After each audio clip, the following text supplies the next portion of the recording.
Guys, today modern AI is quite advanced, except two problems. It is censored and it takes your information. Well, it's hard to find a tech company that don't, but let me introduce you to one. Shout out to my sponsor, Venice AI, which allows you to protect your information and avoid censorship. Now ask yourself, why should a team of programmers at these leading AI apps be the ones to decide what is okay for you to ask and think? Also, would you be comfortable if the presidential administration could govern what AI tells you? Man, I know I wouldn't. But also, while you think about that, did you know that? Let me tell you this, it's gonna be crazy, but ChatGPT has a former director of the NSA sitting on their board right now, guys. And shout out to that man, Edward Snowden. He called this a willful, calculated betrayal of the rights of every person on Earth. And we all know how Alexa is. Alexa listens to us and recommends products based on our conversations. I mean, talk about a violation of privacy. But guys, these are just a few reasons I decided to team up with Venice AI and get you a better options or solutions to your AI needs. Now, guys, you can go ahead and check these guys out with my promo code. So shout out to Venice AI. Now, if you want to use AI without fear of handing over your most intimate thoughts to a corporation or government, you can get 20% off a pro plan using my link, Venice AI SET, and use the code SET. Man, so shout out, guys. So make sure you guys use the code. Put it one more time for you guys right there. Once again, guys, if you guys want to go ahead and have unleashed AI, uncensored AI, go ahead and tap in with my guys at Venice AI, guys. Hey, this is SET and appreciate the support. And shout out to the sponsor.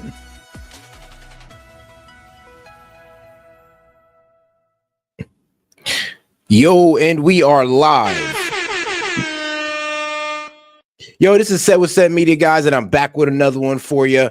All right, guys. We got Trump facing the press, and then we got Trump officials pretty much defending these job numbers. But all right, guys, let's get right into it with Trump addressing the press, and let's make sure we double tap that screen and like the video, guys. Appreciate the support. Let's go. Respects. We're seeing phenomenal numbers in terms of the business we do with other countries and the business we do within our own country. I mean, really phenomenal numbers. We'll be announcing a new statistician sometime over the next 3-4 days. We had no confidence. I mean, the numbers were ridiculous, what she announced, but that was just one negative number. All of the numbers seem to be great. And so we'll see how that comes out. And if you remember, just before the election, this woman came out with these phenomenal numbers on Biden's economy. Phenomenal numbers. And then right after the election, they announced that those numbers were wrong.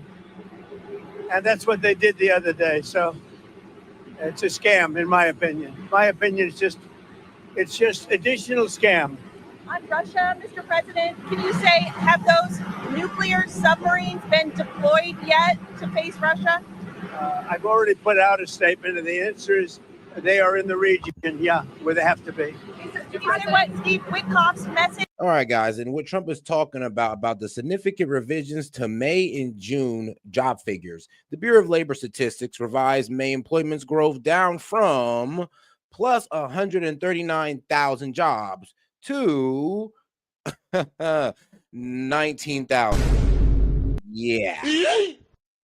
And then from June, she said there was 100. Yeah, this is what she said in the first place: 147,000 jobs plus to only 14,000 jobs. So she's not fired for the numbers; she's fired for being dramatically wrong. Will be to the Russians. Is there anything they can do to avoid sanctions at this point?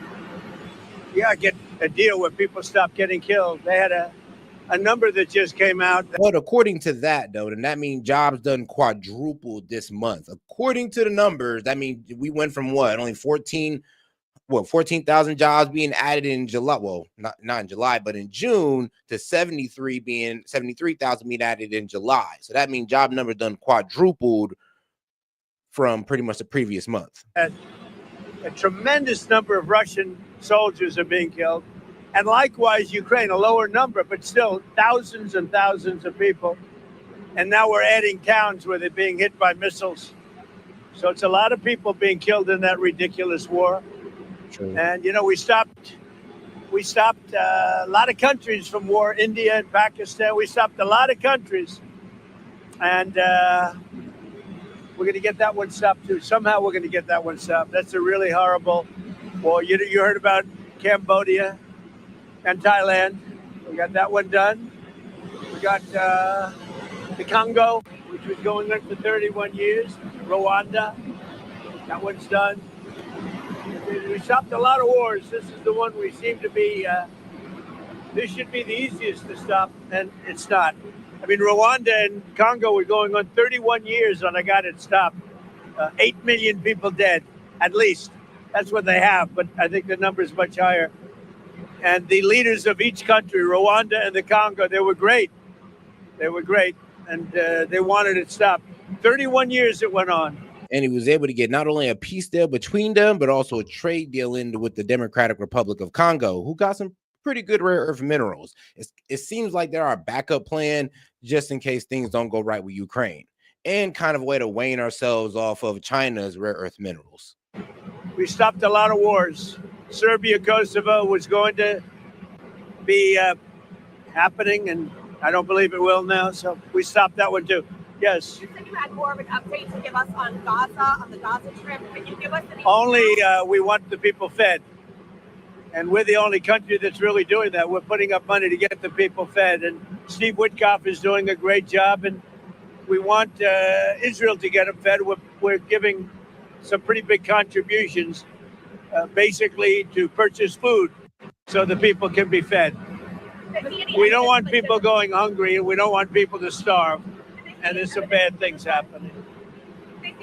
War, some horrible things happened on October 7th, as you know. It was a horrible, horrible thing. One of the worst I've ever seen. I've seen a lot of bad things since some president in terms of wars and potential wars. I mean, if you look at the one that we just stopped, they had thousands of people being dead already at the border between Thailand and Cambodia. Thousands of people.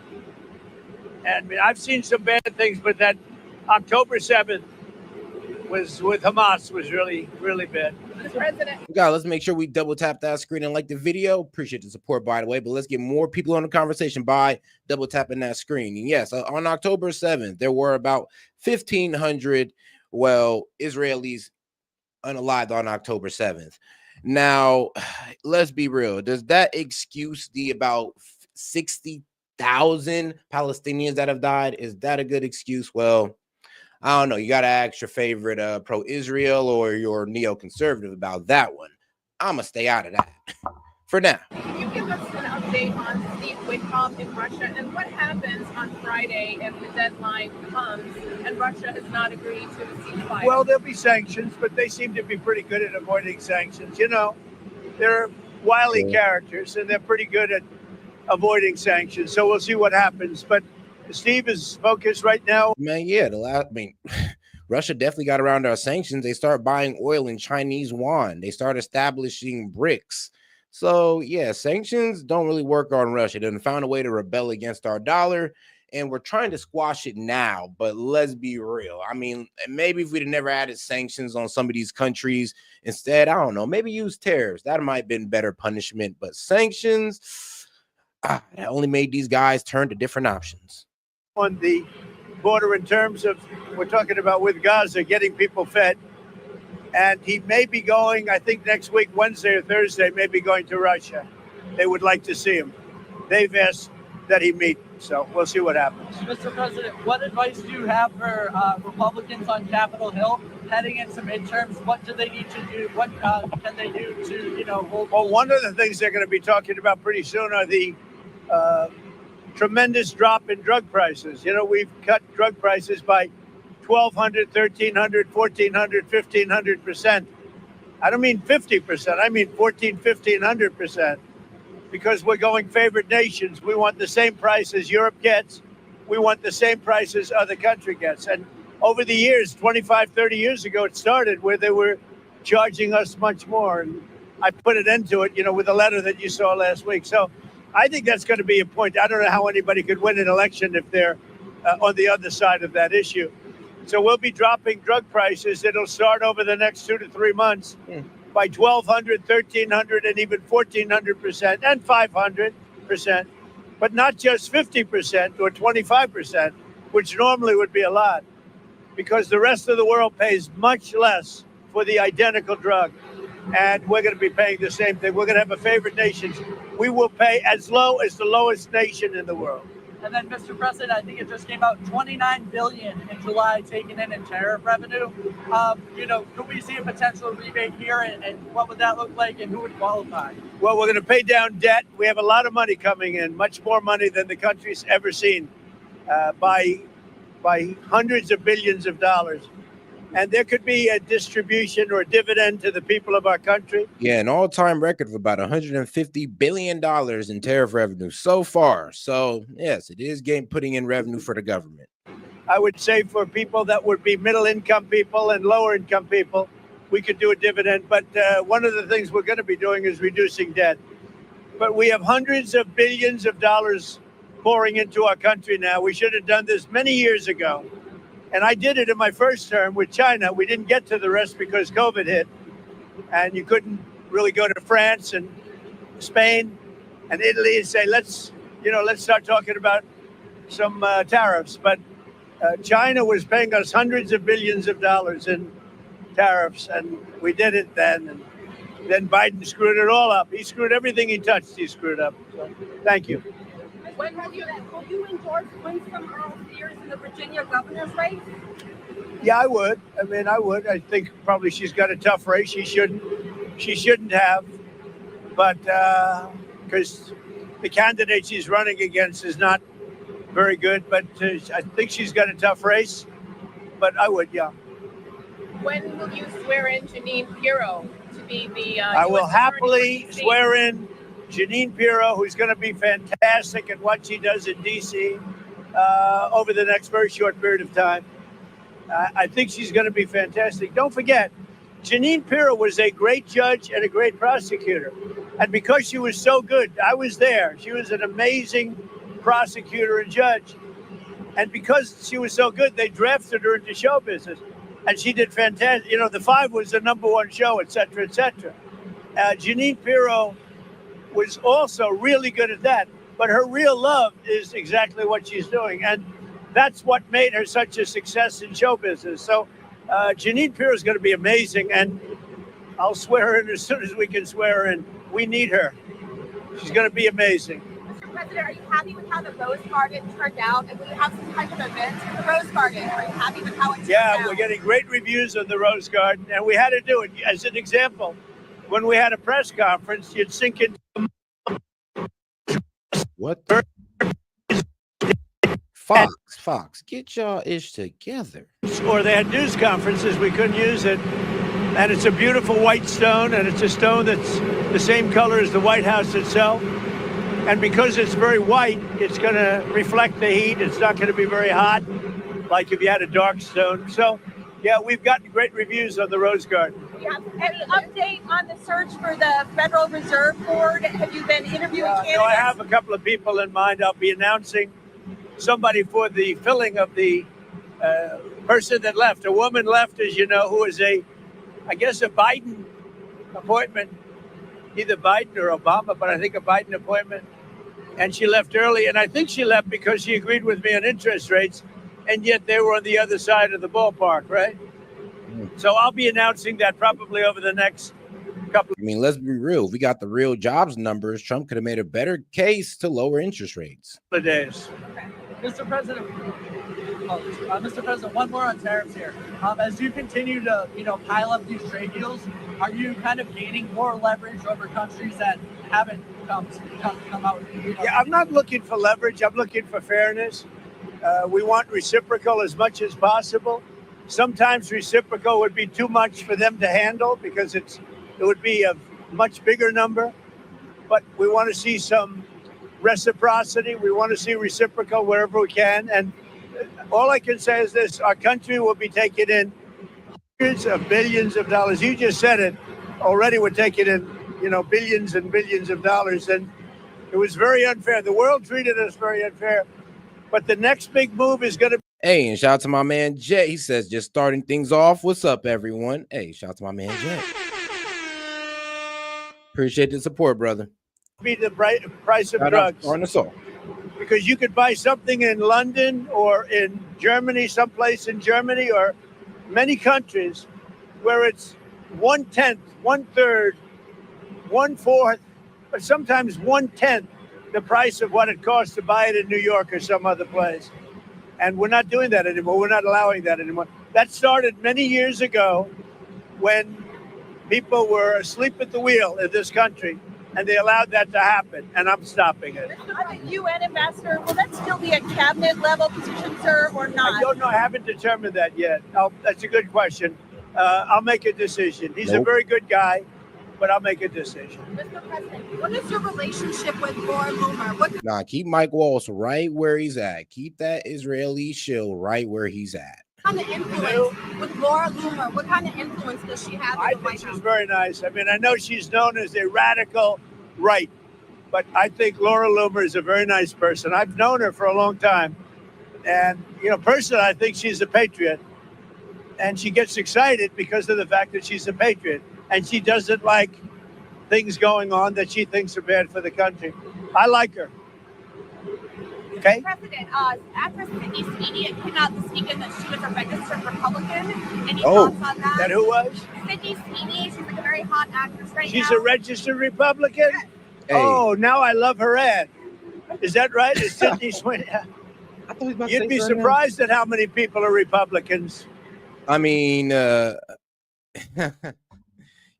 just going to say it's not a surprise to me that she's a Republican, just given the look and all that good stuff. I mean, it does seem like the liberal women are the more obese or heavy set women. Let's just keep it real. It does seem like the women that are more in shape, that got their life together, that usually do well with guys is the more conservative women. And joining me now is the director of the White House National Economic Council, Kevin Hassett. Mr. Hassett, welcome to Meet the Press. Great to be here. Thank you. It's great to have you here. Let's start with President Trump's decision to fire the head of the Bureau of Labor Statistics, Erica McIntyre, who he accused of manipulating job numbers. Mr. Hassett, what evidence does the administration have that she manipulated the jobs numbers? Right. Well, what we've seen over the last few years. I would hit her with I'd be like, ma'am, if the job numbers are actually 19, if there was only actually 19,000 jobs added in the month of, June, and she reports that there are 139,000 jobs that were reported instead, like that's the number that she gave, and the actual number is 19,000. Don't you think that's a little bit off? Don't you think that's a little bit too off for her to be a statistician? Like this is actually her job? Yeah, I don't know about that. Like this is complete incompetence. Them trying to blame it on Trump or trying to make it seem like Trump is going after people, well, it's incorrect. Is massive revisions to the jobs numbers. In fact, they were extremely reliable, the kind of numbers that you want to guide policy decisions and markets through COVID. And then when COVID happened, because response rates went down a lot, then revision rates skyrocketed so that the typical monthly revision often was bigger than the number itself. And now we had a number that just came out. The actual number for the month wasn't so bad, but the 2 months before were revised down by more than had ever happened since 1968. Yeah. And the biggest revision since 1968. They revised a total of 258,000 jobs. So, and this is where it comes down to, where the heck did y'all get these 258,000 jobs for? You just plucking them out the air? It didn't have to revise it down so dramatically. I mean, if it went to 139,000 to 100,000, we can forgive that. That's cool. But to go from 139,000 to 19,000, I mean, yeah, we're going to look at you like you're stupid. Be honest. And in 2015, Alan Greenspan and I were asked to attend a conference at BLS where we were asked to give advice about how to modernize the data. And we warned that if they didn't try to let the data collection and calculation keep up with the data that was happening in the economy, that we would have problems like this. And finally, in the UK, they had a very similar problem. And in 2023, they had to, for a while, shut down the data agency in the UK for the same kinds of problems. But just to be very clear, does the administration have any evidence that it was rigged, as the president said? And will you be presenting that to the American public? Well, the evidence is... Here's the thing, though. It makes sense that the job market done slowed down. I mean, we had about in May, we had about 228,000 jobs added. And now the revised numbers are down to in May? Well, my bad. In March, in June, I think we had 19,000. And in July, we only had, well, not in July, but was it May 19,000? I think in June, we only had 13,000. We're cool with that. You're telling me that we've seen double the expectation, the numbers in 1 month, and then it dramatically goes down. That makes sense. And there's still positive job growth. It's not like we're seeing negative job growth. So we're not really mad about the numbers. I mean, the numbers were dramatically incorrect in the wrong direction, but it is what it is. The problem is, though, that a lot of people make their decisions off these numbers. I mean, you got a lot of guys in the stock and the Wall Street that's upset. Of course, you got people in the administration that's upset. And I'm sure you got people in the Fed that's upset right now because we just said that we weren't going to cut rates because the job market was looking good. Now the revision comes in. The job market is bad. We just told everybody we're not cutting rates. It's this is terrible. Is that there have been a bunch of revisions that could appear to partisans. Oh, I mean, the revisions are hard evidence. There, for example, there was a 818,000 revision making the Joe Biden job record a lot worse that came out after he withdrew from the presidential campaign. There have been a bunch of patterns that could make people wonder. He's fired for cause. Exactly.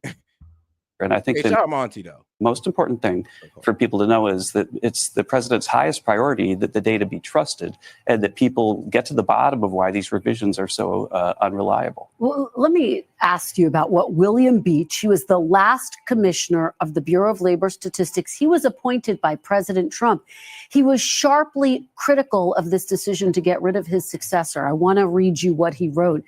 He says, quote, "These numbers are constructed by hundreds of people. They're finalized by about 40 people. These 40 people are very professional people who've served under Republicans and Democrats. And the commissioner does not see these numbers until the Wednesday prior to the release on Friday. By that time, the numbers are completely set into the..." But the commissioner does determine how it's done, how they're going to structure the surveys, how they're going to send them out. They pretty much have control of how this whole statistics, how gathering the statistics are ran. The whole process is ran on them. So to sit there and try to put her outside of it and be well, you got to understand there's 40 other people. She has rule over those 40 other people. She's the freaking commissioner. Y'all try to place blame on Trump. Now you're trying to place blame on 40 people. She is the boss of those 40 people. She has to take the blame. It's about accountability here. IT system. They've been programmed. They are simply reported to the commissioner so the commissioner can on Thursday brief the president's economic team. The commissioner doesn't have any hand or any influence or any way of even knowing the data until they're completely done. Isn't this the very definition of shooting the messenger? No, absolutely not. I mean, the bottom line is that there were people involved in creating these numbers. And if I were running the BLS and I had a number that was a huge politically important revision, the biggest since 1968, actually revisions should be smaller, right? Because computers are better and so on. Then I would have a really long report explaining exactly what happened. And we didn't get that. And so right now, people, Goldman Sachs, people on Wall Street are wondering, where did these revisions come from and why do they keep happening? And what we need is a fresh set of eyes over at the BLS. And there are great career staffers. One of the top BLS staffers is actually working in the White House to help us understand the jobs numbers. When I saw the jobs revisions, I literally called up that person and said, I think there's a typo. Because I've been following these numbers all the way back when I worked with Alan Greenspan for something like 40 years that I've never seen revisions like this. Yeah, and I mean, the biggest revision since 1968, and you Dems are trying to just sweep it under there and trying to blame Trump. Like, oh, Trump told her to fudge the numbers. Trump has no control over the Bureau of Labor Statistics. This all falls on her, but we can't blame the liberals. We can't blame Biden, the Republicans, nobody, because she got under there under bipartisan support. She was appointed under Biden, but both Republicans and Dems voted for her.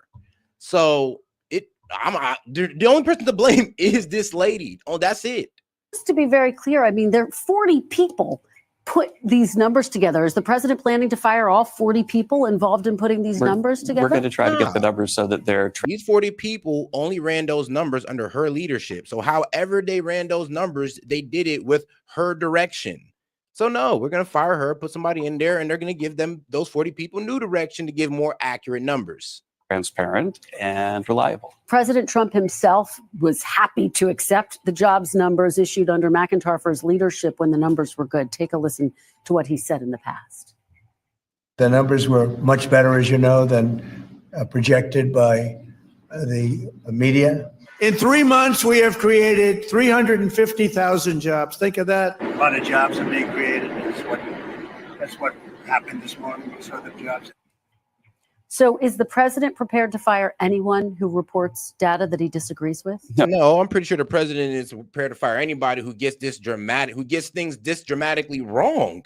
It's like, yeah, you can't sit there and go like, all right, May employment growth down from 139,000 to 19,000. That goes outside the margin of error. It's like, you could be wrong, but you can't be that wrong. And then you can't be that wrong in the opposite direction where a lot of people make their decisions off this number. Absolutely not. The president wants his own people there so that when we see the numbers, they're more transparent and more reliable. And if there are big changes and big revisions, we expect more big revisions for the jobs data in September, for example, then we want to know why. We want people to explain it to us. All right, but bottom line, were the numbers wrong? Do you have any hard evidence that you can present to the American public that these numbers, these revisions that were reported, and there were plenty of revisions under former President Biden, including right before the election, do you have any hard evidence that these numbers were wrong? Yeah, there is very hard evidence that we're looking at the biggest revision since 1968. Are you going to present if that you look evidence? at the number itself, it is the evidence. But just saying it's an outlier is not evidence, Mr. Hassett. It's a historically important outlier. It's something that's unprecedented. Still so unprecedented it's still that not I've been looking at evidence, it for though. 40 years, and I'm like, it must be a typo. Okay. All right. Let's move on to tariffs, the other big news of this week. Are the tariff rates locked in, or are they still up for negotiation? I think we have 8 deals that cover about 55% of world GDP with our biggest trading partners, the EU and Japan and Korea and so on. And I expect that those matters are more or less locked in, although there'll have to be some, dancing around the edges about exactly. Like the last time we had a revision that caused this much panic was pretty much during COVID. And that was a revision about 50 to 60,000 jobs. This is double that. This is actually double that. So that's the worst part about it. Is like we already had bad times, but this is double that. So if we had pretty bad times, and the last time we had such a public outrage over the Bureau of Labor Statistics job numbers was under COVID when it was 50 to 60,000 jobs off. We were mad over that, and you guys are trying to create excuses for this. Is crazy. What we mean when we do this or that. For the deals that aren't ready yet, they're going to get the reciprocal rates, soon, and then we would expect that there might continue to be negotiations with those countries. But for those 8 deals that you say are deals that are announced, you're saying more or less, are they locked in? Yeah, that literally actually broke the record. The May through June 2025 revision has actually broken the all-time record. Like the 1968 he's talking about has been broken by this. The president will decide what the president decides, but the president likes those deals. The Europeans like those deals, and they're absolutely historically wonderful deals. Think about it. We've got Europe agreeing to open their markets to our products, so our farmers, our small businessmen can sell stuff in Europe like they never could before, and they're letting us charge a 15% tariff, which is going to raise maybe about $100 billion a year. And I think people are curious because they remember that and increase our imports into other countries. back in April when President Trump first announced these tariffs, he then backtracked when the bond market was spooked. Could a market reaction prompt President Trump to change these tariff rates again? The markets have seen what we're doing and celebrated them. And so I don't see how that would happen. Okay, but not ruling it out. No, I would rule it out because these are the final deals. All right, let's talk about prices now. New inflation data released this week shows higher prices on products like household furniture, clothing. You have companies like Adidas, Procter & Gamble, Black & Decker, all saying they will increase prices. They cite the tariffs. Prices are already up on some of Amazon's products, as you know. President Trump campaigned on a promise to bring prices down. What is your message to Americans who feel like the president's breaking that promise? Well, he's not. In fact, every measure of inflation, if you aggregate it, if you look at the top line numbers, is lower than it's been in 5 months. And we just had the GDP release this week, which was a healthy 3%.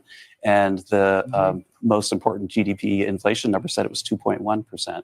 And so inflation has come down a lot. That number, by the way, the 2.1% was 3.7%. That's the number that President Trump inherited. And so inflation has come down, and inflation has come down for a lot of reasons. But I think the main reason is that we're no longer printing money and sending it to people like the Bidens did. That's a recipe for inflation. Okay. Now, he is talking about inflation, what does kind of stagnate prices. But the real thing is that, yes, the consumer price index did go up by 0.3%, not 1%, not 2%, but 0.3%. So this is what they're freaking out about. Let me ask you about this talk of tariff rebates. The president consistently arguing that consumers don't pay tariffs. If that is the case, Mr. Hassett, why would you issue a rebate? Actually, here's the thing. If consumers pay tariffs, then why are these countries freaking out about tariffs? Think about it, why are they complaining? Why was tariffs able to bring these guys to the negotiation table if it wouldn't even matter to them? We're going to pay it anyway. They just got to continue sending their stuff. So like I said, y'all argument falls apart just on that alone. Well, what's going to happen, right, is the CBO has estimated that we're going to get $3 trillion more in revenue. And so what Congress is going to do when they see all that revenue is they're going to decide, what are we going to do with it? They could use it all to reduce the debt, or they could give some of it back to consumers. And the president looks forward to working with Congress in the second half of the year to decide on what the best way to use that money is. In fact, we think that the CBO estimate of $3 trillion is now pretty low given the new deals that we've had. What do you think Congress should do? Rebates or work to pay down the debt? Because you have, for example, some Republican senators, Senator Rick Scott, we ought to do everything we can to give money back to the American public, but we've got to first balance our budget. Mm-hmm. Well, I think that there are a lot of people that think that balancing the budget is a top priority for the economy right now.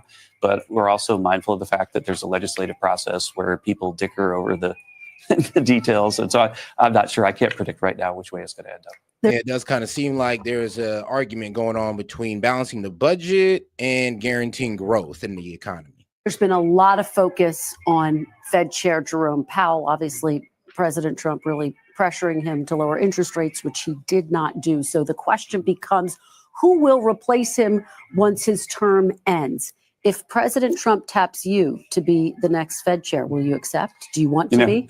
I've been working with the president for about 8 years. And, as one of his closest economic advisors, of course, we've talked about the Federal Reserve. Right now, he set up an active search with Secretary Dissent, and they're going to go through a list of names. And I'm sure the president will pick the best available person. Well, if that's you, will you say yes? We'll have to see if he chooses me. But I think that I have the best job in the world, and I'm really well placed at the National Economic Council. In general, should a Fed chair take direction from the Oval Office or from the economic conditions? I think that a Fed chair should listen to all the voices, especially their critics, to try to think about, what am I getting right? What am I getting wrong? The Fed chair also has a transparency responsibility, which I think that Jay has fallen down on a little bit, that if you're going to come out and say, for example, that you think that tariffs are going to cause inflation, then for goodness sake, you should put out a model that explains how much inflation and why you think that way, because there are others that disagree. Have a lively academic debate. I mean, yeah, that's everything. I mean, they don't want to do that because they know they've been lying about tariffs going directly to the consumer. They know they've been lying about it. They know it's easy to debunk if you just explain the whole transaction that tariffs are involved in. And that's the problem. That's why they don't want to create no economic model. They don't want to debate it. They'll just tell you, well, it's going to raise prices, inflationary, because they don't have to debate it. These Dems are just going to run off with it at the mouth because it goes against Trump's agenda. And if you're going to actually put your finger on the scale of tariffs cause inflation, then you need to explain why. I don't think that the Fed or the BLS should be a black box. I think it should be transparent. All right. Before I let you go, President Trump has now been in office for more than 6 months. Is this now the Trump economy?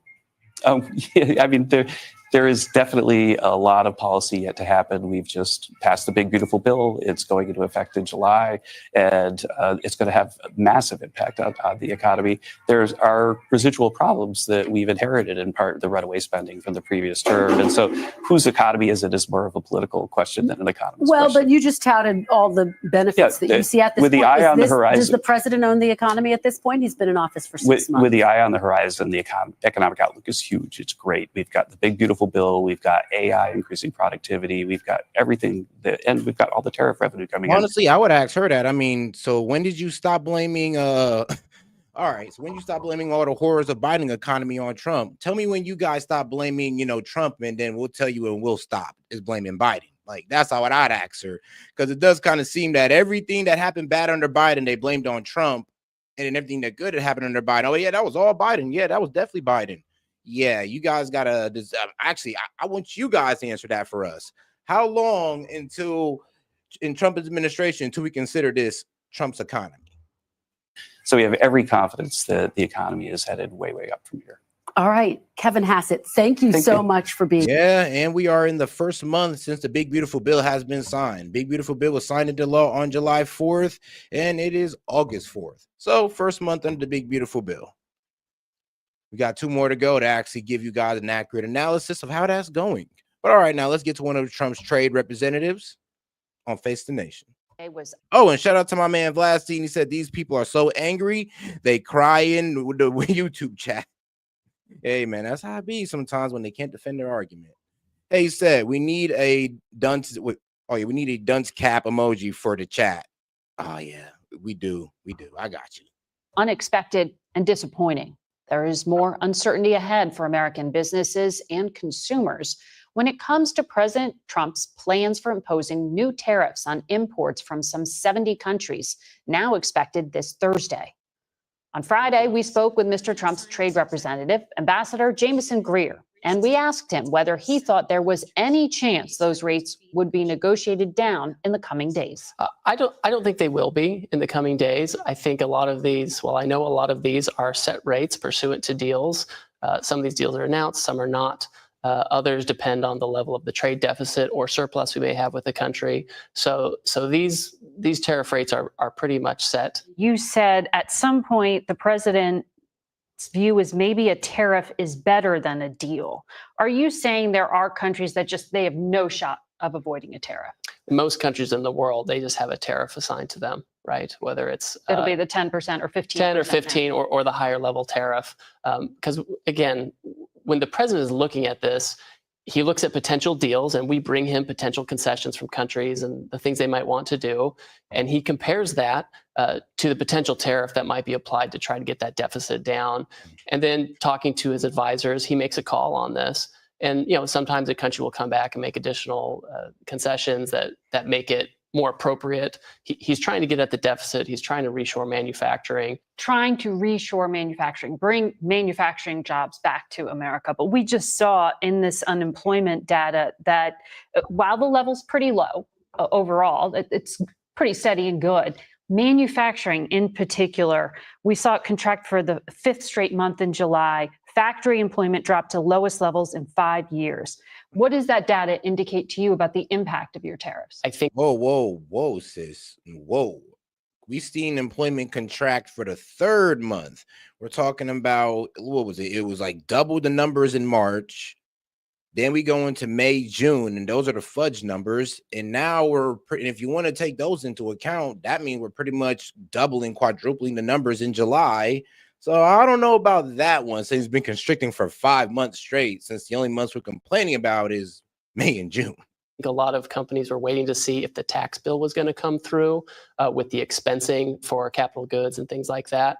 And so I think now, a lot of that data comes pre one big beautiful bill. Now that we have one big beautiful bill and we have a better sense of where the taxes are going, I think we're going to see we're going to see more investment.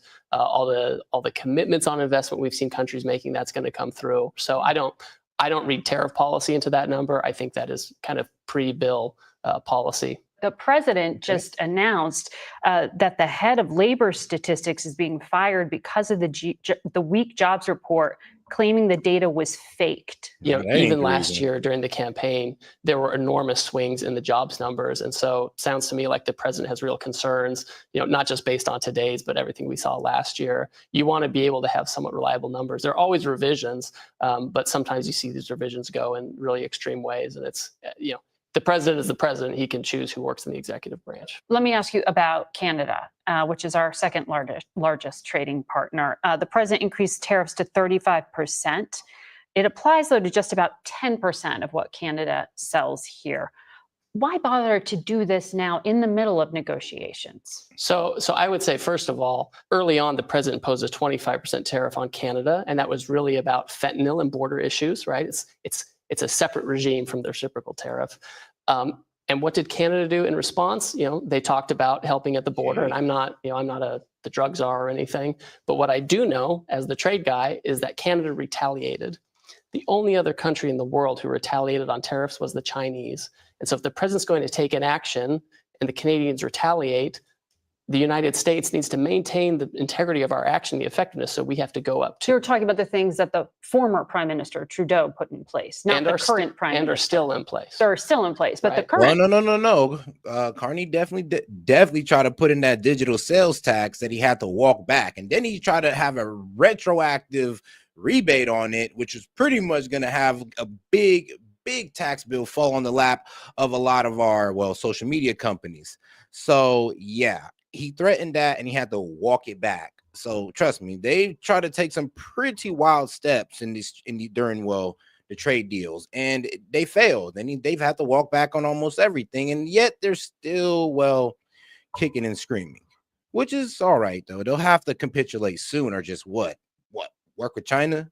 Prime Minister has held off largely on retaliation here. That's the guy you're negotiating with and his team. So what's the strategy here? And aren't you worried that this will hurt the broader free trade deal if you truly do want to renegotiate it next year? I'm not concerned that it's going to complicate things with Canada. Our view is the president is trying to fix the terms of trade with Canada. And if there's a way to a deal, we'll find it. And if it's not, we'll have the tariff levels that we have. So I hear you drawing distinctions when you say, I'm the trade guy, I'm not the drug czar. Correct. I'm the trade guy. I'm not handling these other things. But the president is kind of blending all these things together because he cited fentanyl once again when it came to the policy with Canada. He also said on social media, Canada's decision to back statehood for Palestine is going to make it hard for us to make a trade deal. Okay, that got nothing to do with this trade deal. And I ain't gonna lie, I did not like that Trump did that. I'll be honest with you. I'm like, dog, leave this whole Israel and Palestine stuff out of the trade deal. I don't even know what Canada has to do with announcing statehood for Palestine as a bad thing. I mean, I honestly agree with it. I mean, when Macron did it, which I don't believe he's a good leader. I mean, Canada did it. I don't believe they have a good leader in either, but I'll be real with you. I respect it. How does that have anything to do with financial and trade agreements? The president of the United States has his foreign affairs power where he can manage relations under the Constitution with foreign countries. Congress delegated to the president the ability to take economic action in response to national emergencies in the International Economic Emergency Powers Act. And for example, the Treasury. And shout out to my man Vlastine. He says Canada's weak, no golden dome for you. Yep. Hey, unless you want to pay that $61 billion, I mean, we ain't got no problem. Not at all. Department. They have a number of sanctions where they can actually cut off a country's trade with the United States, prohibit goods, cut them off from our financial system for geopolitical reasons. So the fact that they can do that, almost certainly the president can do something that's not as expansive and just put a fee on those goods, which is a tariff. So let me ask you about Brazil, because the U.S. has a trade surplus with Brazil. That means, we sell them more than we buy from them. So it doesn't seem to be consistent here when you have the president put 50% tariffs on Brazil, one of the highest of any countries. And at the same time, the president is bringing up things that have nothing to do with trade when he's justifying them. He sent a letter to the current government complaining about the prosecution of his ally, Bolsonaro, who allegedly staged a coup when he lost the last election. The president called it a witch hunt. This seems politically motivated and not about trade.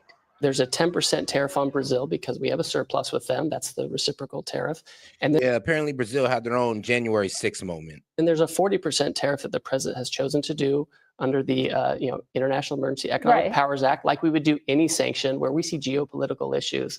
The president has seen in Brazil, like he's seen in other countries, a misuse of law, a misuse of democracy, what one might call lawfare. It is normal to use these tools for geopolitical issues. I mean, sanctions, we've been using them for years with all kinds of countries. You view tariffs and sanctions as the same? They're just different in degree. I mean, tariffs are actually lighter than a... And shout out to my man Monty. He says, from now on, the bots will be kicked unless you are a channel member. If you spout lies or call us names, you're gone. Yeah, guys. Hey, yeah, y'all lives need to try to learn how to debate respectfully, or you will be out of the chat. A sanction, you're cutting off a country from your financial system. You're prohibiting trade with them. A tariff, you're allowing trade. You're just putting a fee on it. But now you have moved far away from. And look, I mean, you can call dumb. You could call Donald Trump dumb. You could call his policies atrocious, idiotic. We don't care. But when you start trying to attack people personally, yeah, that is going to get you going. And here's the thing. I don't even mind the personal attacks. Sometimes I just let y'all roll on. But then you take it too far. And y'all know what I mean.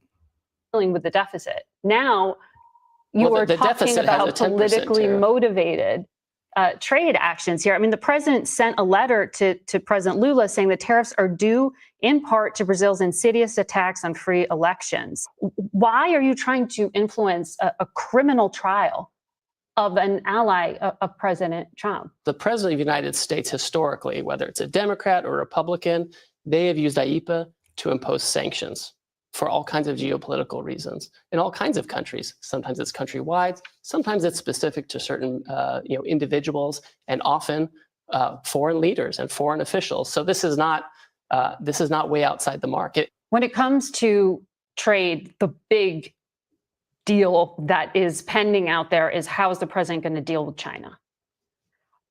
There's an August 12th deadline, and if that deadline is not met, you have said tariff levels could snap back to above 80%. Is that deadline going to slide? So that's what's under discussion right now. I would say that our conversations with the Chinese have been very positive. We have discussions at the staff level, at my level. President Xi and President Trump have had conversations. They said that it's sliding. The Chinese said it's sliding. That's something we're working toward. That's what we talked about. So you're not there yet. And so they want to do that. We're working on some technical issues, and we're talking to the president about it. I think it's going in a positive direction. I'm not going to get ahead of the president, but I don't think anyone wants to see those tariffs snap back to 84%. Did you get any commitments in those 2 days of talks in Stockholm? So yes, we did. Yes, we talked about, and I won't go into detail because they're confidential conversations between two governments, but they really focused on rare earth magnets and minerals. China has put a global control on the world. And so for the United States, we're focused on making sure that the flow of magnets from China to the United States and the adjacent supply chain can flow as freely as it did before the control. And I'd say we're about halfway there.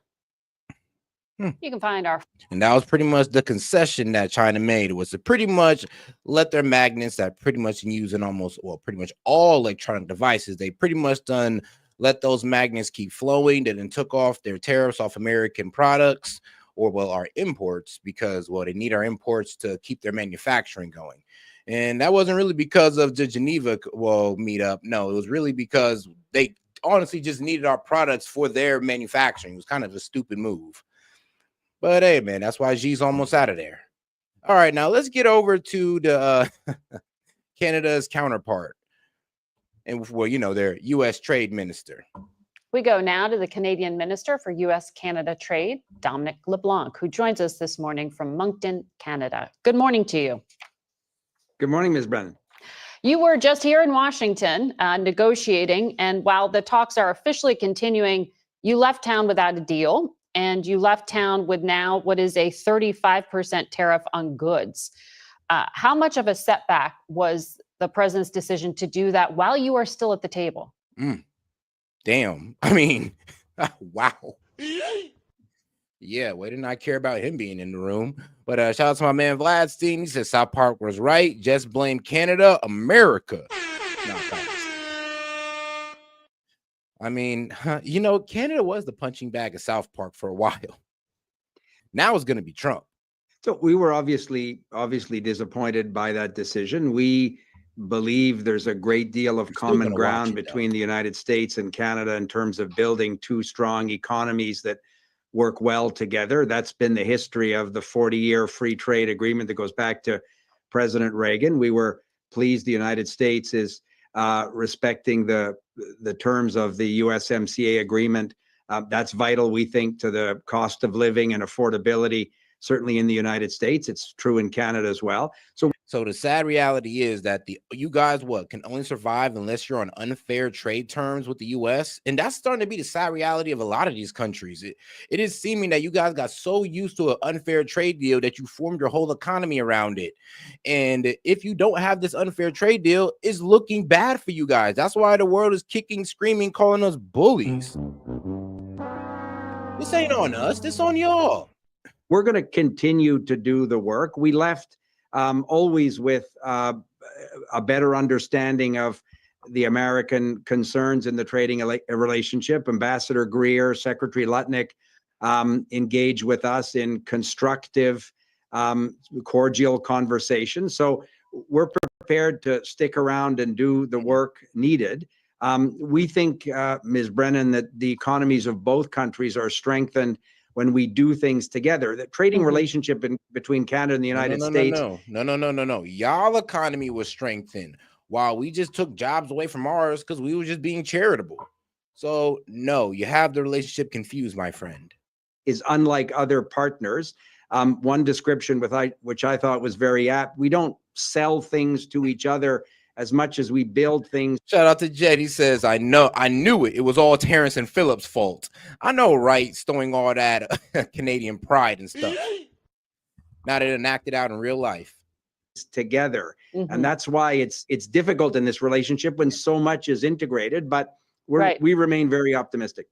But you heard Ambassador Greer say because Canada retaliated to the initial tariffs, so all the way back in April, when Prime Minister Trudeau was in office, you're paying the price now, even though you have a new government in place. If that's the issue, why not make that concession and pull back? So Prime Minister Carney, our new Prime Minister, has, we think, built a very business-like, respectful relationship with President Trump. We think that's obviously very important to Canada, and we think to the United States. We're dealing with, take for example, the steel sector in Canada. It's a strategic importance to national security in Canada, as it is for President Trump and the American economy. We now have a situation where there's a 50% tariff. We're the biggest steel export market for the United States. Right. We have a 25% tariff. There's a 50% tariff when we want to sell something into the United States. So effectively, we're blocked from doing that.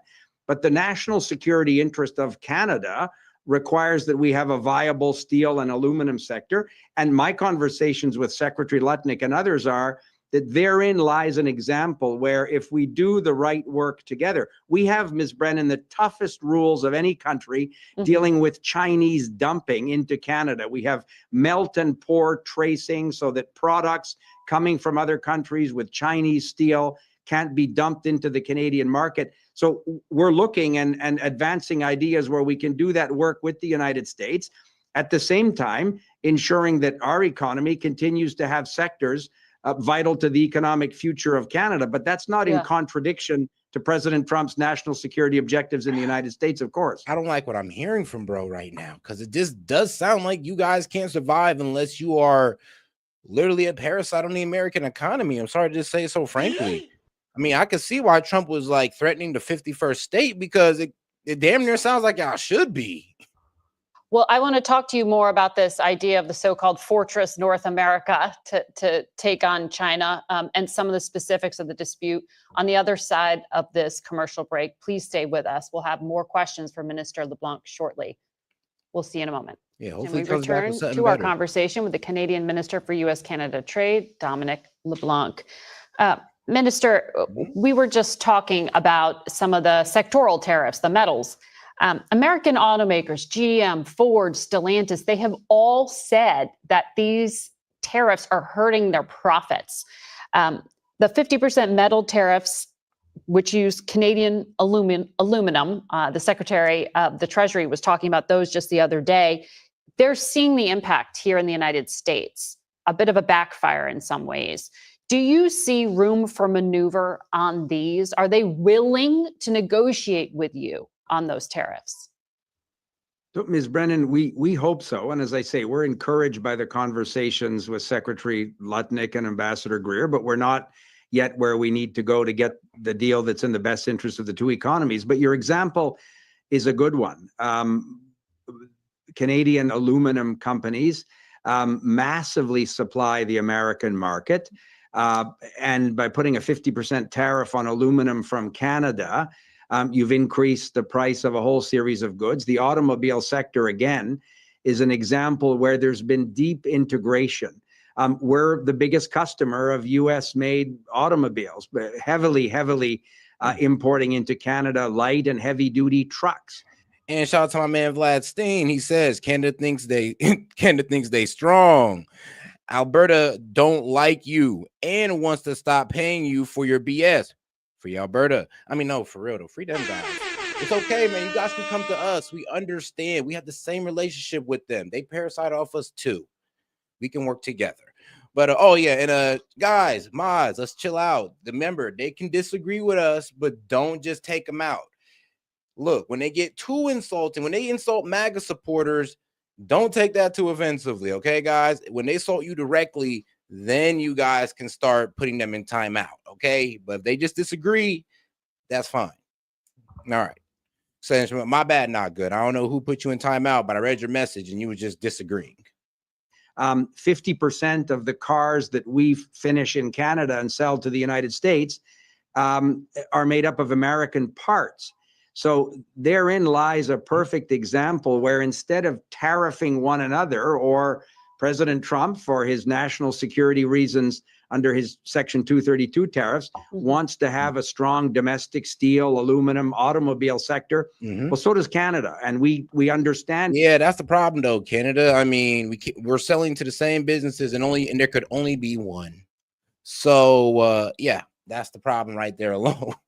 It's like, to make our steel sector strong, we kind of got to take away from yours. We can't just let y'all have all the business. And then we also have to take away from China with their watered down steel. So yeah, we got to focus on our steel sector and not let that continue to get gutted out. Sorry, but it stops here. And respect totally the president's view in terms of the national security interest. In fact, we share it. And what we've said to our American counterparts is, how can we structure the right agreement where we can both continue to supply one another in a reliable, cost-effective way that preserves jobs essential to the American economy, but the same thing's true, obviously, in Canada as well. Well, are there any plans for the two leaders to speak? I saw President Trump said your prime minister called him Thursday and they just never connected. I mean, are tensions that high? And given the changing justification for the tariffs, do you really feel like you're negotiating with the other side in good faith? Yeah, sure we do. Of course we do. As I say, the conversations have been informative, constructive, and cordial. I would expect the prime minister we'll have a conversation with the president over the next number of days. That's certainly my plan, again, with Secretary Lutnick, recognizing that we think there is an option of striking a deal that will bring down some of these tariffs, provide greater certainty to investment. We Ms. Brennan, we passed in Canada our version of the president's one big beautiful bill. It's called the One Canadian Economy Act. Here's the thing, though. I mean, what you guys offer us that we can't replace, that's the problem. I mean, we're already working on replacing you guys for energy. We're willing to open up our lumber sector. That's the whole reason why the EPA is cutting back regulations. The Environmental Protection Agency, yeah, they're going to let us start cutting down lumber. So there go you guys for that.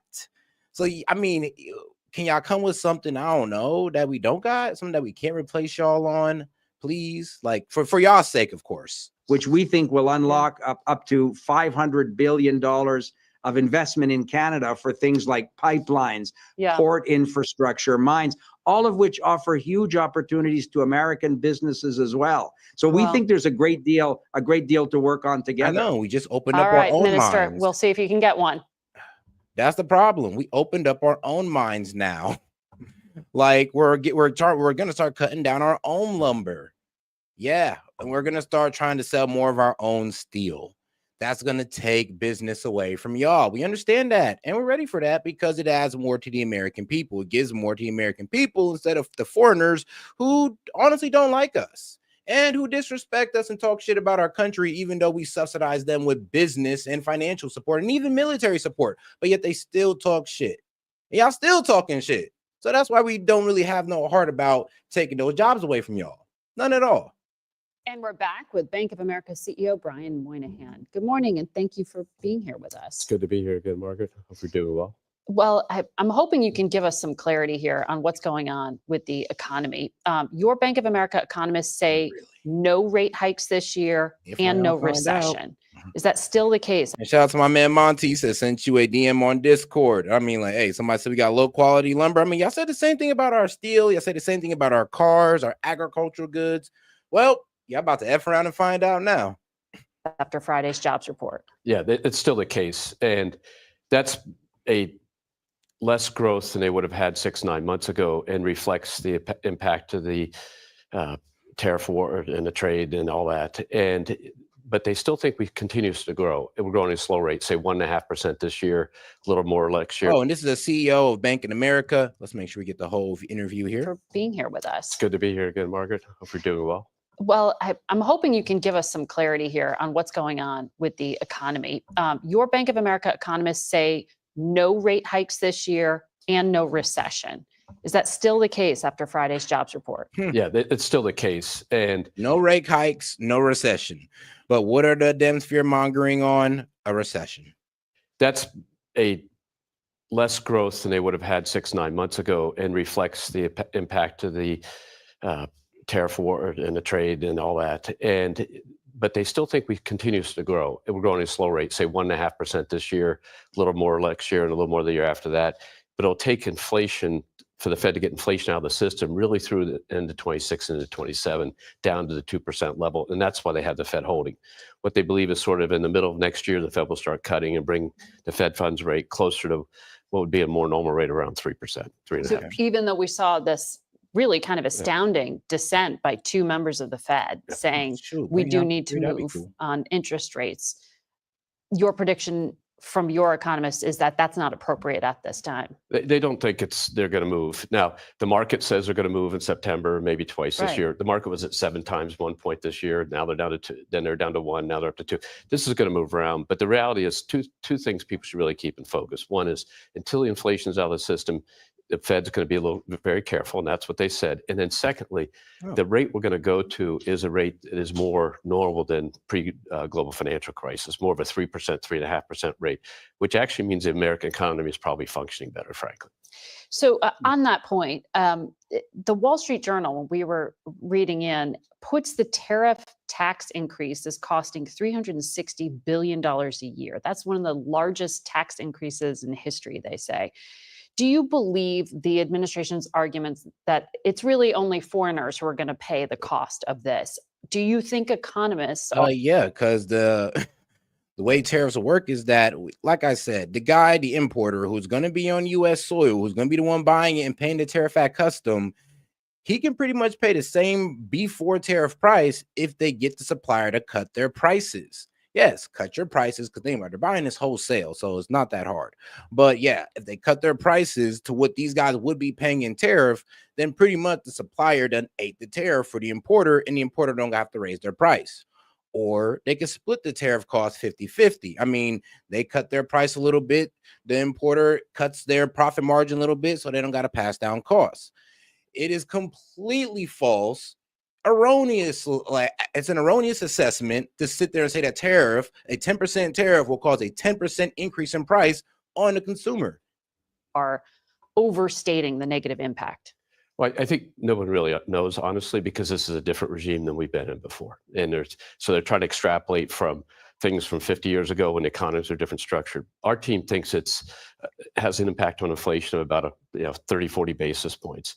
Meaning adding to prices people are paying. Yeah, adding to the inflation rate in the United States. But we need to back up. What the real impact right now is the new Trump administration coming in had 4 or 5 policy areas they were really going to go after, having learned in the 4 years they had to move very quickly. Those were around trade and tariff, and immigration and taxation and deregulation. What businesses, and I just was in the Midwest with a bunch of businesses, are all trying to do is figure out what the answer will be so they can go ahead and make their plans for 26.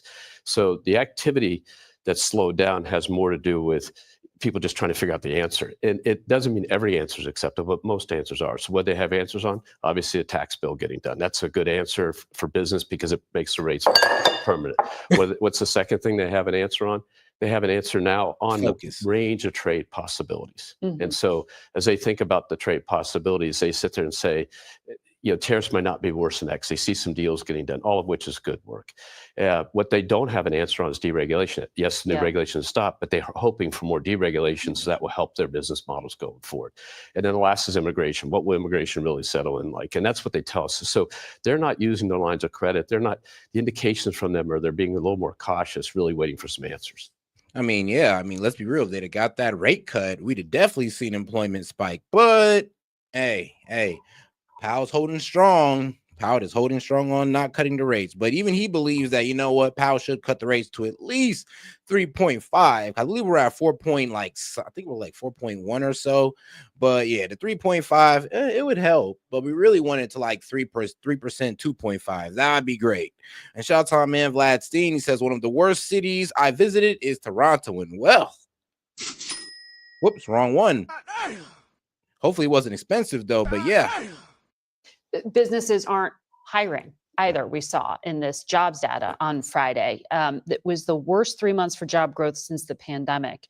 Your firm, when I was reading the analysis, points to a number of different factors, and one of them is artificial intelligence and the adoption of that impacting hiring.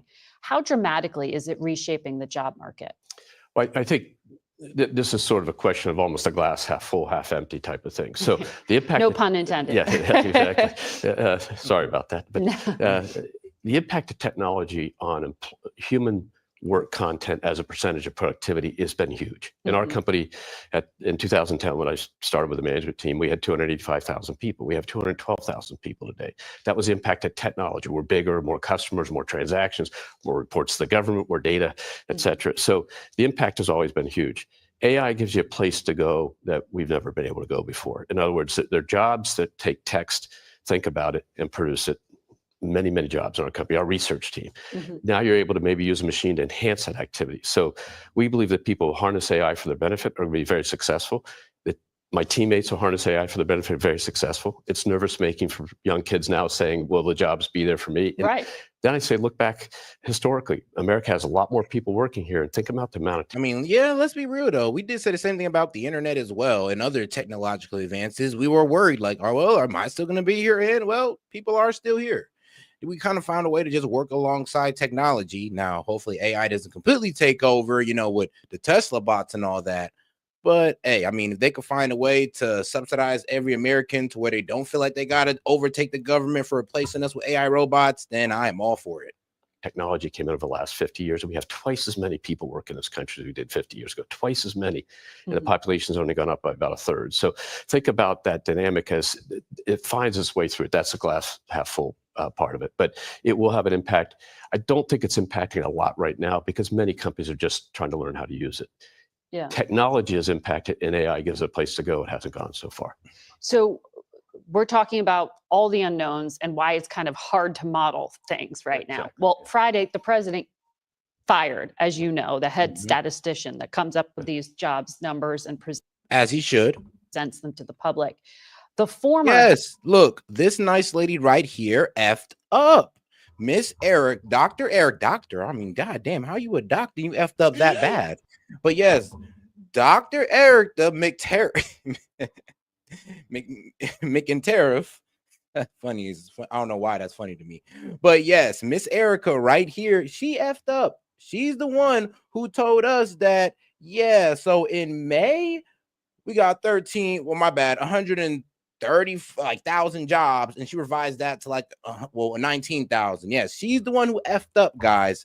So it's not about Trump getting mad about bad news. It's about, yo, you had one of the biggest revision f-ups in history. You gotta go. You broke a record in being wrong. Ed, during the first Trump administration, came out in her defense and said this is without merit and it undermines credibility of data. Right. Are you concerned by this firing? And shout out to my man Monty, says AI is good. Said I challenge you to a debate. I'll be willing to debate that because I don't know. I'm just not fully sold on the whole like AI thing and it taking over for us. I'm just not fully sold on it. I think it will lead to a very bad outcome. And do you feel there is political pressure here? Well, I think that's more politics, and I know I'm in Washington D.C. and that's what we're supposed to talk about. Government data, but the reality is the data. It's 2025. It's 2025, and the data should be able to be. They use surveys and things like that, which frankly just aren't as effective anymore. So if you look at the rate of people who respond to their surveys, it's down from 60% level to 50% level. You know, we don't use surveys as aggressively do. We watch what consumers really do. We watch what businesses really do. They can get this data, I think, other ways. And I think that's where the focus ought to be. How do we get the data to be more resilient and more predictable and more? Because that is a problem. I mean, like how in May of 2025, you estimated 139,000, revised it to 19,000. June of 2025, she estimated 147,000, but then revised it to only 14,000. We're not mad about the numbers. The number still shows growth, even low growth. It still shows growth in employment. It's not like we're looking at negative law. A lot like we're looking at a negative 19,000 or 14,000. That would be bad. No, we're looking at a positive. So it may be low growth. It's not the 100K that we wanted, but it's still growth. The problem is, though, how the hell does she get it at a 120,000 jobs off? How she get that off? And anybody who want to argue that that's within the margin of error, I mean, please come up and explain it to me because you're definitely wrong. Or understandable, because what bounces around is restatements, and that was one of the largest restatements going back 5 or 7 years into the pandemic. It's like, shout out to Vlad.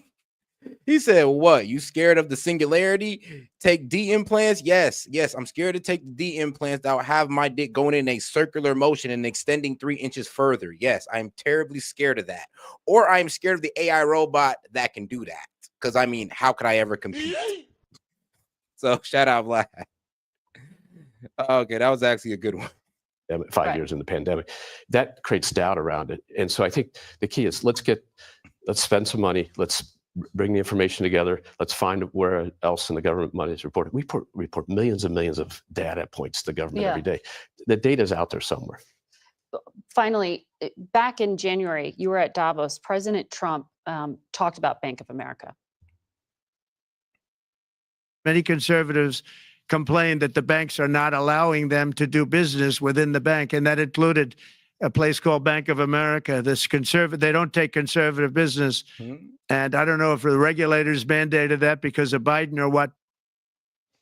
Do you want to respond to the allegation that conservatives are not being allowed to do business with your bank? We have 70 million consumers, and we're the biggest small business lender. So that's not it. The issue they're focused on is the regulators' impact on this industry. And you heard Senator Scott talk about this week. This reputation, this after the fact look that you banked X, and now after the fact you're going to say X didn't turn out to be what you thought. So we look at it based on risk.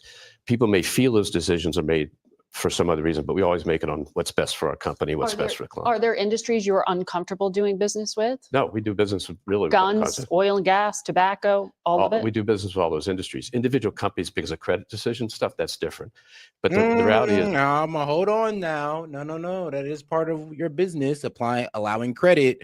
So you're saying, we accept their banking. I mean, of course, we'll make money on the interest that they, the money that they put into our bank. But as far as help them expand their business by giving out credit, I can't fully answer that. Yeah, I don't know about that, buddy. business with all those industries. Individual companies, because of credit decision stuff, that's different. But the reality is that if they gave us clarity from the regulatory thing and avoid the second guessing, that would be helpful. And I think that's what the president was pointing out if you listen to it. Okay. All right. Brian Moynihan, thank you for giving. All right, now let's get into our man, Dr. Oz, because we all know how important Medicaid is and drug prices are to our liberal watchers. So let's get right into it. And rightfully so. Y'all should stick on that.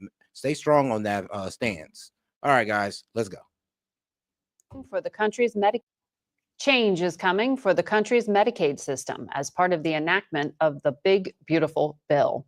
To help us understand what's ahead, we turn now to the administrator of the Centers for Medicare and Medicaid Services, Dr. Mehmet Oz. Good morning. And shout out to my man Monty. We got to put up a victory poll. I think I can get a majority of the chat to side with me, including you. All right, we'll see. Morning. Welcome to Face the Nation. Why not? Thank you. Sounds fun. You've got a lot of work ahead. I want to start on drug costs. The president put this 25% tariff on India, big drug producer. The president's trade deal with the EU puts a 15% tariff on imported medicines from Europe. How do you stop the drug makers from passing along those costs to people on Medicare and Medicaid? Well, the president's letter on Thursday for most favored nation pricing is a good example of that. And he's been working on this tirelessly since the first administration. And just to put this in context for many of the viewers, about 2/3 of bankruptcies in America are caused by healthcare expenses. About 1/3 of people, when they go to the pharmacy, they leave empty-handed. They can't afford the medication. So the president has said, enough global freeloading. We've been covering much of the development costs for new drugs to cure cancer, deal with lots of other illnesses that are life-threatening. It isn't time for the American public to understand that we should not be paying 3 times more for the exact same medication in the same box, made in the same factory. So the president's saying, that we pay for the research and develop. And a lot of these drugs, we're the ones who made them. Shout out to Americans. Shout out to the innovation of Americans. Y'all done made most of the medicine out here that we overpay for. The disrespect is real. Equalize it out. Let's use a model that's worked, for example, for external threats. That's what NATO did. Everyone has to pay a little more. We'll pay extra too, but we won't pay a lot more than everybody else. So they actually have to raise their contributions, in this case to an internal threat, which is illness. We'll pay a little less in America. That way more Americans can afford these medications. And it's a fair system for the entire globe. So this was declared in these letters that were sent out to 17 pharmaceutical companies this past week, and it calls for extending that to Medicaid drug prices. Is that intended to offset what will be, cuts to Medicaid? And do you know, if the companies are actually going to follow through on this? Like, how do you actually strong arm them into doing it? We'll just get the numbers correct. We're putting $200 billion more into Medicaid. So we're actually investing in Medicaid. Costs are going up. Costs are going up, but there's been a 50% increase in the cost of Medicaid over the last 5 years. So I'm trying to save this beautiful program, this noble effort to help folks, giving them a hand up. And as you probably gather, if Medicaid isn't able to take care of the people for whom it was designed, the young children, the dawn of their life, those at the twilight of their life, the seniors, and those who are disabled, living in the shadows, as Hubert Humphrey said, then we're not satisfying the fundamental obligation of a moral government. And this president has said over and over that he believes that it is the wise thing and the noble thing to help those who are vulnerable. And every great society does that. We're going to as well. So we're going to invest in Medicaid as is required, but we want an appropriate return on that investment. One thing that Medicaid patients should not face are drug prices they can't afford. Right. Then, how do you enforce this? Well, the pharmaceutical companies, if you sit them down quietly, Margaret, and we've done that, and say, you went into this business at some point because you cared about people. I know there's many out there shaking their heads, but that is actually the truth. People go into healthcare, whether they're pharmaceutical companies or insurance companies or the PBMs or anybody in the space. Even the CMS, the most impressive thing to me in my new task that the president's appointed me to is the remarkable quality of the people within the organization. Just unbelievably talented. They went into this job because they care about healthcare and about people. Somewhere along the line, people forget they put numbers ahead of patients. And when that happens, then you start running the problems. We went to the pharmaceutical companies and we said, you appreciate this is not a fair system. We should not be paying more in America, 3 times more for your products than you charge in Europe. They get the joke. They understand the reality of this problem. They're engaging. I mean, yeah, it's either find an equilibrium where we're paying, where everybody's paying a fair price, we're all paying the same price, and you guys can keep y'all profits, or is either you're just going to dramatically lower our price to most favored nation, or you're going to raise everybody else's prices to pay our price, which is kind of going to screw everybody. So it's like an ABC option, but most likely they are going to probably go with the equilibrium of just trying to find a price where everybody can agree that's fair, and the pharmaceutical companies can continue to keep their profit. With us, we're in the middle of those negotiations. The president has a unique power to convene. We've done it with dealing with prior authorization, this heinous process where patients feel like they're trying to get care from a doctor and everything's being done, except all of a sudden the arm of insurance comes in and stops the whole process for unknown reasons for weeks, sometimes months. The insurance companies representing 80% of the American public got together and they said, because we pushed them, we're going to deal with this. We can do the same, I believe, with the pharmaceutical industry with most favored nation pricing. Let me ask you about the changes that are coming because of this new law to Medicaid, which is jointly administered between the feds and the states. There are major reductions to federal healthcare spending here. One of the changes are these work requirements. It's about 20 hours a week, volunteer or work, to qualify for healthcare. What is the guidance you are giving to states on how to implement this? Because in this economy, things are more complicated. Uber driver, independent contractor, how do they show they work their 20 hours a week? Last weekend, I was at the National Governors Association with Secretary Kennedy, who has been a big advocate of work as well. Every Democratic president and Republican president has said that the foundation of a healthy welfare system, of a social system of support, is work. Right, but I'm asking how you actually implement that and register it so that people who are working do qualify and they don't get caught up in paperwork because they didn't file something on time. That kind as long as we're okay that people should work and would want to work, and it's not just work, it's community engagement. They can go get educated, right? They can take care of family members. Right. I mean, that is also true. They can volunteer, they can be in school, and they'll still be eligible for Medicaid. They can contribute in some other ways, but work's a great way of doing it and get you out of poverty if you can find jobs and elevate yourself. There have been efforts to do this in the past, but they haven't been able to achieve what we can achieve because we have technologies now and we've invested already, as soon as the bill was signed, began pilots to try to demonstrate that we can actually do this correctly. We have pilots now in Louisiana and in Arizona. In both cases, within 7 minutes, you can click on where you're working. You mentioned Uber. You're an Uber driver. You click that button on your phone. It just takes you to your payroll provider. Let's say it's ADP. We then ask your permission. Can we connect with this payroll provider to demonstrate what you've actually been able to work and earn over the past month? This also, by the way, confirms your eligibility. But there's a bigger benefit here. Once you do that, you're in, you're done. However, what if we take one step further, Margaret? What if we go beyond just proving that you tried to work to actually saying, you know what, you didn't work enough, but we can actually help you by connecting you to your employment office. So you're office. still figuring out the technology, but isn't there an end of December deadline for a lot of these things to be figured out? And how do you make sure that people don't get kicked off? Because in the state of Georgia, which already had work requirements, they have really struggled to make this work. Well, a couple of things. It's not the end of December. It's end of December a year from now. And Georgia's apples and oranges. Georgia had a program only for people under the poverty level. And for those people, if they wanted, they could elect to come into a system to help them get jobs. There have been 50,000 reduction in headcount of uninsured people in the overall program in the last 5 years. Overall, Georgia, 2 million less uninsured people. So Georgia's using a lot of tactics and they're going in the right direction.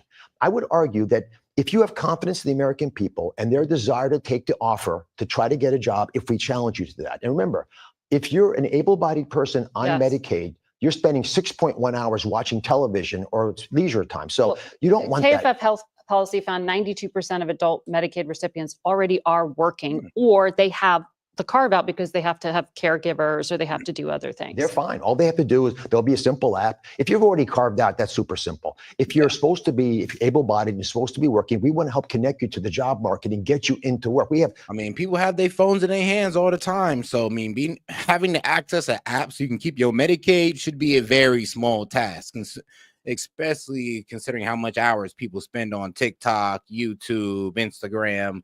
I mean, if you can't spend that same amount of time to make sure you got Medicaid, I mean, do you really deserve Medicaid?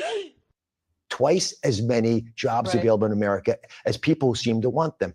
The foundation of work is not just about fulfilling eligibility.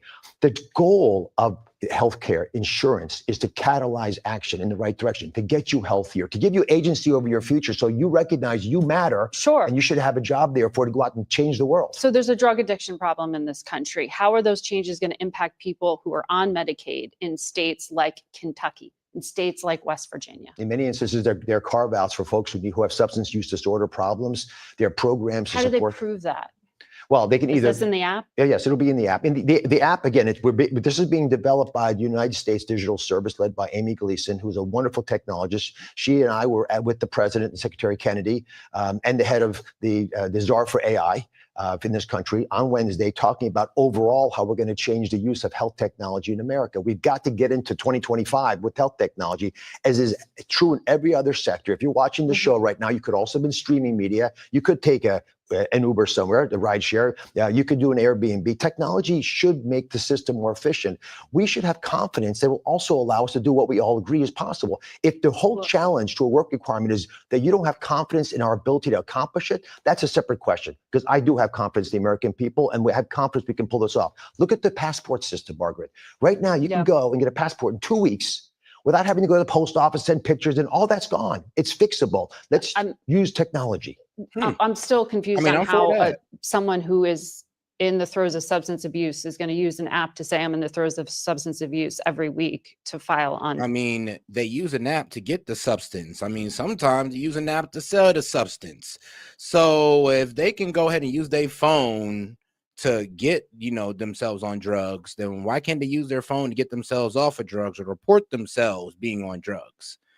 Like, isn't that kind of just looking down on them a little bit? When they go in to get their help for their substance use treatment, assuming they're going for help on that, they can also get enrolled in those requirements can be fulfilled. We want to talk to them in as many ways as possible. It's not going to happen just because we put an app out there. You have social workers and other folk elements who care a lot about this population who are coming together, but they have to have some mechanism to report back. That just has not been done well.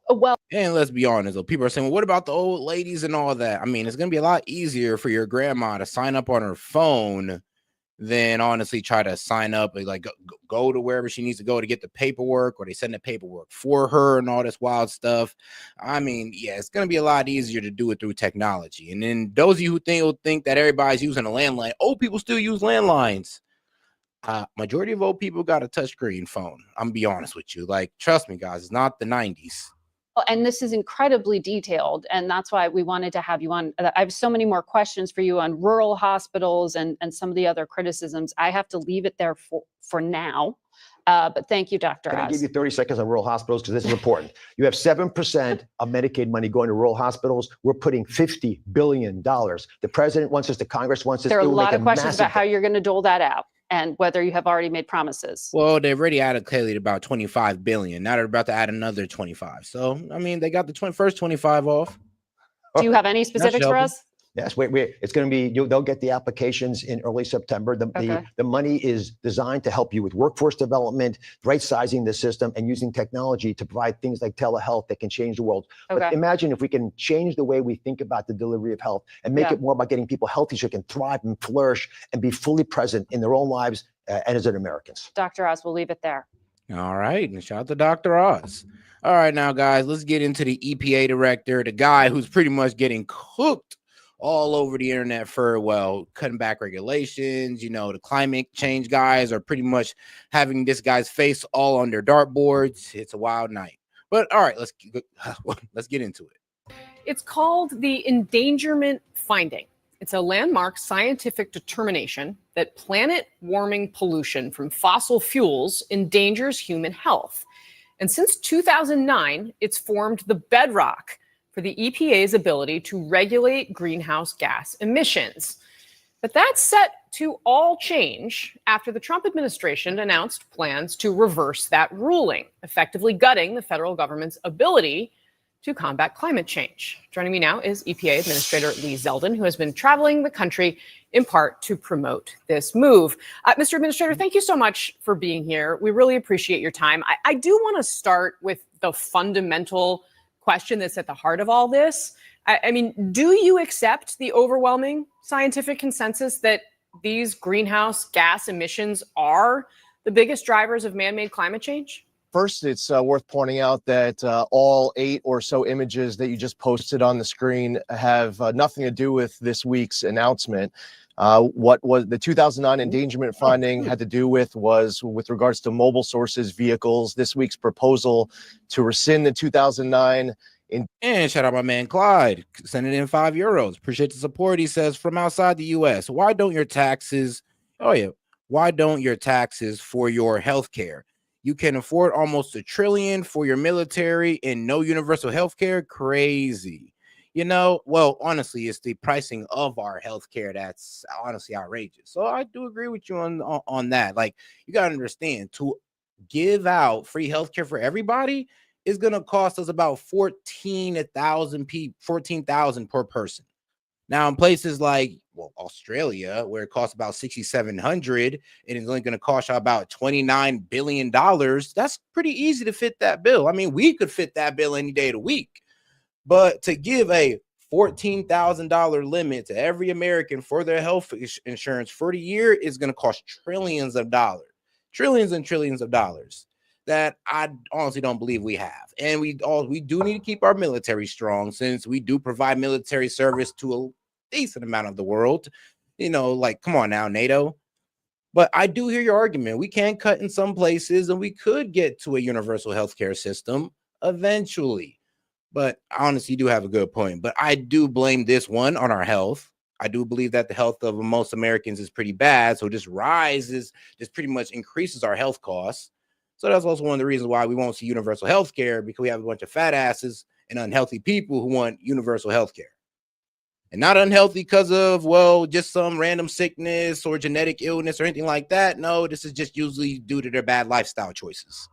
Endangerment finding was with regards to mobile sources vehicles. CNN's been using. And what also somebody else said at the bottom is that we also don't negotiate with these pharmaceutical companies. This is why we're at with pharmaceuticals and all that good stuff. So because we don't negotiate on behalf of our citizens, and we kind of let the private health industries and pharmaceutical industries take off with all the money.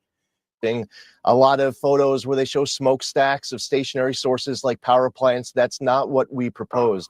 Now, going back to 2009, the science that they were reviewing included both optimistic to pessimistic scenarios. To reach the 2009 endangerment finding, they relied on the most pessimistic views of the science. The great news is that a lot of the pessimistic views of the science in 2009 that was being assumed ended up not panning out. Hey, that's great. We can rely on 2025 facts as opposed to 2009 bad assumptions.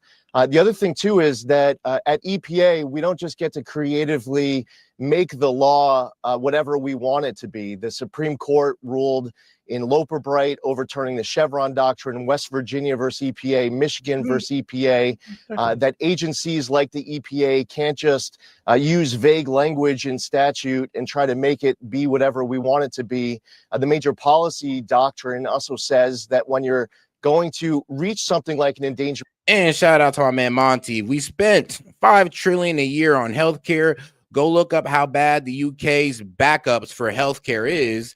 Their hospitals are always at 100% capacity and can't get in to get a life-saving care. They can't get in to get life-saving care. And that, is the criticisms that we have on y'all universal healthcare system.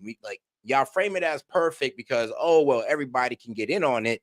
But is it really though? Like, wait times, can people honestly get the care that they need? And when we pose this to foreigners, y'all usually say y'all can. Y'all don't got no problems with it. But then we do hear from other foreigners that say, there's been times I had to wait for some pretty serious thing or a minor injury and it took a lot out of me and all that wild stuff. So I've heard both sides. I've heard, compliments and I've heard disagreements on it or criticisms. finding and then have trillions of dollars of regulation. Oh, and shout out to Monty and Clyde. Y'all don't open up the call-in line. Appreciate the support. I'm gonna go ahead and post that call-in link. That's something that should be decided by our elected members of Congress in passing statute. And if you don't mind, the 2009 endangerment finding, while it's simply summed up now as saying carbon dioxide endangers public health and welfare, that's not what they did back in 2009. They had a lot of mental leaps. They say carbon dioxide, when mixed with a whole bunch of other well-mixed gases, in some cases not even emitted from mobile sources, they say that it contributes to global climate change. Doesn't say causes, contributes. How much they don't say, but it's north of zero, not much more than zero. So you're sounding. Shout out to my man, Dr. Soon. No, we're gonna get into Dr. Soon later on in this live because he kind of debunks this whole climate change, how CO2 is just gonna destroy the earth and raise the water levels. No. Pretty global skeptical climate change of this overall scientific consensus that these greenhouse gas emissions are the overwhelming man-made climate change driver. That might be your way to try to twist my words, but what I'm saying is that we get our power at EPA from what the law states, and the Supreme Court in recent cases have been very clear. So what I was just describing with all the mental leaps used in the 2009 endangerment finding, Section 202 of the Clean Air Act doesn't allow all of these different mental leaps, as the Supreme Court made clear in recent years. So I'm not going to get creative with the law. We're going to read the plain language. And if Section 202 of the Clean Air Act gets amended by Congress, then we'll follow that new law. So, sir, first of all, I don't want to put words in your mouth or twist your words or anything like that. I just was trying to clarify kind of where you were coming down on my initial question. And I will say that you, as the Trump-appointed EPA administrator, you sound a lot different from the member of Congress. And I, of course, covered you when you were in Congress. But back in 2016, here's what you had to say about climate change broadly. Let's watch. Our climate is changing.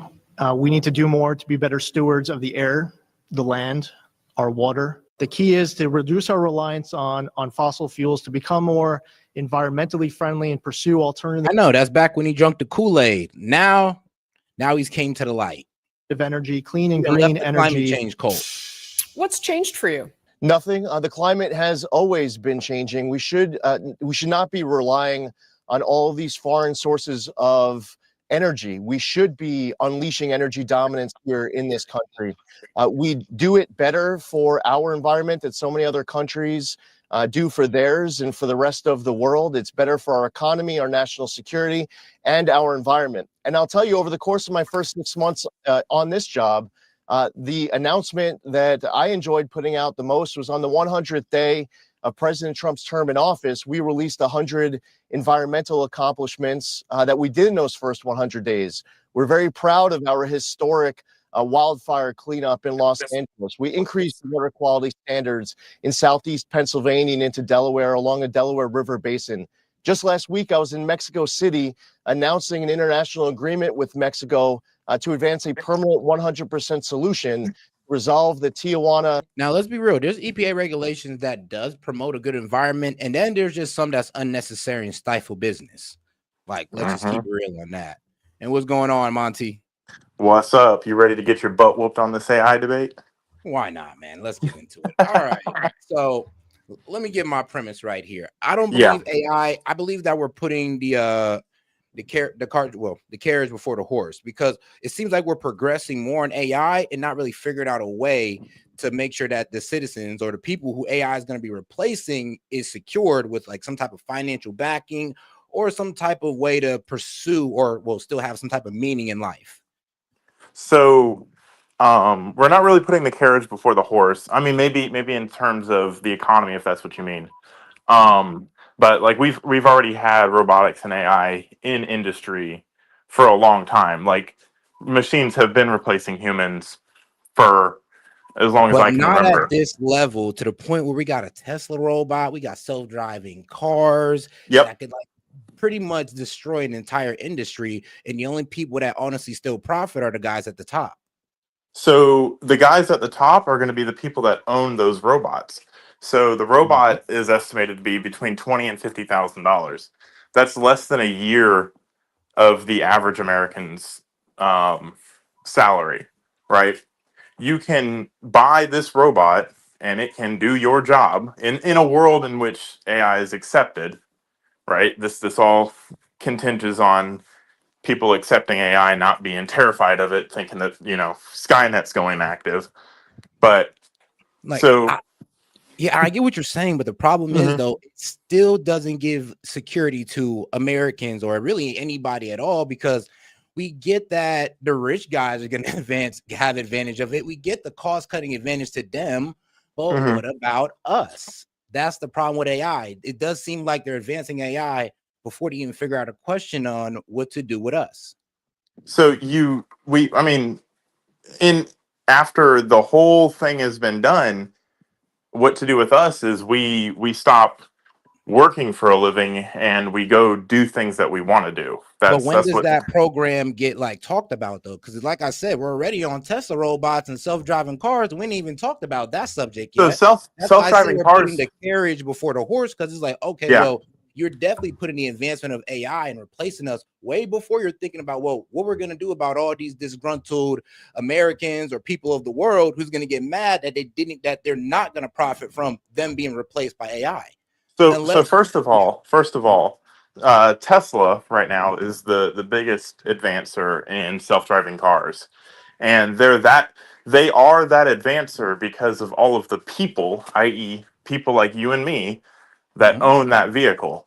So it's not like overnight, when Tesla gets their self-driving car, that everyday people aren't going to be able to be cab drivers anymore.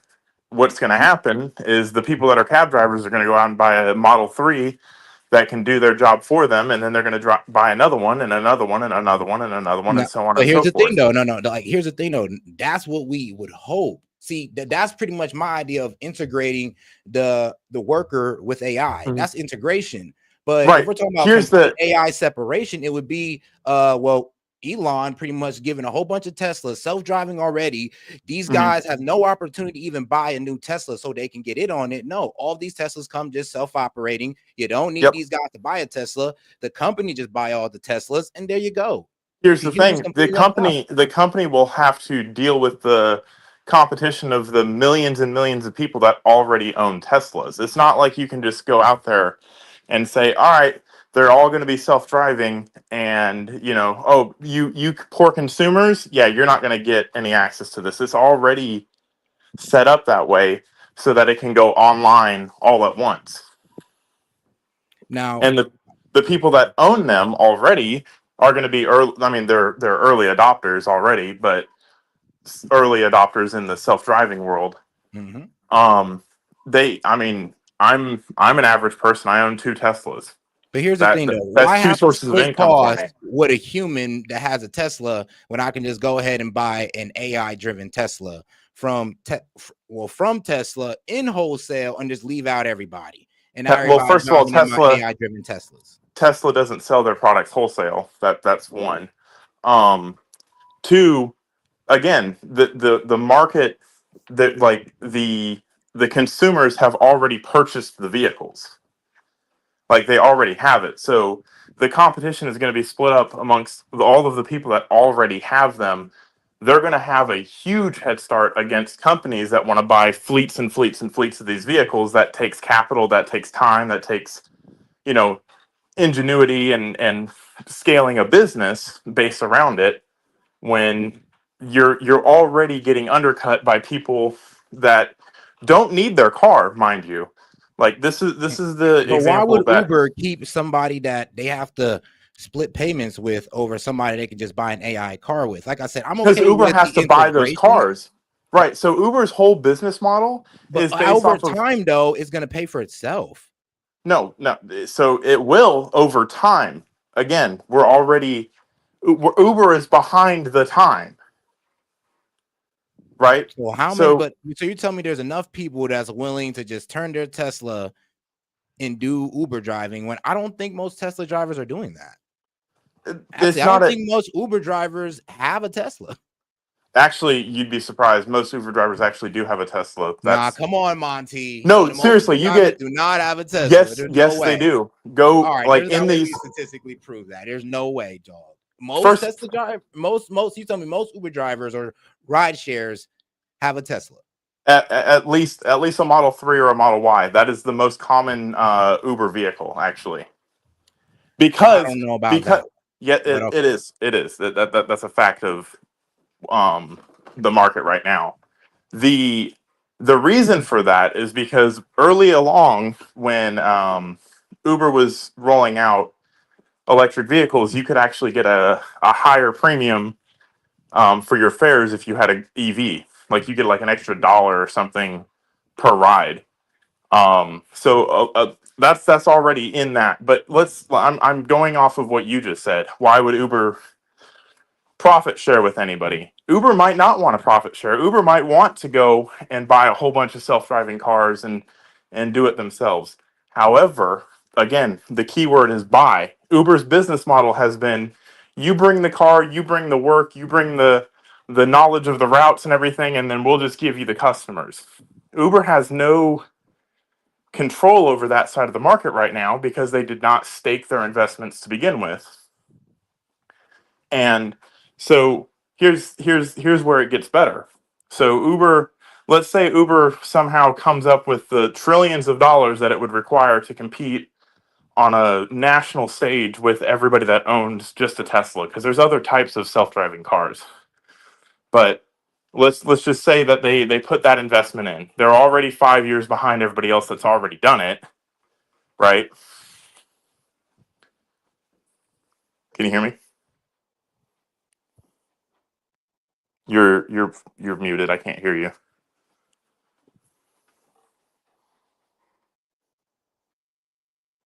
all right. Well, Yeah, you were muted. yep. All right, cool. Now, my bad, but I do not think that most. I'm sorry, but there's like you'd have to prove that most Tesla drivers are Most Uber drivers. Yeah, but It all is right, let's a move on to the whole topic of what about the labor in these Tesla bots. Now, I remember Vlastin was talking about the singularity, and that is kind of getting close to that singularity to where, well, why would they pay for human labor? And then we're also forgetting about, well, people actually do like to work. And what are people going to do after people. that? We can't just say that people are going to go ride off into the wind and just take vacations all day. No, they're not going to take vacations. They're going to do things that make them happy, like Like things that what? require, like for example, like for right off the top of my head, Creating say you things want make to. people happy. Working makes people happy. If AI is doing all that, where's the happiness? No, working does not make people happy. People have attributed working with a sense of worth because you have to work to live. All I'm saying is that by taking the need to live out of work, like you work because you have to live, otherwise you die, because that's basic economics and basic common sense. You have to provide the value. You can do things that don't necessarily contribute value to the economy as we see it now, but do contribute value to your life. For example, like say you want to be a professional swimmer or a professional basketball player. You don't have to worry about um, the the struggle that comes along with also trying to hone a skill that does not pay you. Now, Right. Okay, I get that on the whole hone a skill that doesn't pay you, but what about people who actually want to be doctors? People who actually want to be engineers, and all that is taken over by And AI. that those are the jobs that will not be taken away by AI. Humans I will mean, what not about people who want to trust. be authors and want to write something? AI can do all that. No, so that's the whole argument, is that you want the humans to do the art and the AI to do the work. We're living in a period right now, because it hasn't completely taken over, that humans are doing the work and AI is doing the art to entertain the humans. When it comes to a point where AI is doing all the producing of the dirty, dangerous, and boring jobs, then humans are going to start moving away from those jobs into higher skilled jobs. It's going to be a slow, gradual cascade, right? Like eventually it's going to be the fast food workers. Those jobs are going to get replaced by AI because they don't need to be done by humans anymore. Right? Those same people are either one of two things. They're going to go enter a trade instead of working at McDonald's and being stuck at a dead end job. They're going to go work a trade and be valuable until their job gets replaced, right? And they're going to Or they're going to go to school and be like, hey, I want to educate myself. I They're need. being taught by an AI. They're not going to be being taught by an AI. Like there's levels to this, right? You're not just going to go out and replace every single job right now with AI. You're But going to that's the replace. problem, though. That's everybody's fear. That's where the disagreement of AI comes in, is this fear of the singularity, where most of the people don't benefit, and it's only a select few corporate elites. It's not. It's not going to be a select few. Corporations are going to benefit. They have the most invested into everything anyway. They're going to benefit, yes, but it's not going to be on such a scale that everybody's job is just going to be gone tomorrow. You realize there's 340 million Americans in America. I would say it like this. I'm okay with the integration. Like, I was okay with the Neuralink chip and that advancing humans, so where we are able to do these surgeries better and all that. If we can incorporate AI with us, where you don't got to replace the body, then I'm okay with it. But when we have to replace the whole human, I do believe that does take away. Most of our market, I hate to say it, is consumer goods, and most of our consumer goods come from slave labor countries. Good point. Right? So all of these countries that are profiting off of slave labor, now we're also talking about shifting jobs and manufacturing back to the US. I don't see this whole, re-industrial revolution that everybody's fantasizing about. I see an industrial revolution based off of AI, where all of our products are still made domestically, but the problem of, an iPhone would be $3,500. Well, no, it won't, because Optimus is making it. You have the same level of child labor, so to say, the same slave labor, but it's not an ethical issue anymore. Now it's being done, and you can still go purchase an iPhone for what you could purchase it before. Now, you don't have to take the tariffs. You don't have to worry about any of that stuff. Honest with you, the only way I could see this working to where we don't have a bunch of Americans out of the job is that if we kind of shift education towards, AI engineering, machine learning, machine repair, it does kind of seem we need a whole, I would say a whole job market shift at that. Well, yes, you're absolutely right. There will be useless to tell your kid to go into anything but STEM. That's a good thing, is it not? For more people to be smart. I mean, here's the thing. I mean, due to the average IQ, how do you think that's going to work out? Here's the thing, though. You don't necessarily have to be smart and go into STEM. There's also the other option of just doing something that you like doing. Now, how much people actually want to do STEM? We'd have to ask. There's a very small amount of people, so a very small amount of people might be left out and might be left to just die out on the workforce. They're not going to be. They're not going to be left out. Those are the people that are not going to be doing STEM and are going to be doing things like making entertainment and doing things that provide other forms of non-monetarily assessed value in the economy that we have right now. You have to completely get rid of the idea of the economy that we have right now and move more towards a world in which money does not mean the same thing as it meant 15 years ago. I'm talking about 15, 20 years in the future, right? Okay. So it's a completely nuanced and novel idea to grasp because we've never been in that situation before. All right, now, but there's one question that I think you haven't answered yet. It is that how do we benefit from AI and not just the corporate elites? Like, how? Because you just give me we save time, but that ain't putting money in our pockets. That's putting money in time is the ultimate currency. You trade your time for money, right? Now, but if the AI takes your job, then you're pretty much just gonna be wasting your time. The AI doesn't take your job. You own the robot that you go lease to the company until the company can get the large amounts of capital that they need, right? So it's a slow transition from the worker owning the robot and leasing it to the company. That's how you get your money. To answer that question. You go out, you spend $50,000 and you lease it to the company. So I buy a Tesla robot and I send my Tesla robot out to work. Yes, that's how it will happen at first. Because it takes time to integrate large numbers of machines like this, right? Like you can't just do it overnight. Like, have you ever seen a company that just completely gets a whole new fleet of cars, a whole new fleet of equipment all at once? No, you haven't, because it doesn't happen comes like in that. pieces, of course. Exactly. So the piece at first is going to be, hey, I'm going to go send my robot to work for me. Oh, wait, I can afford another robot. I'm going to go get a second job But and how many send the. Americans are going to be able to afford that when most Americans can't afford that 50K? That's like most If Americans you making that. So not every American is going to have that luxury, to be honest, and they're going to be left out. It does seem like AI is going to choose its winners, and it's not going to be majority of the people. Well, I mean, if you live in an economy that is rapidly changing and you don't do anything to better yourself, you're going to get left behind. That's what I'm trying to express, is you don't just leave yourself in a position to get left behind and have nothing. Take a piece of it now while you get to control how it goes. If you're not in the game, you don't get to control how the game goes. And that's going to be majority of Americans or majority of the people. Well, I mean, that is the issue. This is the same issue that we had with the .com boom. It's the But same that's the issue we thing. had with cell phones. But I think that's going to be way worse, though, because that's where we're going to have people that really can't get their job. At least we can integrate with .com. We was able to integrate with a lot of these new technology. This is the first time where we're having technology that operates independent of us. That's the problem. How is that a problem? That, like, do you really want to be the person that's stuck for 20 years working at McDonald's? Or do No, you but I'd want to rather have be the person doing all the engineering to give all the new technology, do all the new coding to push these apps. I'd rather humans do that, to be quite honest.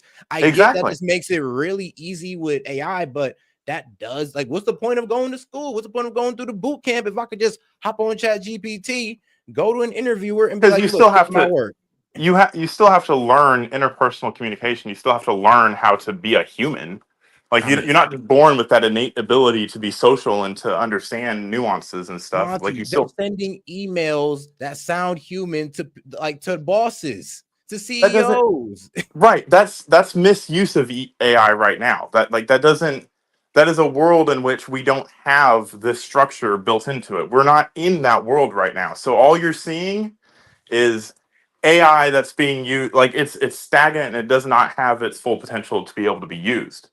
So that's what you're seeing right now. I am talking about a world in which these problems are already sorted out. Like, it's not hard to sort these problems out. Like, what humans want to do with all the extra time they have is a small factor in the I grand rather scheme of things. I'd rather this. I think we're going in the wrong direction with this. Instead of having a Tesla bot, we should have some type of like integrated human technology that can go into your body. You're stronger, you're fitter, your spine is more aligned, you can live better, all that good stuff. It should be human integrated and not dependent of humans. So you want humans to be the slaves?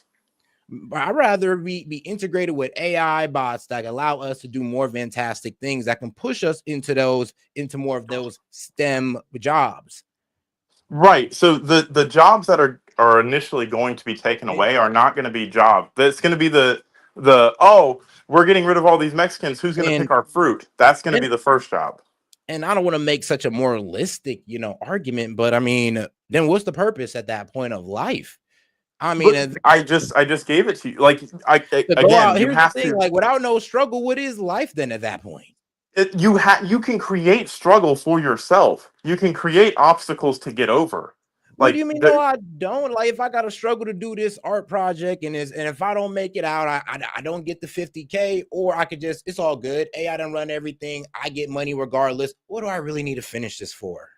no, that's not. You're thinking about it wrong. You're thinking about it in a world in which you have to live so that you can go be a work, so you can go be a slave for somebody. That's the world in which we live right now. That's why it's so hard to disassociate work and production from human self-worth. Human self-worth comes in many, many different ways.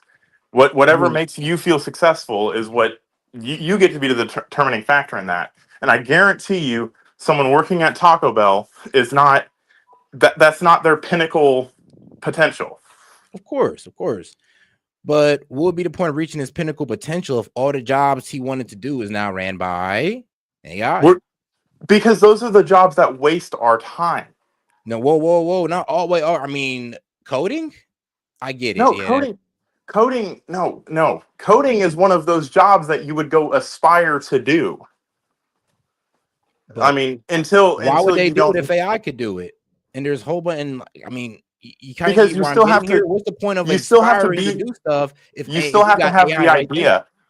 AI cannot have an idea and go do something without a human saying, "Oh, I have this idea. Let's make this a thing." Yeah, but it can give a concept, and that's the thing. Us humans are used to giving out our concepts and actualizing those concepts. When we take out the actualizing of the concept, I think we are taking away something precious away from humanity, to be quite honest. So then you just pivot to something else. Like it's not that big of a deal. I So you mean, people's passion is their passion. right, people's passion is what the world, like the category that they happen to fall into when they got out of grade school, and that's what they've chased their entire life. That doesn't mean that it's a complete waste of time to have somebody that has a tool that can do it faster and more efficiently than you. Does that All make right. sense? I know. I hear your point on that one. I do hear your point. But all right, Right. and I get So yeah. just because you're doing something that needs to be done right now in this economy by a human does not mean that it's so irreplaceable that you should hold on to dear life like you can't do anything else with it. Yeah, but Like, I don't think that we should just assume that people don't want to do their jobs and just have AI replace it and be like, well, sorry, go do something else. And what the truck was like, dog, that was like my mental therapy. I like being on the road. Well, it's too bad, bro. We got AI for that. Go figure well, something else out. you can still be on the road. You can go drive down the road. Like, Why nothing's would they stopping hire you when they got AI who ain't gonna you. crash? You're not going to hire. But you're missing the point, right? Your mental therapy is driving down the road. You don't have to be attached to 80,000 pounds to have mental therapy. You can get in a car and drive down the road.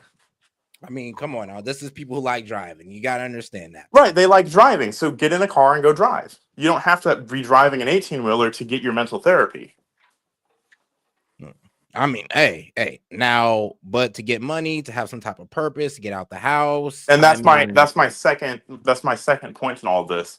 When all it right. gets to that point, money is going to be irrelevant. It's not like in order for supply and demand in economics to work, you have to have a producer and a buyer, right? If you have a producer that works for absolutely nothing, i.e. robots, producing consumer goods, which is 70% of our economy, is consumer goods. Things that factory work and, McDonald's and, working at a restaurant, there there are places in which, the more exquisite, Now, hold on. ref- Now, if money's irrelevant, and then what are we doing then at that point? Like I said, it doesn't it kind of you do kind of sound like you're going more towards a AI led society where everything's done by AI, and we just not right off into the not winds with our everything. fantasies. So it's not completely on or completely off. It's not everything is done by AI. The things that do not give purpose to somebody's life will be done by AI, because those are the meaningless I fucking mean, manual. Monty, people are writing that gives purpose to people's lives, and AI Right. can do So that. they can go right. That's what I'm saying. You But free how up the could they fast ever food work. aspire No, to no, be no. what they Stop, want to stop. be if AI is writing better? Okay, my bad. You free up the fast food worker so that the fast food worker can go write the next Harry Potter series. You free up the person that's working on the assembly line in Detroit, not that there's many left of those, to go, invent some new engineering feat. That's what freeing up your time actually does. Now, the people that have the bright minds that are stuck in those jobs, they're going to rise up and they're going to make good things for our society. The people that, they were lazy, not lazy, intellectually lazy, and didn't want to do anything anyway, they don't have to do anything because they don't need to work to live. I get that, but that's what I'm saying. That's where I think it definitely And does that's take when they something. I don't know. that's I when think they it takes away from the human experience at that point. If so we can just allow people to ride off into the wind with no consequences and just be lazy bastards and sit there and don't do nothing. Okay, Seth, what do you work outside of YouTube, right? Yeah, of course. What do you do for work, if you don't mind me asking? Let's just say I plug in cables. Oh, you're an electrician, or you work for Comcast or something? Data center. Data center. Oh shit. Okay. So let's say tomorrow your job is gone, right? Because Your those job damn is. AI robots is plugging in those damn wires and running Yep. the Exactly. recovery. Well, sorry, but So the let's just work in recovery this code. hypothetical for a second, right? Mhm. Well, you also have another passion, which is YouTube, Mhm. right?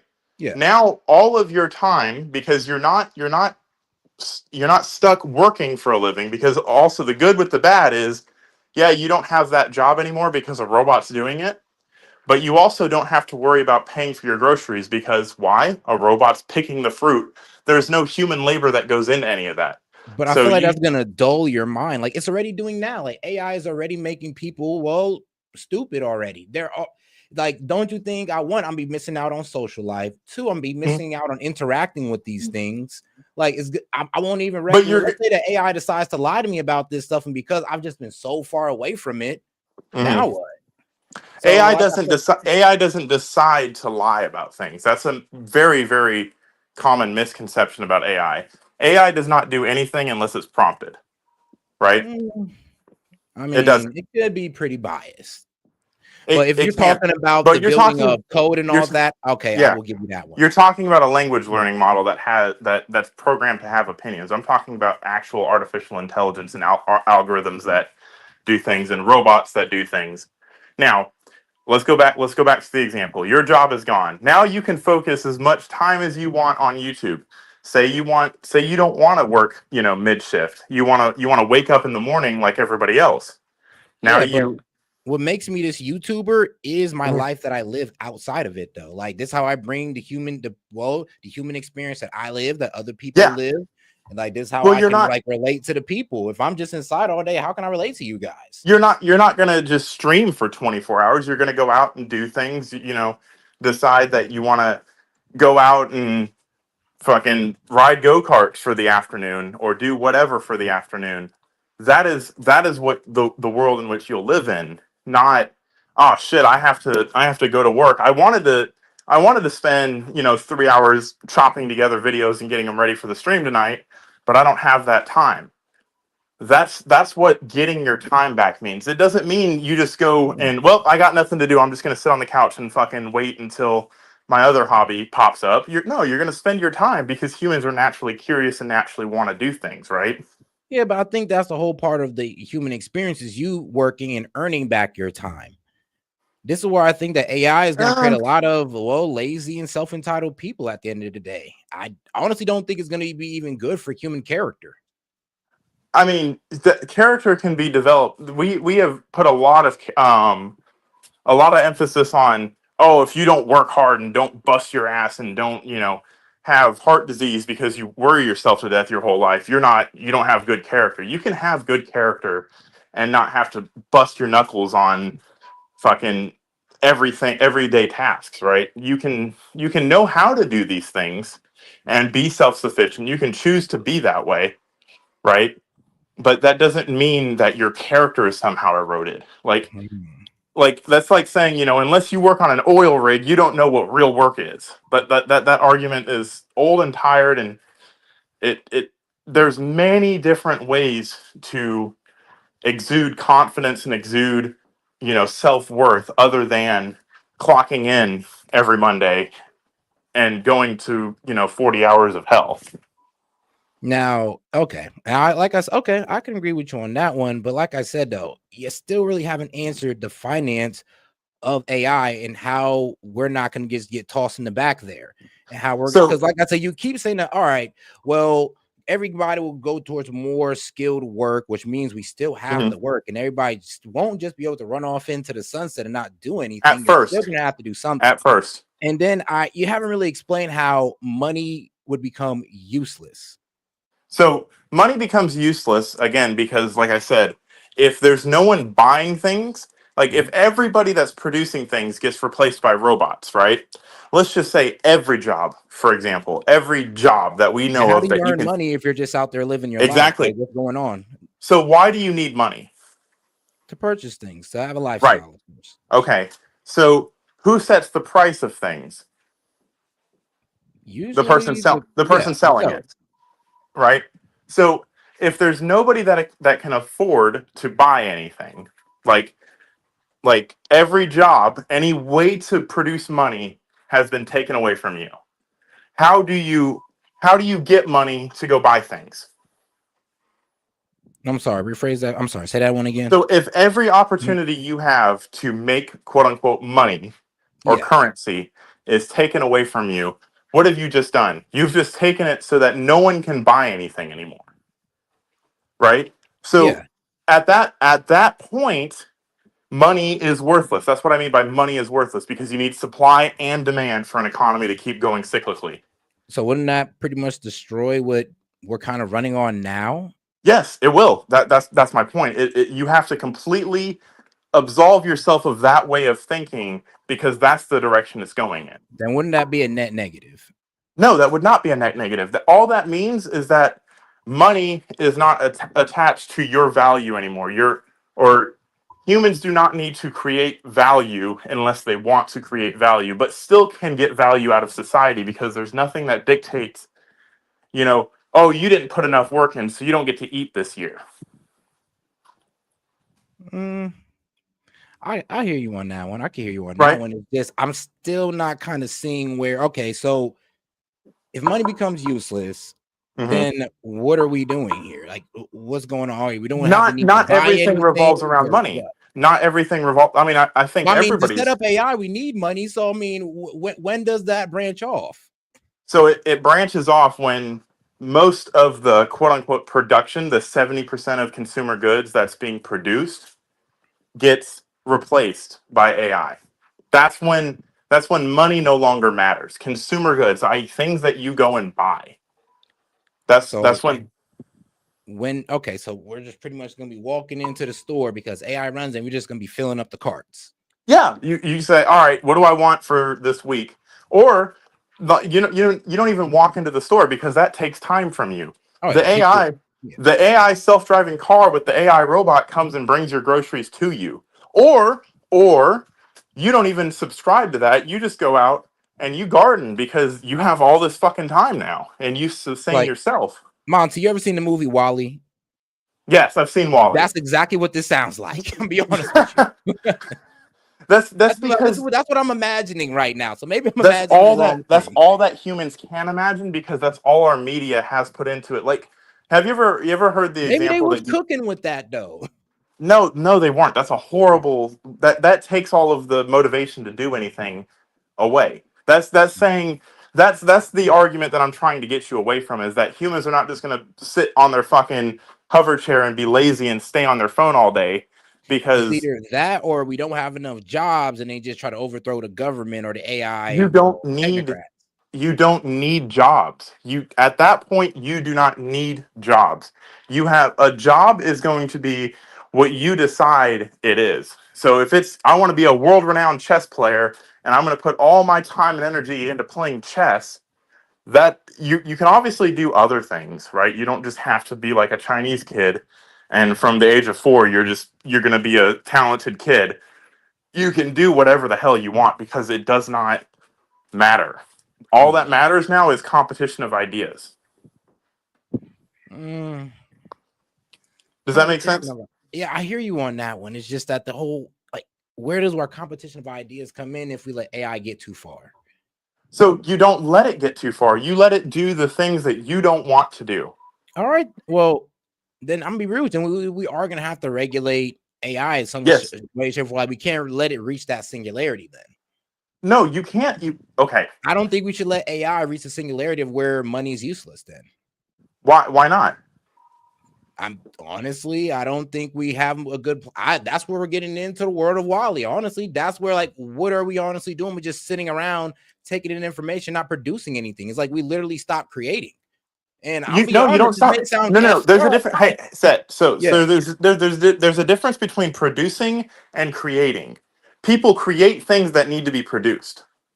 That's where your brain and urge to figure things out, that's where that gets stimulated. That's where people can spend all of their time, not just, this is a side project that I'm doing in my garage because I can't afford anything.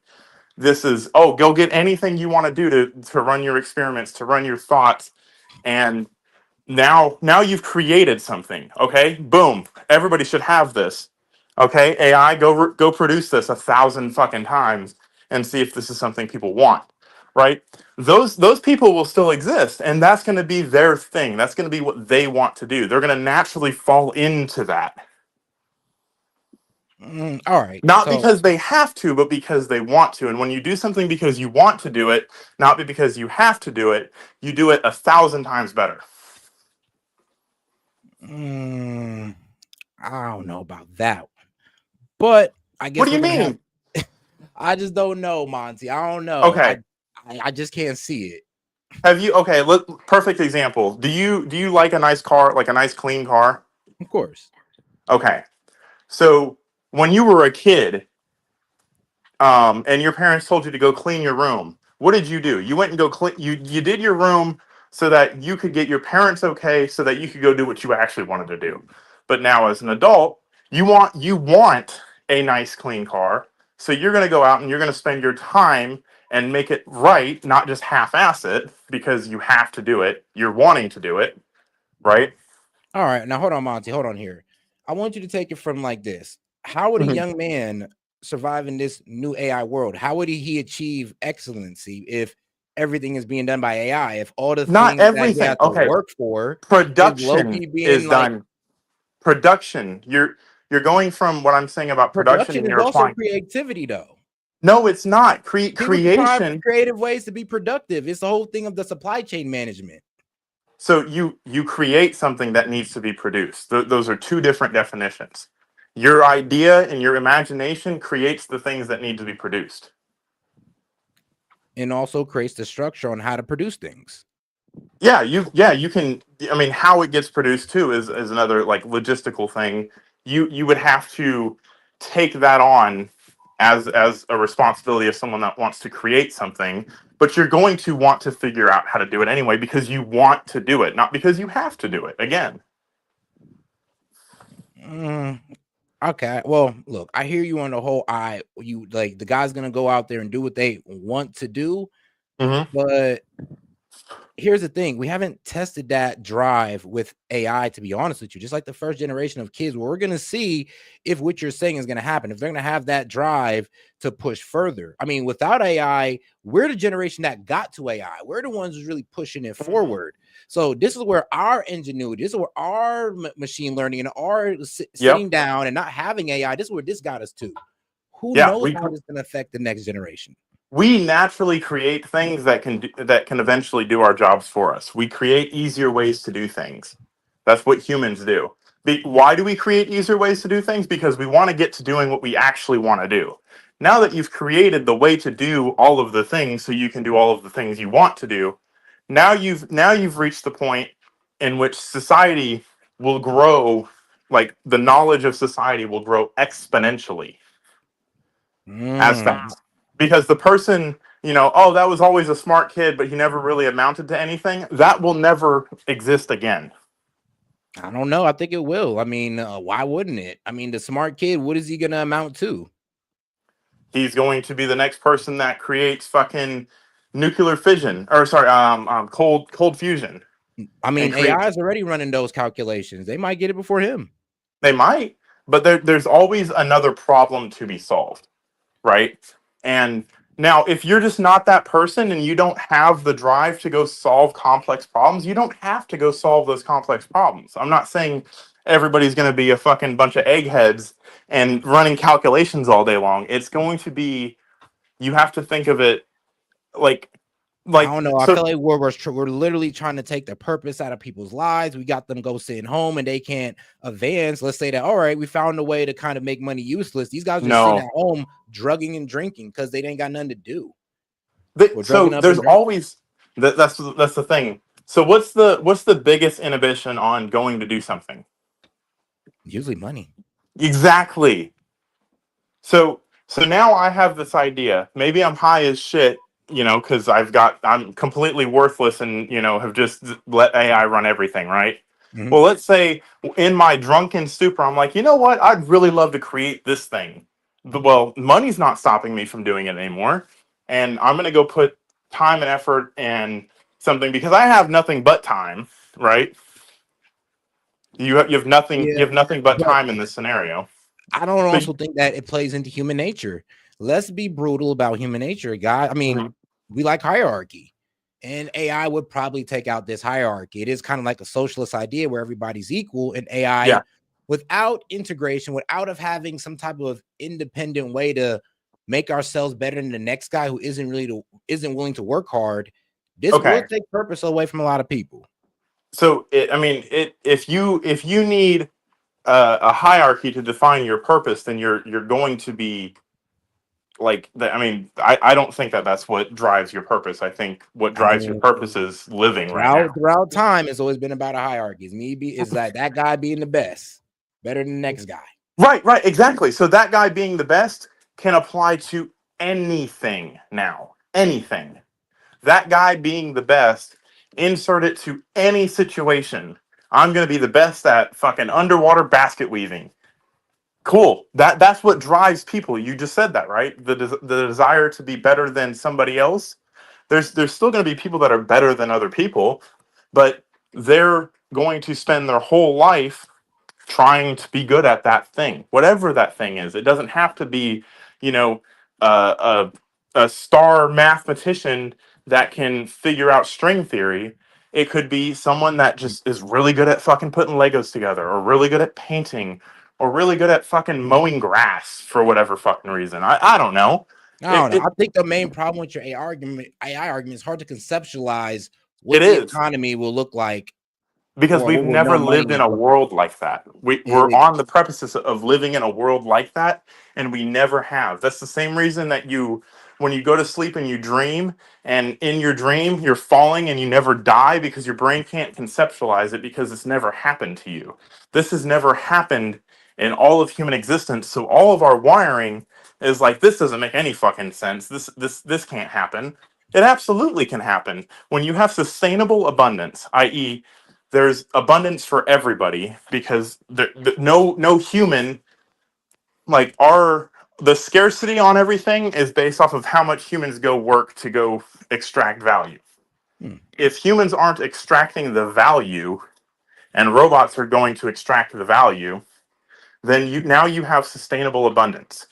From the iron turning into a car, every single part of that is run by an AI, with a human saying, "Oh, this is what I want the car to look like," because I'm the guy that gets to design cars, right?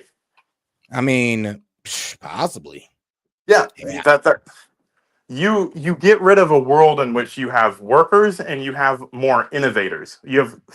Everybody becomes an innovator, or if they don't want to be an innovator, they just sit back and fucking go play chess. Like I said, I'm using chess as an example because it requires intellect and it requires honing your skill, or it could be anything. It could be fucking building shit out of Play-Doh. For all I like, it doesn't matter, right?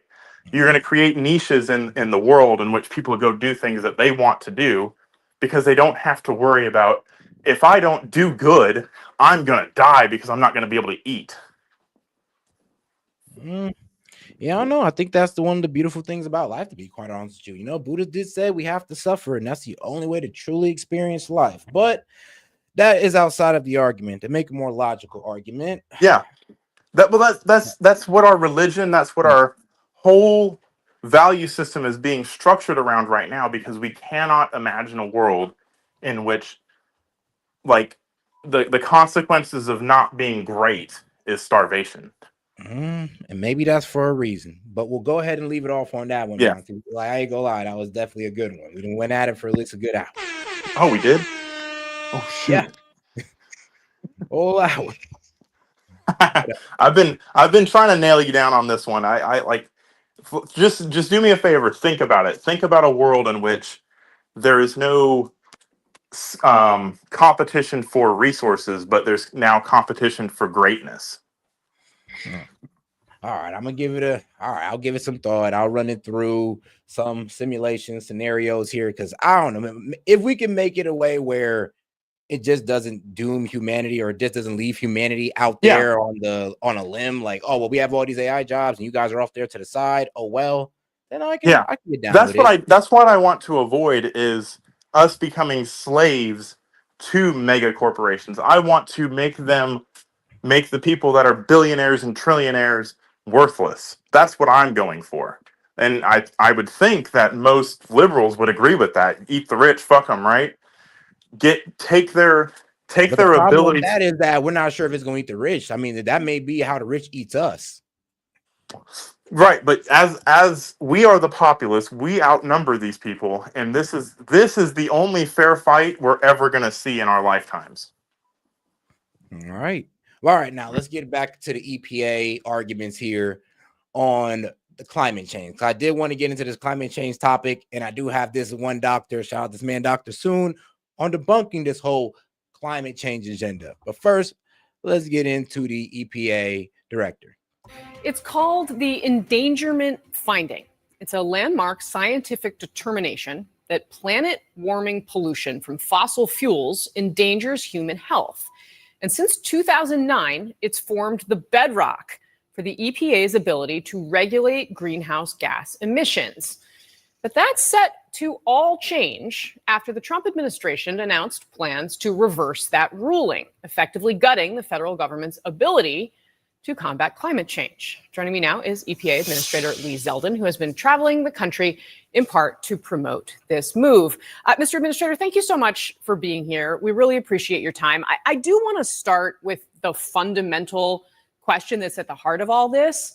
I mean, do you accept the overwhelming scientific consensus that these greenhouse gas emissions are the biggest drivers of man-made climate change? First, it's worth pointing out that all 8 or so images that you just posted on the screen have nothing to do with this week's announcement. What was the 2009 endangerment finding had to do with was with regards to mobile sources vehicles. This week's proposal to rescind the 2009 endangerment finding was with regards to mobile sources vehicles. CNN's been using a lot of photos where they show smokestacks of stationary sources like power plants. That's not what we proposed. Now, going back to 2009, the science that they were reviewing included both optimistic to pessimistic scenarios. To reach the 2009 endangerment finding, they relied on the most pessimistic views of the science. The great news is that a lot of the pessimistic views of the science in 2009 that was being assumed ended up not panning out. Hey, that's great. We can rely on 2025 facts as opposed to 2009 bad assumptions. The other thing, too, is that at EPA, we don't just get to creatively make the law whatever we want it to be. The Supreme Court ruled in Loper Bright, overturning the Chevron doctrine, West Virginia versus EPA, Michigan versus EPA, that agencies like the EPA can't just use vague language in statute and try to make it be whatever we want it to be.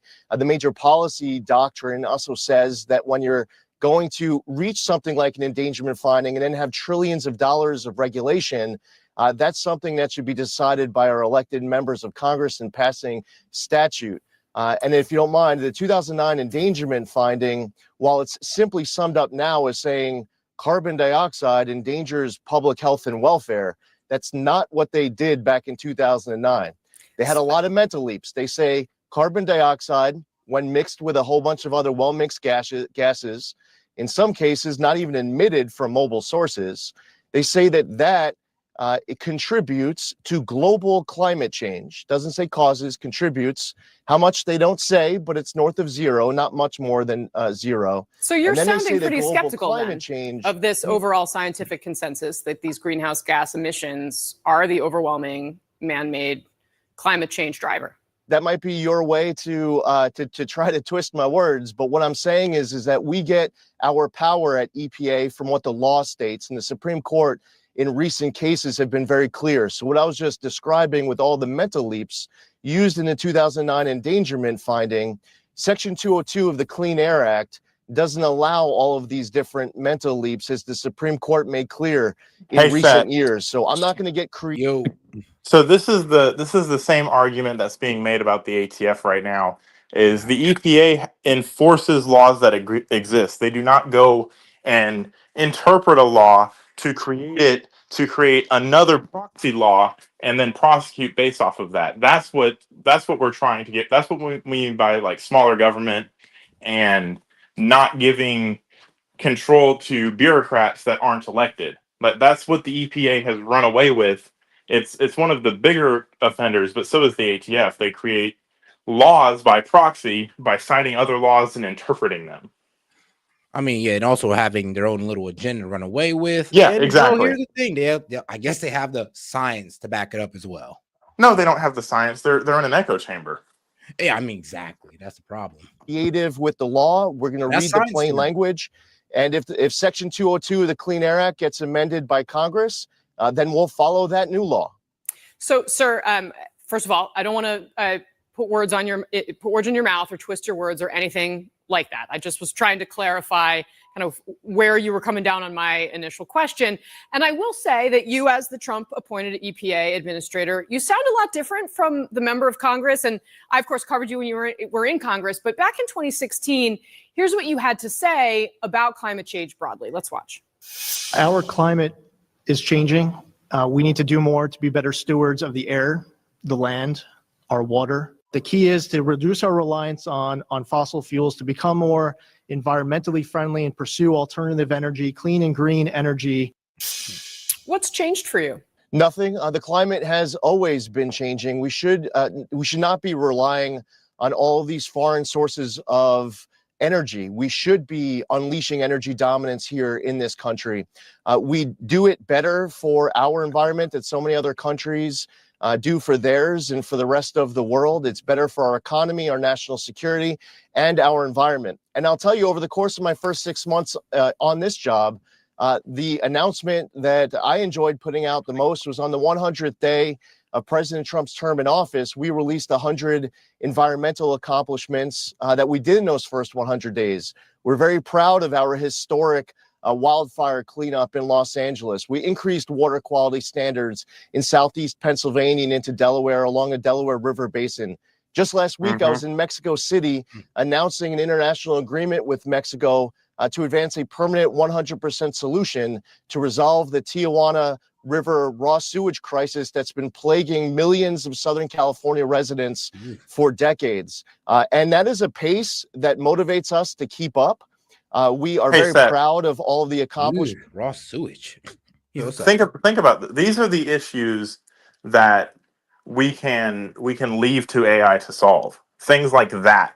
Things that do not require fucking mass amounts of thought. It's just a fix it this way. You sure we don't need a hands-on problem on that one? Yeah, you do need a hands-on problem. That's why I say AI can't replace us. Like you say, hey, I have all of these variables and these are the solutions I'm thinking of. Run this like Doctor Strange, see all the different scenarios and tell me which one's going to be the best, and that's what I'm going to do. Okay, yeah. AI definitely can do that for you, which is I'm not mad at. As you pointed out, I'm currently traveling around New England, visiting Superfund sites that are getting cleaned up. And EPA, over the course of years and decades, has been doing an amazing job as it relates to the Superfund cleanup and the brownfield cleanup. We're advancing cooperative federalism and getting state implementation plans done. We're getting through our backlog. We inherited a pesticide review, a new chemical review.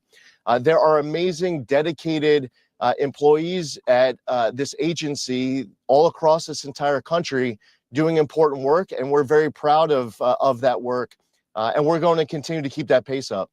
So one way that you have defended the change you want to make in terms of the endangerment finding and saying that the government's not going to regulate carbon dioxide fundamentally is to say that this is going to help consumers save money, basically pay less for their cars. My question to you, though, is what do you say to people who live in a state like Florida? Farmers insurance has pulled out of Florida entirely. State Farm basically threatened to. It's getting harder and harder for people to get insurance at all, let alone pay for it. People that have insurance, it's so much more expensive. How is this policy, this change that you're making, going to help those people? Well, a few things. First off, as you look at the 2009 endangerment finding, and I referenced that it was to combat global climate change, that was their justification. What EPA had done previously under Section 202 was to look at local and regional impacts. The problem for EPA in 2009 was that they didn't have the science to be able to reach that justification. That's why they had to expand it to this new approach of combating global climate change. We have first, and I would also point out that what we put out this week is a proposal. We're now going out to public comment. We'll make a final decision after that public comment. Now, as far as the National Flood Insurance Program and congressional debates and votes, that's something for members of Congress to talk about how to fund insurance programs. As it relates to carbon dioxide, I think it's important for people to note that there has been a greening of the planet that's been taking place. It's important to note that emissions have been down. And part of your question was also with regards to the amount of money that's being saved. We at the Trump administration promote consumer choice. We don't believe that states and the federal government should be advancing any form of an electric vehicle mandate. This proposal, on top of a proposal to rescind the 2009 endangerment finding, is a proposal to rescind the greenhouse gas. I'm so tired of hearing that fucking federal EV mandate. It does not exist. It has never existed. There has never been a law or anything that says we're going to stop making gas vehicles by X date. It is outdated. It is something that the Trump administration has used as a dog whistle to the far right and to people that honestly just do not understand. There are states like California that has put goals out for not having any gas vehicles by 2035, but that is a state. There is no nationwide anything in any sense of the word, form of the word, anything. Even the Green New Deal did not put it. It said, "Hey, we want to." I think that was Kamala Harris's like one of her campaign pledges. Honestly, yeah, I don't think it. Her. Yeah, no, it wasn't. It was push towards these technologies because we've kind of gone through a pendulum swing of, oh, the Democrats of 20 years ago or 10, 15 years ago were talking about EV mandates when the Chevy Bolt came out. Like, oh, we fixed it. Everybody should make cars like this and we should never do anything like that. That was an idea that was proposed, but that has never existed. So talking about how you're going to repeal the EV mandate, you're just lying. There is no EV mandate. It's never existed. I mean, let's see. EV policy infrastructure. Let's see here now. I'll look into a little bit more. There have been policies to support EV growth in the United States, the same way there's policy to support the drilling of oil. And if you wanna bitch and moan so hard about EVs, then maybe you should take a look at Texas and stop giving them federal dollars then. Oh, all right. Emissions on vehicles that followed light, medium, and heavy duty, and the off-cycle credits like the incentives for the hated start-stop feature and other aspects that we've heard from America. But no, yeah, Monty is right. The U.S. has never had a law requiring customers to buy electric vehicles. Federal policies under President Biden, like targets for EVs to make up 50% of new car sales by 2030, were not binding goals. Yeah, so they're goals that the government has set forward, but they are not. You can't get a gas car because we're not going to let anybody build them. That's how they're phrasing it, and it's not true. And yeah, it's pretty much like some states have enacted a binding mandate requiring automakers to sell rising percentage of zero emission vehicles, not mandating it, but pretty much asking them to sell more or make more of it. Make it more affordable. How can we make it more accessible to the average person? That's what they've gone after. And honestly, not for the climate, because I believe climate change, fucking global warming, all this shit, it's just a scam created by companies to perpetuate a product, right? I completely disallow myself to even go down that road. Where I see the value in EVs is with things being run on electricity or things that are just a dime a dozen, your cost of transporting things, your cost of building this country up goes way, way down, because the single, like one of the biggest drivers of cost next to labor is fuel.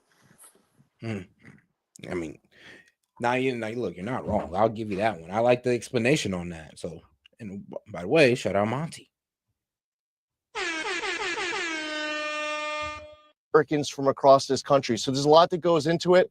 We're going through a public comment period. We want to make the right decision afterwards. But for people who want to sum up the 2009 endangerment finding as if they studied carbon dioxide as an endangerment on human health, I want to bring us back here, though, to the present day, because a lot's changed since 2009. Do you think the federal government should have a role in trying to combat climate change? It's a great question, and I'm at the EPA and running an agency. The Supreme Court made it very clear that I have to follow the law. I have to follow the plain language of the law, and I can't get creative.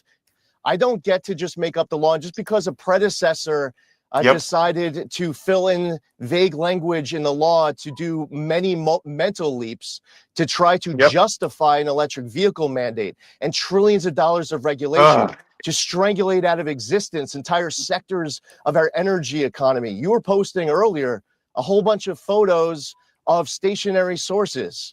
Well, the Biden administration did do a whole bunch of regulations to try to make, for example, the coal industry get regulated out of existence. There are people out there who like wind. I come from a state where the governor says that New York is a substitute for baseload power. It's not. In order to make America the AI capital of the world, in order to unleash energy dominance, to protect the jobs, to bring down energy costs, we are not going to regulate out of existence entire sectors of our economy.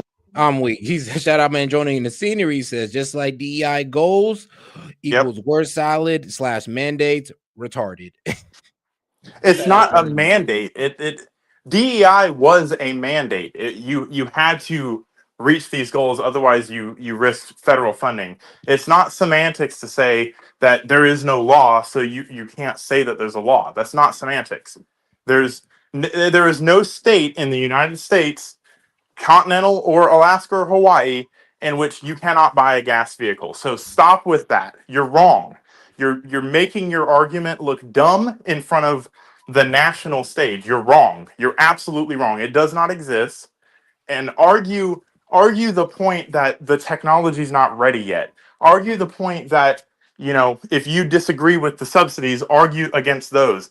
Stop sitting here and saying, oh, there's a mandate, they're just trying to take our freedom away. No, they're not.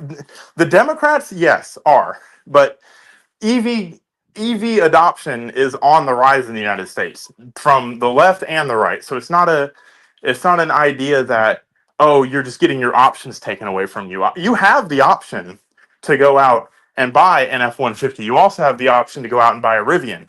Which one is right for you? That's what these quote unquote goals are. Give these people a breath of fresh air so that they can develop their technology while your coal and natural gas and oil industry has gotten trillions of dollars over the last 150 years. And all right, now let's go ahead and get on more into this climate change. This is what they don't want you to know about climate change, the climate change agenda. And shout out to our man, Dr. Soon. Pretty smart guy. In the United States, we often refer to our main sources of energy as fossil fuels. Oil, natural gas, coal, they're fossil fuels because they come from fossils, ancient organic material, forests, jungles, plankton, dinosaurs. Held under the ground for millennia, they transform into oil, gas, and coal. Everybody thinks that's true. On the other hand, there's evidence that maybe it's not the whole story. If that's where fossil fuels come from, if that's how hydrocarbons are made, then how come they're found so deep under the oceans and at the top of the earth? How come one of Saturn's moons, according to scientists, has more oil and natural gas than Earth? Were there dinosaurs and planktons and forests at one point on one of Saturn's moons? Probably not. So if all hydrocarbons aren't from fossils, where are they from? And why isn't this commonly known? And what are the implications of it? And what does it tell us about our modern climate change policy? These are not just esoteric questions, they're central questions, actually, as we chart the future of energy usage in the world. Willie Soon has been thinking about this for a long time. He's an astrophysicist, a geoscientist. He spent 31 years at Harvard. He recently left, and he joins us here. Dr. Soon, thank you so much. Thank you, Tucker. I appreciate It's a blessing to be able to come on your show. Well, it's a blessing to have you. And this is such an interesting question with so many implications. Yes. And I want to spend most of our time talking about the implications. But just to the strict question of where hydrocarbons come from, it sounds like they're not necessarily all from ancient forests or plankton or dinosaurs, are they? Yes. The story can be a bit long, so give me a few minutes to Yes. explain. You are certainly right, but most important to clarify is that the information that is found on the largest moon on Saturn, which is called Titan, yes, is actually results from NASA, European Space Agency, Yes. and then the Italian Space Agency, who built this spacecraft called Cassini and Huygens. Actually, one of my thesis advisor committee is actually built the UV spectrometer, but the one that they used to discover this, basically the ocean liquid form of methane, which is in ethane form, which is much more complicated hydrocarbon, is whole ocean of it, because Titan is in such a way that it's very cold, by the way, so it's mind. And shout out to joining in the center. He's like, my argument is you're gay, Nepto baby phone. I mean, damn. Wow. So talk about can't have an intellectual conversation because you don't understand basic physics. But okay. All right. There's 290 degree Fahrenheit. Yes. Hint. Where's the global warming there, right? If it's full of methane there, right? That's another problem because it's far away from the sun. That's what it is. Yes. And clearly that the question of abiogenic method, which means no need of any biology, is true. Because we know, actually one experiment was done in 2009. It was done in Swedish Royal Academy, one of those group, but it's done by one Russian leader. He was able to show that if you squeeze methane, CH4 in chemical formula, so 4 hydrogen, 1 carbon, squeeze them in a form that in which they simulate the condition of the Earth mantle, which is 1,800 miles deep, kind of below the surface, because the Earth is deeper, right? And it's within this 18, but basically the condition that is only about 40 to 150 miles in, that you actually can form complex hydrocarbon. You got benzene, you got ethane, you got all this other stuff forming. So that proved beyond doubt that you have such a way to make this. Plus that Titan proved beyond doubt. You actually see methane also in all the atmosphere of Jupiter. You know, you even find Hey, Seth, can I benzene say in the something real rocks quick? of. Yeah, go ahead. So he's not wrong. You can squeeze hydrogen and push it into a form of complex carbons. But the reason it's called fossil fuels is because the reason that hydrogen got down there, the reason that oxygen got down there is because of decayed life that has sunk down to that level. I mean, sure. Well, let's hear what That's how it got trapped in there. Like you can go pump oxygen theoretically into the ground and hydrogen and carbon into the ground, and with the forms of a bunch of atmospheres and pressure and heat, you can create complex hydrocarbons. He's not wrong about that, but you have to get those ingredients down there. All right, well, shoot, let's see what he got to say. Mars. And then for me, astrophysicist, I can tell you even more. You find this complex hydrocarbon called polycyclic aromatic hydrocarbon. It's another one of those complex hydrocarbon that actually you found it in interstellar space, within stars, intergalactic space. These are everywhere because temperature there are cold and probably the right pressure condition. All this complex hydrocarbons. Well, it's kind of incredible because all of us, and including myself until very recently, assumed that all of our main energy sources are these so-called fossil fuels, and of course their existence is going to be limited by the amount of fossils, by the amount of decaying organic material. Not so. So if that's not so, then we need to rethink a lot of things. A lot. I think this one fit into a paradigm by a famous economist that I like very much. His name is Simon. Do you know about this guy named Simon? Julian Simon. Yeah, the key guy, University of Illinois and then Maryland. He was the guy who said that the ultimate resource of humanity or Earth is actually not all this material thing like uranium, gold, because uranium, there are far more uranium in the oceans than on the land, right? You have 4.5 billion tons of uranium in the ocean. You have only 17 million tons of that. Gold, copper. What do you want on the ocean? It's all there, except they're in very dilute form. Yes. Clearly. So the ultimate resource actually is not that, it's the human mind. It's the innovation part of it. I think I like that principle a lot. And it fits very well in terms of saying that it's all matter of cost. Even oil. I don't know if any of you know, the audience know that 50 to 60% of all the oil that you already drilled, the drill hole, you can only pull out 40 to 50% of it. 60% of that remains in it simply because there's not enough pressure to get it out. Yes. This is why the idea of abiogenic oil is interesting. It's true, clearly true. It's all matter of cost, really, because this thing has to form way inside the earth, the mantle, which is 50 to 100 miles, right? Human, how deep have we ever drilled? Only the skin, which is only 5 miles maximum, 5 to 6 miles basically. That's at most that we can drill. And then all this stuff had to permeate into the reservoir. I got this information from the top people that physically have to look for oil every day. One of my friends, Joseph Limecooler from Beacon Energy, offshore energy. Those are the guys who work day in.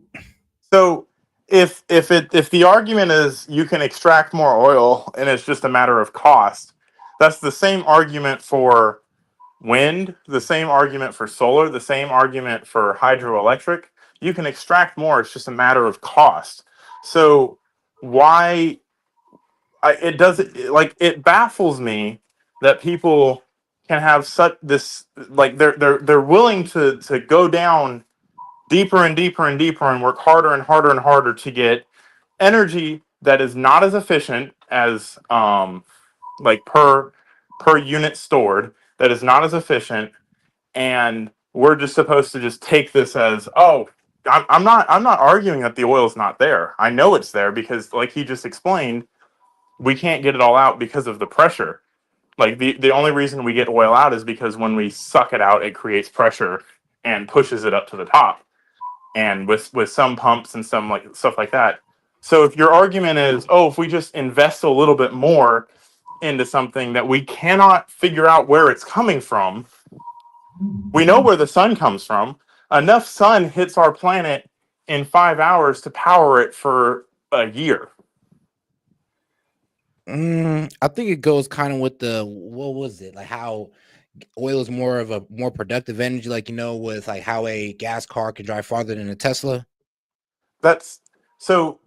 Again, batteries can be more reduced in size, and it's just a matter of money. It's just a matter of getting the technology to the point in which you can store more energy.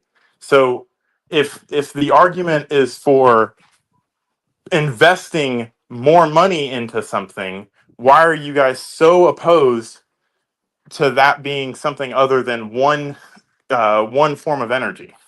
I think we gotta let bro finish. He's gonna get around to that one, but I do think it's just the claim that oil is more efficient than wind. It is not. A gasoline car is 60% efficient. A gasoline car uses 60% I mean, it can go farther than a Tesla. That's pretty damn efficient. Yeah, because you have a giant fucking 40-gallon gas tank or a 30-gallon gas tank. My Model S can do 410 miles. That's the average commuter car. We haven't put that much research into this. This is an infantile project. Well, the numbers right now say that these gas cars take you farther. So that's they don't. Like, I mean, they take you farther because the gas tank is bigger. Like that's not. But the actual amount of energy used, 40% of it. Sorry, no, my bad. I have those numbers backwards. They're only 40% efficient. 60% of that energy gets used up in heat and is wasted. So next time you buy, no, it's true. Look it up. The So next time you go and get gas, just know that 60% of what you're paying for is just going to heat your brakes up or heat your Yeah. engine block up. I still think it's more efficient, and I don't think, like, here's the thing. Now, of course, you got the wind farm argument of saying that, well, one is bad for the land. Then you got the solar power argument saying that, well, it works in the moment, but then when it comes to recycling it, you're kind of just adding more to pollution that goes against the reason why we're using it. So it just seems kind of backwards. Those arguments were created by people that whose industry is being threatened by that energy. That has not been researched. We have not had a cycle of solar panels that have not been able to be recycled. There's a company. Hold on, the ones in China, there was literally a complaint how they just dump them in landfills because they're unrecyclable. No, they're not unrecyclable. They just take more money to recycle them. There's a company, Red, what's the fucking name of it? Red Timber or Red something in California that actually takes solar panels, takes lithium batteries, and recycles them into their core components and produces the raw materials to make more of them. It absolutely happens. It's just expensive. Let's see if he addresses your argument on that then. In and day out to bring us the energy, actually, the oil that we need. So why don't most people know this? Why do most people think that the gasoline in their car was by definition have to be limited? Yeah, that there's just a tiny amount and it's going away. We'll never find more. The world is full of untruth and half-truths, right? That's the whole problem. Yeah, that's right? untrue. That's why for so long, even the idea that we are not limited and bounded by availability of, let's say, gasoline, petroleum, or coal. Coal now, they won't allow us to use, right? As you know, in COP meeting in Dubai that just ended a day ago, they just physically declared themselves that we should stop using fossil fuel. Basically, petroleum, natural gas, and even coal. Hey, Seth. People are insane Hold now. on. Really insane. If you want to make the argument that electric vehicles are not better than gas vehicles because of where they are right now, then I propose to you take gasoline vehicles from the 70s and say they're never going to get any more advanced than they are then, and that's your argument. I would That's say my that argument. we're ahead of the curve on gas vehicles than electric vehicles. We've been advancing gas vehicles way longer than we've been advancing electric. Right, and all I'm saying is how volatile is the price of oil? Saudi Arabia says, "Oh, I don't want to give you oil this month," and the price of our gas goes up through the fucking roof. You know how much? His argument is that we have enough of it, and the scarcity argument is mute. But the scarcity argument is what drives our prices right now. So if it's a mute argument, then why does it drive our prices? Why do we allow it to happen? That's the mind fuck of it. Remember, come on, we gotta let my man cook on the subject so he can low-key explain it all the way around. All right. Let's say gasoline, petroleum, or coal.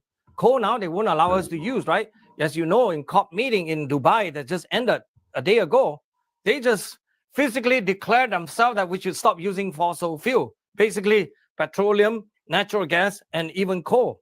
I mean, these people are insane now, really insane. I think they're going to harm more people with their own delusion. Plus, they always remember, these are people who actually don't represent the majority. No. Since when are this put up to vote? It's always about this minority, the tyranny of the few, always robbing the whole census, the good census of the good people. This is part of the reason why, as a scientist, I also speak out. Not afraid of anything except for just telling the truth. And I'm glad to have this opportunity to say such thing in your show.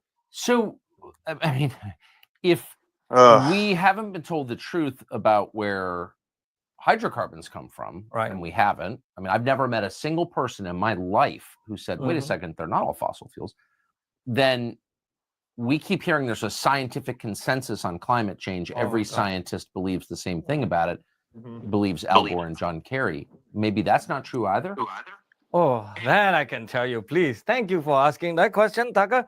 I've been working on this subject of CO2 causing climate change, or what other factors we can ask that cause climate to change, for close to as long as since my postdoctoral year, 1991, right? So it's about 32 years. And on this question, I think we have a very definitive answer. What we know now is CO2 ain't gonna cost nothing. Seth, this It's is not gonna the change issue. much Hold on, of the you gotta let him climatic finish. system, which means it won't change the speed of the hurricane. It won't change the how fast or how frequent tornado form. It won't even actually make any difference to the polar bear population. It's all conservation issue, right? On polar bear. Yes. It won't even cause how much fish you don't catch, you know? It won't even cause what they call ocean acidification. It won't even cause this problem that they claim. It's all artificial. Everything they do, it's all dream from their model and the tyranny of the few again.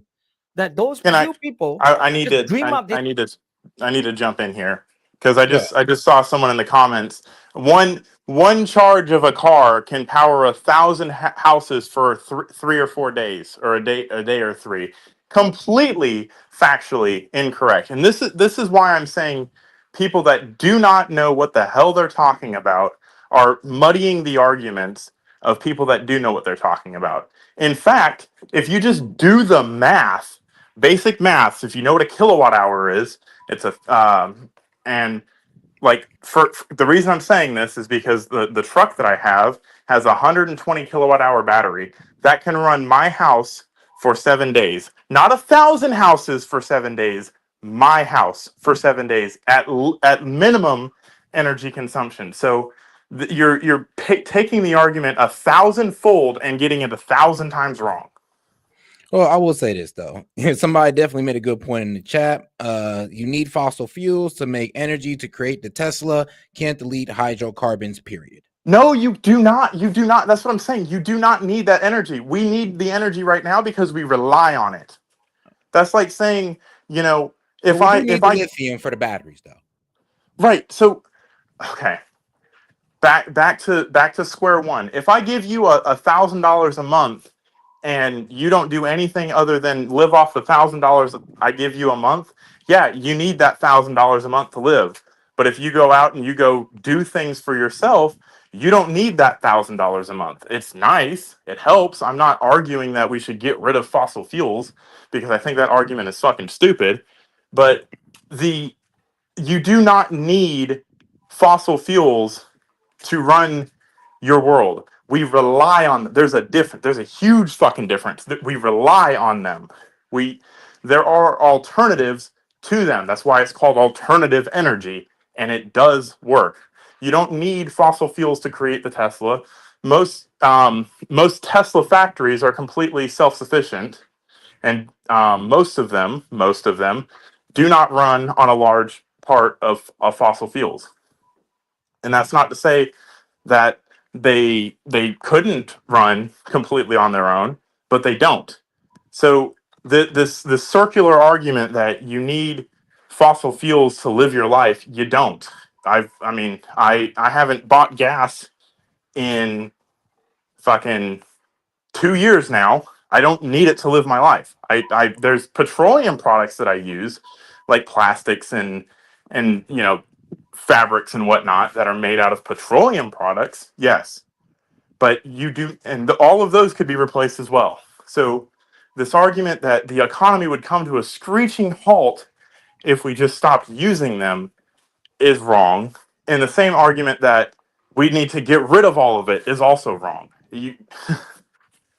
All right. Scary story that it just ain't true. And then when you come down to the most responsible group for this kind of bad stuff, I was reminded by my colleague, Dr. Ronan Connolly and Michael Connolly, my two co-workers with me on my group, is to say that since I work so carefully and I have about more than 100 scientists the last 3 years alone working with me, so I don't speak on behalf of them, I speak on behalf of myself.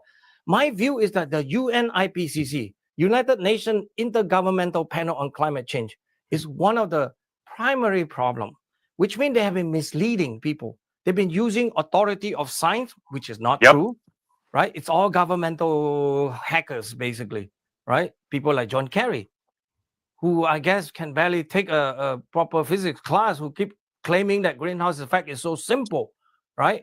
Right. And then he refused to explain how does it work, right? I mean, he did all of that. That is very terrible. That really embarrassing to America. He did that in Bali in Indonesia several years back. That is just so embarrassing. Do you think he can explain how it works? I don't think so. Even Al Gore, who claimed to be know something about science. I challenge Al Gore. I did some of that in his face, actually. I was lucky enough to be in one of those Wall Street Journal eco conference, and I was giving, setting up with all the UC Santa Barbara student. Please make sure when the And that's why I question come up, fucking give me the hate mic. So I that. was making friends with them. That's why I hate liberals and their twisting of this narrative so much, is because all liberals do when they push their control on people and say, oh, it's because of science, and they haven't even fact checked their own fucking science. All it does is create people in the chat that don't know the first fucking thing about things and just latch on to the opposite party's view of it, and they're like, oh yeah, right, one Tesla car takes 1,000 homes worth of energy for 3 days to charge. Like, you're Now, stupid. you remember when Cool was trying to show us how healthcare would, unalive people, and we were like, all right, show us the proof, and it was just a whole bunch of doctors pretty much saying it would, with no numbers to back it up or anything. with nothing to back it up. And that's the fucking issue with people not thinking for themselves. And yes, there are alternative forms of energy that can power our world more efficiently than oil and natural gas do. And all it takes is someone to give a fuck about it to do it. That's not to say that it has to be pushed away because, gasoline is killing the environment. It's not. Tailpipe emissions make things a little bit less. It makes it a little bit harder to breathe and increases rates of childhood asthma and all that fun shit, and causes health problems. But on a global scale, it does not do anything to the climate. CO2 raising, the Earth is able to take care of itself. Like, to think that you can control weather is you're delusional. I don't know, man. Who knows? Who knows, Monty? We don't want to call that one just yet. The night before, I explained now my details of my work. So I got the mic and I asked question about Al Gore, because one of the primary sad thing that they refuse to recognize, that I know you know that in even grade school sciences, CO2 is a gas of life. When you have more CO2, the plant kingdom, the whole ecology, even the oceans, gonna have more, basically, ability, more fishes, more everything. More life. More life, essentially. That's why it's called gas of life. And these people want to demonize it as some gas that can cause global warming, can cause hurricane to run faster or weaker. I don't know what they want. To have more rain, more droughts, and all this other nonsense that they claim. All of that, it just ain't so. That's the problem. By the way, this is how serious I am. I check everything they say. I check. As a scientist, you cannot just dismiss them. You cannot laugh at them. You cannot, chide them. You cannot just make joke of them. You check everything. So as a very serious scientist, and I publish scientific paper refuting all of these arguments. Scientific papers maybe mean nothing to the average people, but it's really important. It's like a document that you have to document and then put out the proper scientific arguments about what is right, what is wrong. So that's what we have been doing at my particular center called series-sign.com. So anybody who wants more information about this, please go to the website, right? And study what we do there, because we are the one that is truly independent from any funding agency, any money that you could possibly give me, like Bill Gates, please don't give me money, thank you. And Al Gore, please don't give me money. Or don't give me any money if you tell me what to do. Even some of your money, I might not want it. But the point is that I want to be independent, just like you. In the media, I want to be fearless. I just set my own agenda. You don't tell me what to research either. I research what I want to research. So we've been researching on many, many topics. So on the climate change issue, I'm fully convinced. After all these years, even though we may not know exactly what is causing climate change, we suspect it's the sun. We have a lot of evidence to show that it's probably the sun. Very high percentage, I would say 90% we're sure, but not 100%. But we know carbon dioxide is not the gas, it's not the what you call like your thermometer in your room can adjust up and down, that you can set the temperature to be whatever level you want it. First of all, they can never tell us what temperature do they want it at. What is the temperature you want to set the global temperature? Al Gore has not been able to answer that. John Kerry has not been able to answer that. Because we know the temperature from the coldest in Siberia to the desert in Sahara. I mean, these are huge, at least 100 degrees or more kind of differences. Yes. I mean, who are you to tell me which temperature is the correct temperature where you guys are talking like that? They are talking as if they are pseudo God, they're God themselves. I mean, these people are so ambitious that in some sense, I think we have to keep their ambition down a little bit. I mean, these people are not contented, just like what you put out there. If you cannot be ambitious when you're contented, but these people are so out of their mind in some sense that I think is misleading. And somebody had to speak out against them. I think you are one of those who consistently point out their hypocrisy, right? Yep. And I really find that the whole problem of this global warming is a complete nothing, which means we should do nothing about it. Just go on and live life and adapt to it, right? Yep. So here's, of course, I agree completely, but here's what I don't understand.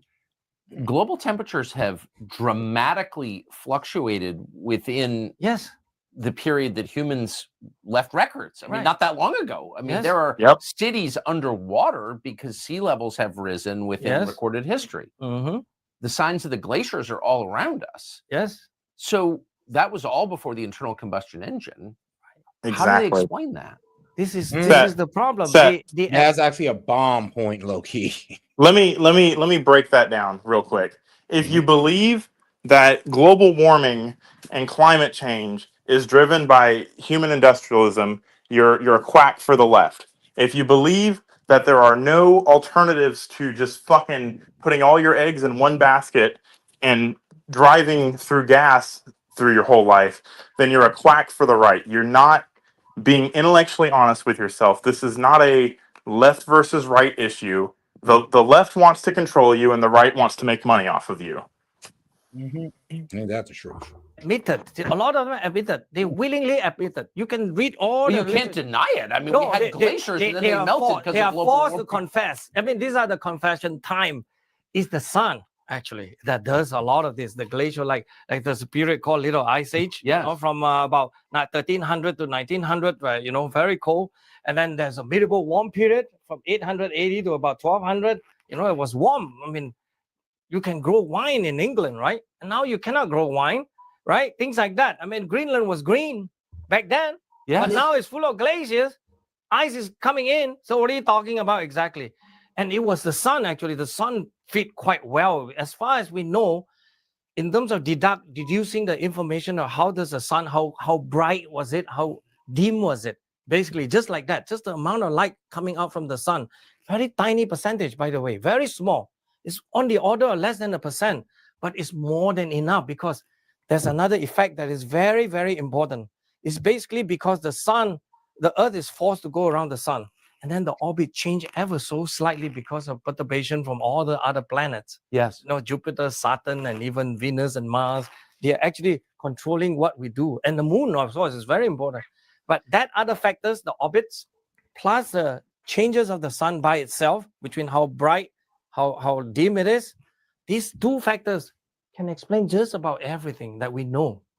All the data that I have, actually. So I've been this is why I was so fascinated in studying this issue. I spent my whole life actually studying this. Nothing but doing just this. And the more I understand, the more I think that, wow, it's just a gap to be filled in. We have too much information and then these people come along, say that CO2 is causing everything. I check. Oh, maybe they're right. I check. As a scientist, I have to check them. But then it's not even close. I mean, these people are talking about things that is, I mean, there's a famous phrase by a very famous Wisconsin meteorologist. His name is Professor Reed Bryson. He's one of the father of climatology, really. He just say that you go out and then you might as well, if you think CO2 is so, then you might as well spit into the air and see what happened to the airflow. He was just basically saying that CO2 is nothing, cannot cause the climate to change or anything. It doesn't change anything, actually. It's the sun. Why you think the most important things that you should talk about, they never talk about that. They always want to average the data. The most important thing they should talk about, you know what? It's the season. No two winters are the same. No two summers are the same. And they never explain that. It's actually the orbits with the sun changing it ever so slightly. And I'm not talking. I have published papers like that on all this to show and document why and how. That's what the fun part of doing science. It's not only chit-chatting, hand-waving like crazy. You have to be, even though I may look like one now, but I am always very calm when you write down. Every time I have to write a paper, I always tell my wife, please, don't disturb me for a few days. I'll be back. Things like that. Of course, working at home, but I'll be back. So sometimes. is there any way to predict what climate change will be based on Actually, you the can sun? because of the orbit. The only thing we don't know is how to predict the sun changes by itself because the magnetism, just the magnetic field on the sun is too complicated.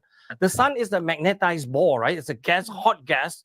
It's about, the magnetic field is so strong, it's 10,000 times stronger than the Earth. The Earth is also a magnet, a bar magnet, basically. Yes. It's 1 Gauss, we have 10,000 Gauss at least on the sun. So it's a very different property.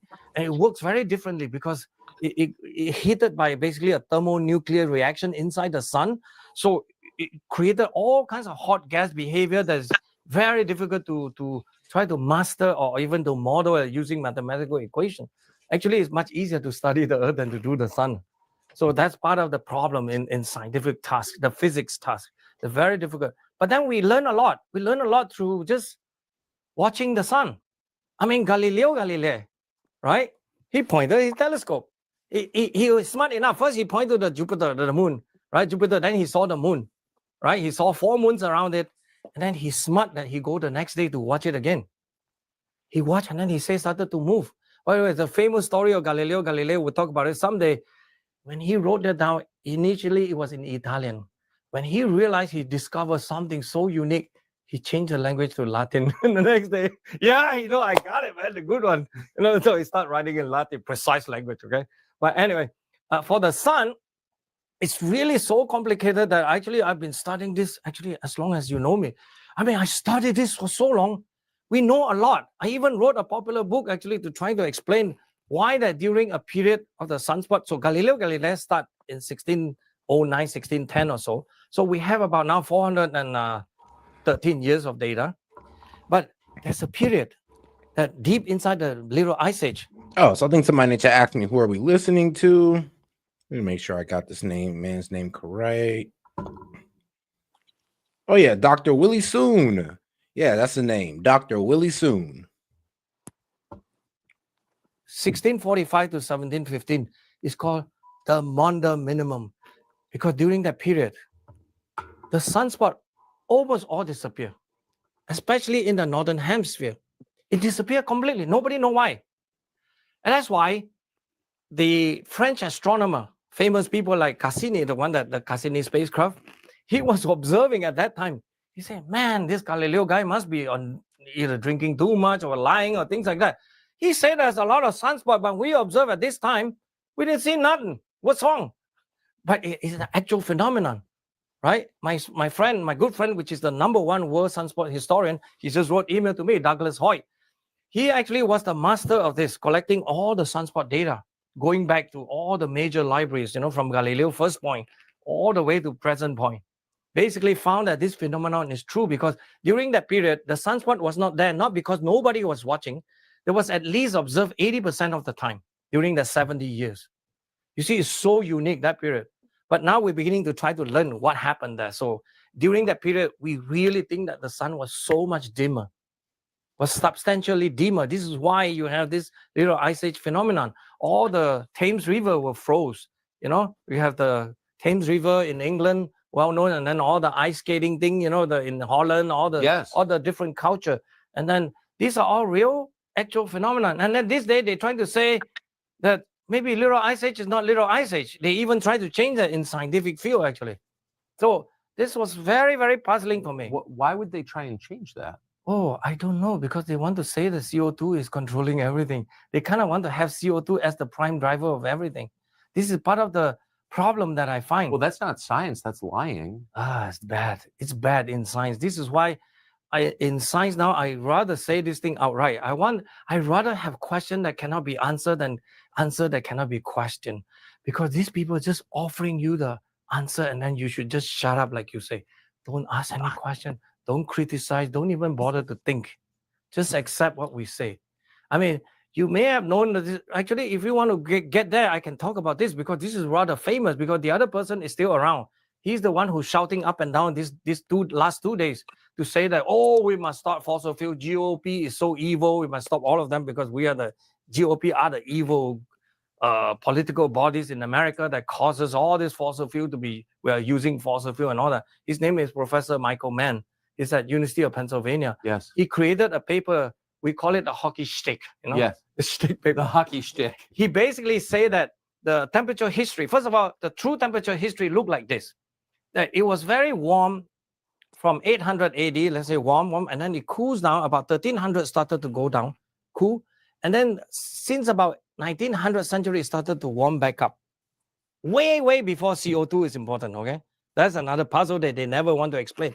That look like this. That's the real story. Michael Mann came along, said that, well, he used mathematical algorithm, okay? You can use fancy words, but believe me, it's just mathematical algorithm that he produced a stick for 880 to about 1980 is all flat because it changed. It changed very tiny amount. So small that actually it doesn't mean anything. 0.1 or 0.2 degrees Celsius, so small. It doesn't mean, the one that I talk about, the change is 1 degree at least, so 5-6 times bigger than what he said. And then he just said it's like this, and then it warmed up because of the blade, which is the warming because of rising carbon dioxide. But he forgot to explain to you, this warming of the temperature started way before even the human part of the atmospheric carbon dioxide could be anything meaningful. This is part of the problem. It's all been crazy from day one. When this thing was published in 1999, I was the first few guy who raised a hand at the back of the class and say, excuse me, Professor Mann, he used to be my friend, by the way. Now he will never answer me. He used to exchange email with me because, we more or less share the same passion, want to understand things. Now he just say that his story is the only one that is correct. But it's not bared out by any data that we know. That's the problem. It's all mathematical products. This is how scary the whole world can be. And United Nations, the IPCC group that I mentioned, promoted his work, turning him into a major hero because he has solved one of this old puzzle problem that climatologists over millennia has been trying to solve since the day of the Greeks to try to understand how climate change. And this guy come along, say that it looked like this, only CO2 does it. And that's the problem. So, I mean, it just ain't so. Some of this is very complex, but in the way you're describing it, if he's saying the warming period began before there was a meaningful addition of CO2 into the atmosphere caused by humans, even I can understand that. Yes, right? That's the truth. So I would assume that lots of scientists who do this for a living might be asking the same question. Why don't they speak up? This is the problem. The whole problem in science this day is related to funding, how science is funded. That philosophy, I wish to not get too much into it. This is part of the reason why I want to be totally independent. I get out of this whole system, right? But it's how science is about funding. Even if you don't get money directly, it will influence the graduate students and on and so forth. All these other related effects, And many people are afraid to speak out. But I tell you, if you really put all the scientists to an honest kind of polling, but science is not about polling too. All it takes is one to be correct. Yes. That's the problem, right? Einstein used to, when he formulated the famous general relativity or special relativity, actually, that was criticized. That basically talk about speed of light is constant. So time and space are relative. Yes. Right? Time can be dilated. Space is also slightly different because the speed of light is constant. Special relativity is based on that concept. Then 100 of these Berlin academicians tried to write a pamphlet, say that Einstein is wrong, but never offer why. What is the details that is wrong? And then Einstein indeed answered like this. Why would you need 100? If I were to be wrong, one would suffice. I mean, that's the theme of the science. Science is so bad because it's so totally upside down, inside out. COVID is another case, So let's stick to climate stuff. People are afraid to speak out. I don't know why, actually. I was young. I had to worry about my 3 kids, where they eat and all that stuff. Buffet all the time, just kidding. The greatest American invention. All you can eat. This is truly entrepreneur, by the way. Anyway, we have enough food. No problem. That's why food, I don't think is also a problem in this world. Even material resources, right? All you think is have to think like Julian Simon type. We can generate everything. The only problem we have is lack of imagination, narrow-mindedness, and all this anti-America sentiment, put it this way. America is among the best hope for humanity, to put forward. We have the foundation document, the Constitution, for God's sake. That is the most beautiful thing that we could ever imagine. And why don't we use it properly, right? People just trashing on it every day, right? Anyway, I digress. Anyway, so yes, I think science is a problem now because of funding structure. People won't speak out. I don't know why. I think it's natural for people to be afraid, but you can only be afraid for so long. For me, I was frustrated because I was not afraid ever since I was in science, because I'm in science because I love science. This is why, from my own perspective, I'm just very sad to see that science is being trampled by all these other non-science forces, That's why when I look at COVID also, I cannot stand by and say nothing. On COVID-19, there's so many things wrong with it. That's why I want to pre-advertise with my group series. Hey, Seth, put the disclaimer out there real quick.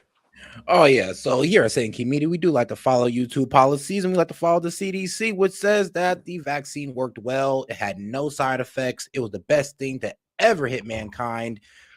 There you go. Wink, wink. People, one of the good guests for you, potential, will be Professor Harvey Rich. He said he's been interviewed by you twice. Yes. Even guys like Bob Malone, we work together, produce a paper. So when the paper come out, hopefully we can have them on your show so they can tell more story. We want to provide the medical community or even the world to document this episode of dark ages in medical sciences. Something went terribly wrong. The mask never really worked. The vaccine never really worked. All of this doesn't work. The lockdown doesn't work.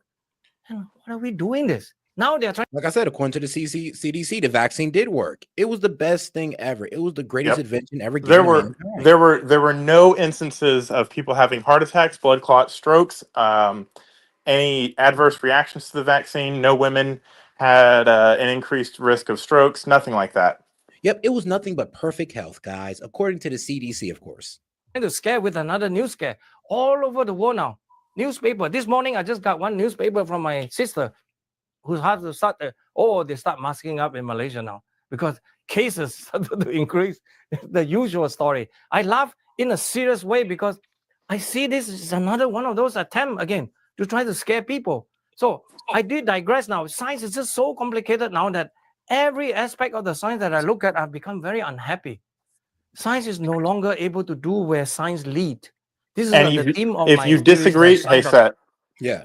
If you disagree and you can offer proof, you're just a heretic and you're a liar and you're a science denier. Yep. And you trust the science, guys. Just trust the science. I mean, and here's the thing. He is right though. The whole science, I want to see the whole science community has just been politicized.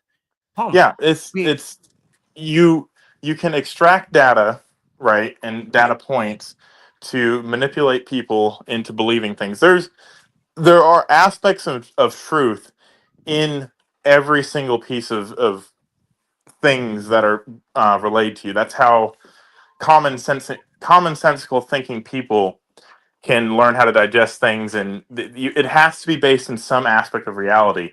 Where it changes is where they manipulate little details here and there, like the hockey stick graph, where CO2 is on the rise and on the rise and on the rise and on the rise, but 100 years before humans started industrializing, it was already on the rise. So explain that. Yep. And then there's times when it's on the low, on the low, on the low, but that's a while back. So yeah, that is the problem. Like if CO2 is all this bad and you thinking that, it's because of industrializing the CO2 levels and we need to control it. Well, here's the thing. Maybe we need to look at something else because it ain't CO2. No, it's not. And it's just the natural cycle of how the earth warms and cools itself. Or it might not even be that, but to just blindly accept things and say, well, that's the science, and you don't actually understand what the hell you're saying is intellectually just wrong. Yeah. I mean, and here's the thing, the fact that you just got to look at the history and to disprove it is absolutely hilarious. And someone's like, well, we've had thermometers for 200, 300 years, for centuries. And I'm like, you do realize all of human existence, if the history of the earth was a clock, human existence would be on the last second at midnight. Man. That's how much time we've taken up on this planet. So there is not enough data. No one would take 1 second of data. There's 84,000 seconds in a day. No one would take one of those data points and say, oh, I got it. I figured it out. Shout out Monty. With few only colleagues, I don't have enough funding. I just hope to get as many donation, by the way. Donate, but don't tell us anything, do anything. Trust us because we are decent scientists. You can look at our publication record. that we are able to produce the most interesting and pure work. Like IPCC, they have to reply to us. 2 years ago, we published a very important paper. One of my journalist friend, a colleague, wrote a paper, newspaper article, and then he go and ask IPCC, why are you guys not citing this paper? They use the excuse to say that, oh, these people publish late. We have a deadline here, red line. Oh, if you don't publish before some date, like 2021, okay, like January or 2021, then we won't include your work. So we publish in August, so they wouldn't include my work. But they forgot to say that they claim themselves, they proclaim, UN IPCC proclaim themselves to be the best of the scientific world, produce the most updated and all that. But immediately their report came out, they already outdated because they haven't included my work, which is the most comprehensive review of how the sun affects the climate. That's the work we did. So this year, just 2 months ago, we published 2 more papers convincingly show that even the thermometer data that they show you is not what it is. It's actually not measuring climate. It's measuring urban heat island changes. Something that I think everybody can understand. You go to the inner part of the big city, like TC is one of the best examples. I have graph to show that. You go there, inner city is much warmer than outside because of concrete retaining all the heat, or you change all the surfaces of the, the surface become impervious, which means there's no breathing, no water going in and out, things like that. And it's what we show is that it's not a phenomenon just on local science. You average over this, you can see that. Inner city's hotter because I mean, what, y'all ain't got enough grass. Y'all got too much damn concrete. No, that's actually a thing. Like it's not permeable to the heat, so it keeps heat. That's also a theory as to why crime is higher in inner cities, is because it's so damn hot and people act out in the heat. Yeah. Y'all suffering from heat derangement. Jesus. I don't subscribe to that, but it is a theory. Are crazy. They're all their brains are getting boiled. Yeah, just getting boiled inside their skull, man. You poor bastards. No water going in and out, things like that. And it's what we show is that it's not a phenomenon just on local science.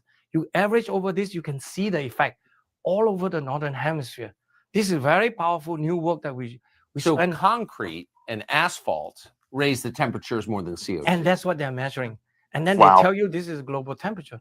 And then we provide an alternative. We say, why don't we go look at rural station that is available? And guess what our result found? Completely different story from the picture, the narrative that's coming out from this data set, thermometer data that shows that combine urban and rural. Okay? We show rural only. We can tell you that you can immediately offer a different answer. For example, it's the sun that does it. We show that. But we don't know that is the answer. We just simply show you that the IPCC and all these so-called scientists from NASA, NOAA, and all of them are not doing their due diligence. They are putting you very bad quality data product. Not only that, they hide it. Some of them is so difficult to get the data. Okay? But it should never be difficult to get data. I'm sorry, Tucker. This is how the problem in science now is so many serious. But I thought transparency of data was science. I was hoping. I always believe in that. That's why everything that we publish is there. Because we got it from somewhere. Here's the data. Use it. Check us. If we're wrong, tell us we're wrong. That is one thing that I can always promise you. I'm not here to try to gain favor or anything. If I'm wrong and I don't know, I tell you I don't know, Tucker. A lot of this thing, I really under a lot of careful consideration, really a lot of deep meditation, thinking about this topic. What I think is very problematic, I'm so glad to have this opportunity to go this far, to be able to talk for this long now, is that really the IPCC product is actually substandard. Of course, they have a different mandate. Their mandate is political, right? To provide policy. We understand that. But how many people really understand that pure science doesn't support anything they say? I mean, in the beginning of this COP28 meeting, the chairman, or this guy from UAE, United Arab Emirates, the chairman, I don't know his name, Sultan Al-Jaber or something, he was saying that there's no scientific reasoning to say that we should phase out fossil fuels. He's right. But then he backed off because of all this. Everybody's mentality. Everybody's doing the mad thing. Everybody, science is not about that. That was hilarious. He's like, they're too much sheep. Oh, my God. Shut off last scene. He said, I went to New York City for 4th of July. No wind. Horrible. Oh, bro. Trust me, man. I used to spend summers in New York City, and that was It'd be Ooh, stifling. whew, man. I mean, let's be real though. And then if you go too far, like let's say you go to Brooklyn, the trash smell gets a little crazy. No, they all agree to phase out, right? For some kind of agreement, that everybody declare that they're going to do that they're going to phase out. I don't even know how, actually. Why are you doing this?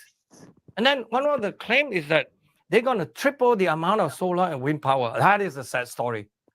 Of the amount that we spend that we can document, some $3.6 trillion. They spent almost $2 trillion on solar and wind power over the last, I don't know, 5-10 years or so. And then I just want to put something out there. So if fossil fuels and coal and gas and all that fun shit is more efficient and you can be more self-reliant on it, why do preppers and people that want to live off grid go get solar panels and wind farms? Wait, hold on now. Don't they kind of use a little diesel engine to kind of refuel some of No. that? So you're not self-reliant if you're going to get diesel from out in town. Good point. But That's my point. That is why the oil and gas industry does not want solar to take off or wind to take off, and they propose all these ludicrous fucking things like, oh, there's water runoff and it's going to tear our ecosystem apart. No, it is a manufactured plot to kill that energy, because if you're not buying it from them, they're not making money off of you. Okay, I see what you're saying. I mean, pretty much you got your own little wind farm, like a good amount of solar energy, then you don't need to pay an electric bill.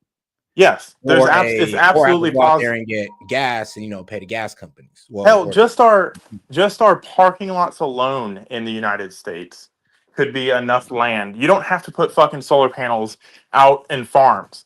Like, I feel like they're just blatantly being maliciously compliant and doing things like this to prove a disprovable thing. It's like you don't need to use fucking fields that were used for corn and try to make it a dual use farm. No, take your fucking giant ass Walmart parking lots that there's like 50,000 of, and above those parking lots, make it a little bit shadier for people to park their cars underneath. They actually do this in California. And I hate to give California credit, but they do stuff like this, and it takes like land that would not be used for anything other than parking your fucking car, and it makes it more useful. I mean, you're not wrong. I'll be real with you. I do agree with you on that. I've even had ideas of like just take solar panels and put them all over the fucking interstate. Put them, as high up as they need to go so that anything can pass underneath them, but make a big tunnel. And now you're protecting the road from things like hail and ice and stuff like that. And you don't have to pay for snow plows. You don't have to pay for any of that stuff. Now, granted, when it snows on these panels, they're not going to be producing energy, but that's the secondary use for them. They're also now a protector, a shade for that area, so that you don't have to you don't lose commerce time. And then the doomsday scenario of, oh, it accidentally falls down and it falls on a bunch of cars, and oh my god. Yeah. Like, what if anything happens? What if a fucking building falls down on you in New York City in 2001? Like, anything could happen, of course. But I'll give you that one. No, that's actually is a pretty good idea. That is. I'll give you that. What they did is that they spent more of the money, $2 trillion on solar and wind. And solar and wind can only account for only 3% of the world power, 85% from fossil fuel, as you can see, hydropower and nuclear. Nuclear is another puzzle.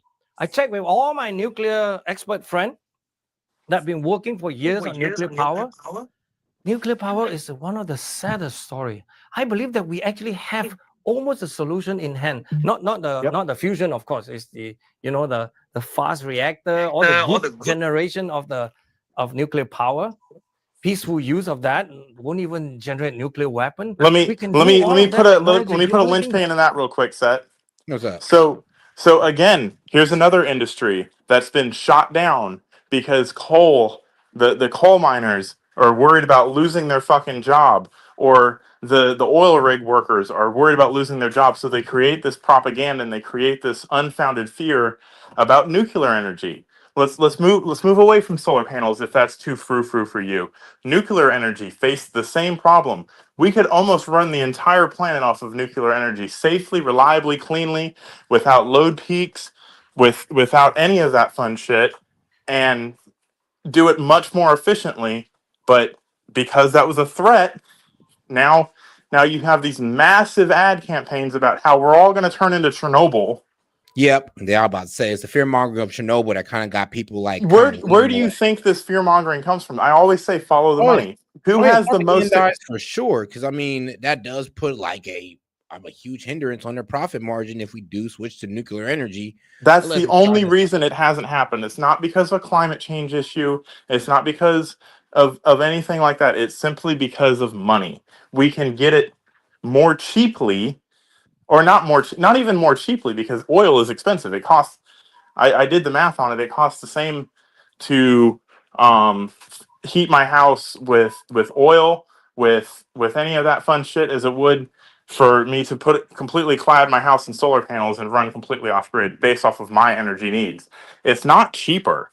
It's a larger upfront investment, but it's not cheaper. All right. Barriers, red tapes, environmentally scare of radiation. All these are the problem. We almost have all of that in hand.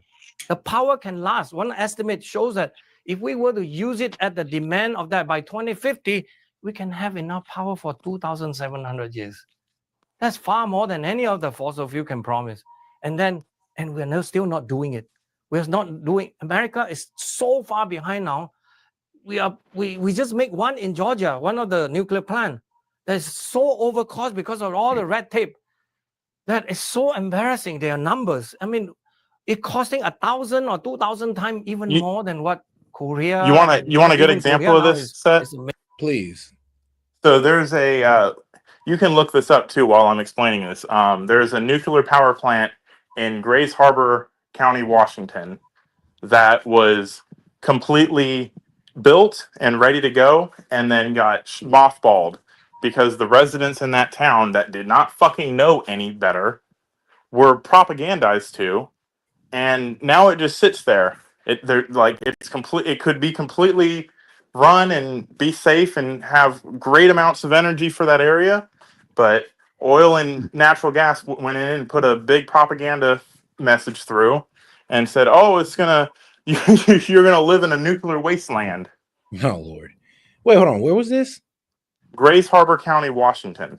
Just look up. I forgot the name of the actual plant, but if you look up failed nuclear plant in Grays Harbor County. Let's see here. Facility, Hartford site, 10 miles north of Washington, owned by. Let's see here. Wait, it got closed down? It never became operational. Huh. It was right. completely funded and paid for, and it never became operational. Yeah, you're right. I mean, we spent billions of dollars to create it, and it's just been sitting there. Yeah, it's just been sitting there. Like they filmed Transformers there one time. That's all the use has gotten out of it. They turned it into like a business park. Oh, but we got some childhood enjoyment out of it. that's what I'm saying. It is all fear based. It's all control based, and it's all designed to extract more value out of you. Now, if I don't know who's right about this whole we're going to run out of oil thing. I don't think that we're going to run out of oil. I can't imagine it, because like it's a simple hydrocarbon, like he said, and that can be produced many different ways. But like for example, let's just say we have this big bucket of oil and we're eventually going to run out of it. They will dry it out until the point in which we have not built up anything else, so that they can get their money out of it, and then they'll be like, oh well, maybe we need to do this. And then they'll go and get all their money to go own all of that, just so they can secure their energy dominance. So don't be fooled by that. Do not be fooled by to all the people who are like, oh, it takes forever to supercharge a car, or it does this and that. I haven't had any issues with my car. Like I come home, plug it in, and it's like a phone. It's charged the next day when I'm ready to get going. I've never had an issue with it. It's never made me late. I don't have to stop at the gas station. There are a lot of benefits to having your whole life not being centered around petroleum. You don't got to go to a gas station. Yeah, I don't go to a gas station. I literally, my entire existence, like I don't drive. I used to drive like 2.5 hours to work. If you look up the different distance between Gig Harbor, Washington and Grace Harbor, Washington, it's about 2 hours and 10 minutes. I used to drive that every single 48 hours. I'd work a 48-hour shift, plug my car in when I got to the station, and drive back. Never stopped at a gas station. I wake up, roll out of bed, get dressed, hop in the car. The car drives me to work. I'm half asleep the whole way. Like there are benefits to it, and to just blatantly ignore them and say, "Well, my box Chevy from 1987," like you sound ignorant. I'll give you that. Major guy who make this nuclear power Get on plant with the times, for guys. different any country who wants to do it, right? I mean, Korea, India, they are making it at much cheaper cost, and the design, French designs are the best, right? French, they're all doing that, and we're not doing it. China, of course, left and right doing that, but we're not doing anything. No one said. That we're going to Hold shut off on. fossil fuel, increase. Hold on. No one said electric cars are evil. I'm actually like one of the very few conservatives that'll say electric cars have their place in our economy, and I personally think are better than gas cars. I'm not saying electric cars are evil. I just happen to own a Tesla because I think that's the best brand of electric cars. And I thought this before Elon was sucking up to Trump. I thought this before, it was cool to have a Tesla. Like it just makes economical sense for me. And shout out to Teslas. Solar and wind. Are you joking? Even 3 times more will be 9%. I don't know. Can you turn on your light only 9% of them? You should shut all this light off now. You're overusing it, and it destroys the actual environment. Exactly. Wind farms. This is a kind of a very bad incentive that they don't realize. It's about this kind of people that is so out of their mind. Oh my God. Bro, wind farms and solar farms hurt the environment, Monty. You want to tackle that one? Wind farms, oh my God. Not any more than fucking drilling in and fucking dumping oil in the Gulf of Mexico does. Not any more than not any more than anything else that we do to extract energy from this planet does. That's why I say it's a fucking it's bad logic to work off of global warming and climate change and pollution to argue against energy. That's all it is a method for control. We put all of our resources. Have you ever seen what happens when oil comes out of the ground? It's not very fucking clean. Of course, but here's the thing though. Which one would damage the environment more? Do we even have the numbers on that? It's not. So I say that extracting fucking energy out of the earth does not damage the environment if it's done sustainably, right? Like digging a hole in the ground does not damage the climate. It doesn't. Right? The same way as drilling a hole in the ground, I don't think damages the climate. Now, if you have an oil spill and you contaminate the water, yes, we're talking about contamination and pollution at that point. But that is not that's not even the climate change's argument. That's completely 5 steps before that. I'll give you that though. There is no what is a broken windmill going to pollute? I'll give you that one. Or it's what not. is a solar the farm pollution that, is the now, quote unquote maybe pollution is done. The pollution is done. Sorry, the pollution is done when the materials are extracted out of the ground. That's when the pollution is done, right? Making an electric car does not. If you say it's more costly to the environment than drilling for oil is, you're disingenuous and you're a liar. You want to know why? You want to know why? Because the same process that you're talking about that has to go to making an electric car also has to go to making a gas car. You need the same materials. You actually need more of them because you need more rubber hoses, you need more grommets, you need more seals to protect the engine, you need more hard metals like aluminum for the engine block or whatnot. You need all of these things extracted from the earth. An engine has over 2,000 moving parts in it that's doing all sorts of different things. It takes machining time. It takes all of these things require energy to produce. You know what an electric car has? It has a rotor and a stator and a battery.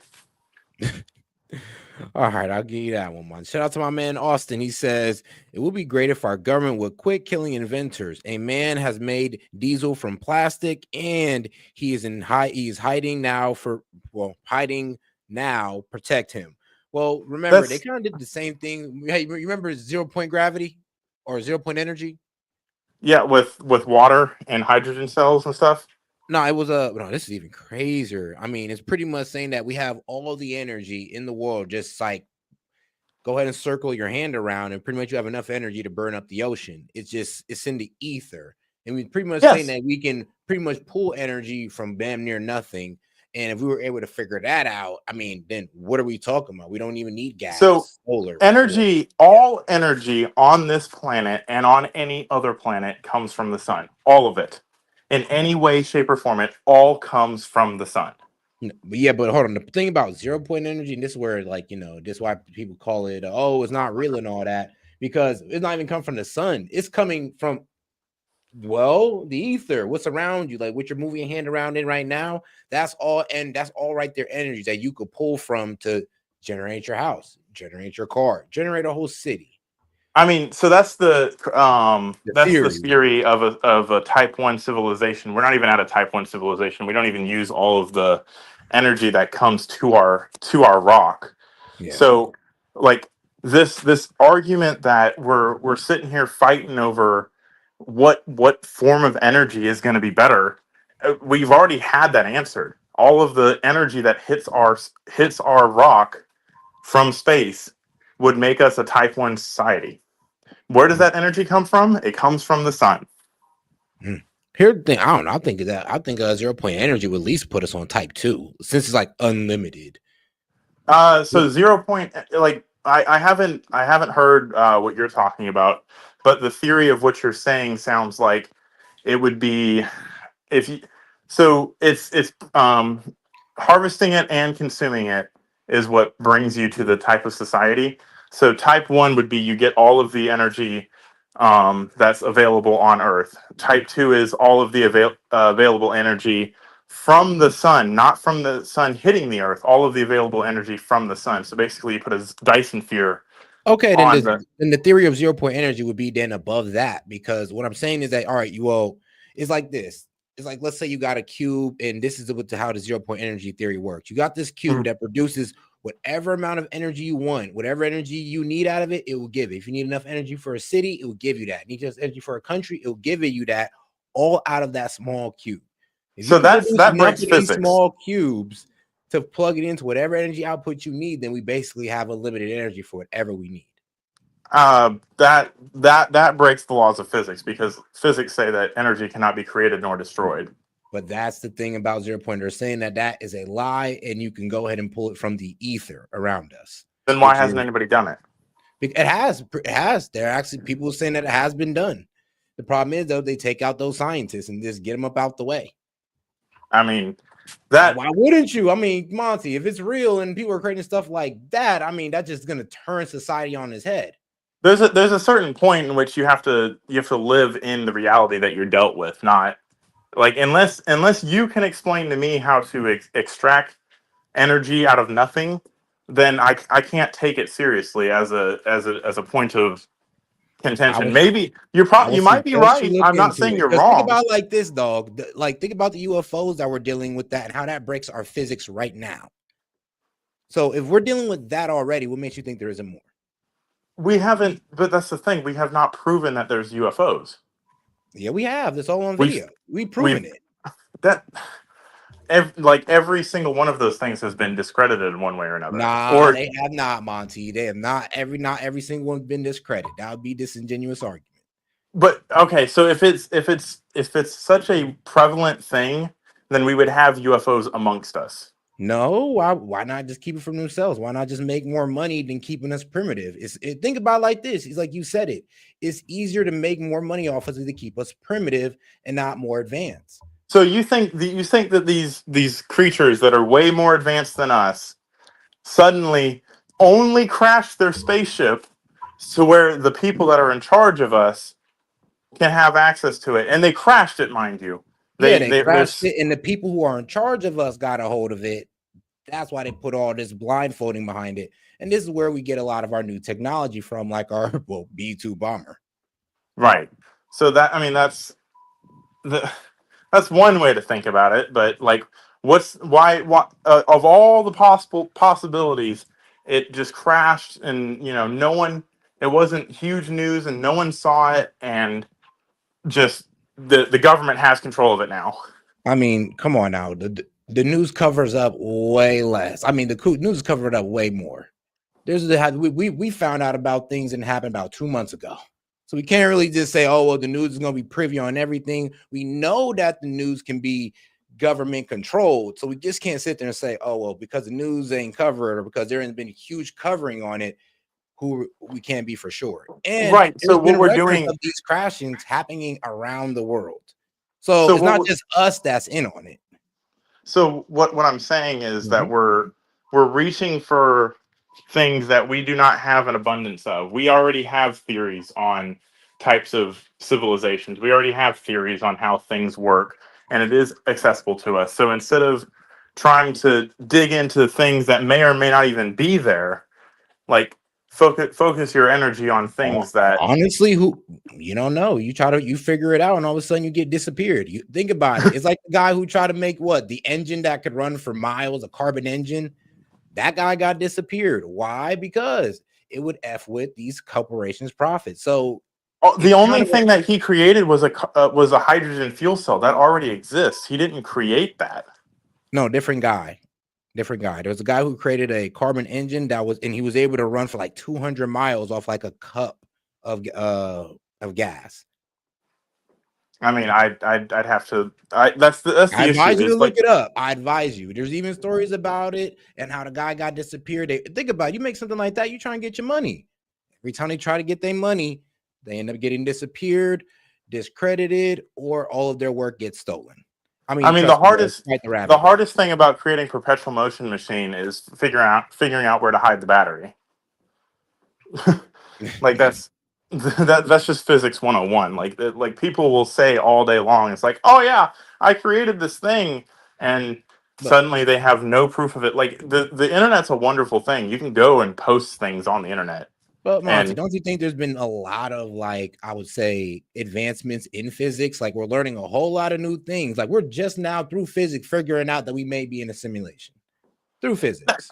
We're not figuring that out. We're theorizing about that. We haven't figured anything out. They're like, but we're due to not these figuring. findings, though, we're creating new technology just off that. I mean, that's like I said, you're reaching for things that do not have a whole lot of substance behind them. For Or maybe come it on, exists. Monty. I don't think I'm reaching. I just don't think you're read in on it enough.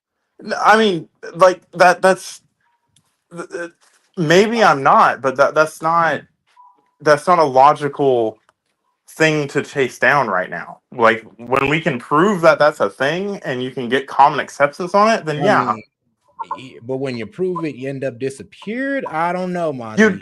So in order to prove something, you have to prove it to somebody else.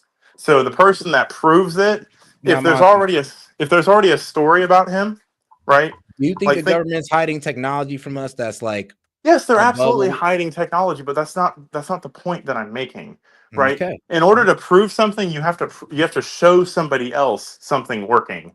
And if the guy that creates it gets destroyed, well, the guy that just saw him prove it also has that information. So So that's the who's only to say way. it's not proven? We just haven't seen it. That's exactly what it's saying. But if you have not seen it, it has not been proven to you. I don't know, man. I don't know. I'm pretty sure people are reading papers. People are finding out about scientists being disappeared after proving that their projects worked. I Right. So advise you why? look into it. So here's the thing. If they're being disappeared after they prove something that works, it's already in the stratosphere of information. So disappearing them is not going to do anything. Yeah, it will. It'll get people to stop investigating. I mean, maybe, but that's such a far reach to, like, again, in order for it to get news media attention or to get attention of anybody, that so that someone can read that story, someone else had to have seen it. It's not like I'm just doing this by myself, being quiet about it in my basement. Oh, I create something and then boom, I'm gone and no one knows why I'm gone. And people start theorizing, oh, he knew something. That's not how that works. Someone has to be clued in on what I'm doing and Yeah, have. and I would advise you reading on, because then you'll actually see the proof that there is people who saw their devices working and then gone, or discredited, made broke, and all that good stuff. It's like the whole like Nikola Tesla story. You remember how he somehow found a way to get free energy, and then the big bankers came along and just destroyed the whole project and made sure he ended up broke. I mean, that. So we're going, like I said, we're reaching for things that we do not have an understanding of right now. We do have an understanding of how to extract energy from things. Well, I At think least a that's how we base. get to a better place. That's what we got to go into the places where we don't have too much understanding in. I mean, sure, but you have to get there first. I think we're getting there, just addressing it. But hey, that's just me. But all right, though, let's keep it going, Monty. My view that they really should be cautious. Somebody should just ping. Oh shoot! No, shout out Luna. The guy who made cars, guys who made cars run off water disappeared. Well, yeah, there's also No, they did not. Okay, maybe Monty, look it up, Monty. Come on now, you just there coming are out saying, hydrogen nah, cars no. to this day. Like, the technology did not die with them. If they were disappeared, the technology is still out there. So that's what I'm saying. What good if it's actually viable and it actually works? I'm not saying that someone's not going to get fucking capped for it, but if the technology was actually good, it would survive even them getting disappeared. And it has. I don't know if there's a lot of like corporation behind it. If there's a lot of money into it, I don't think it will. Look up hydrogen cars. There's major manufacturers that are making hydrogen cars right now.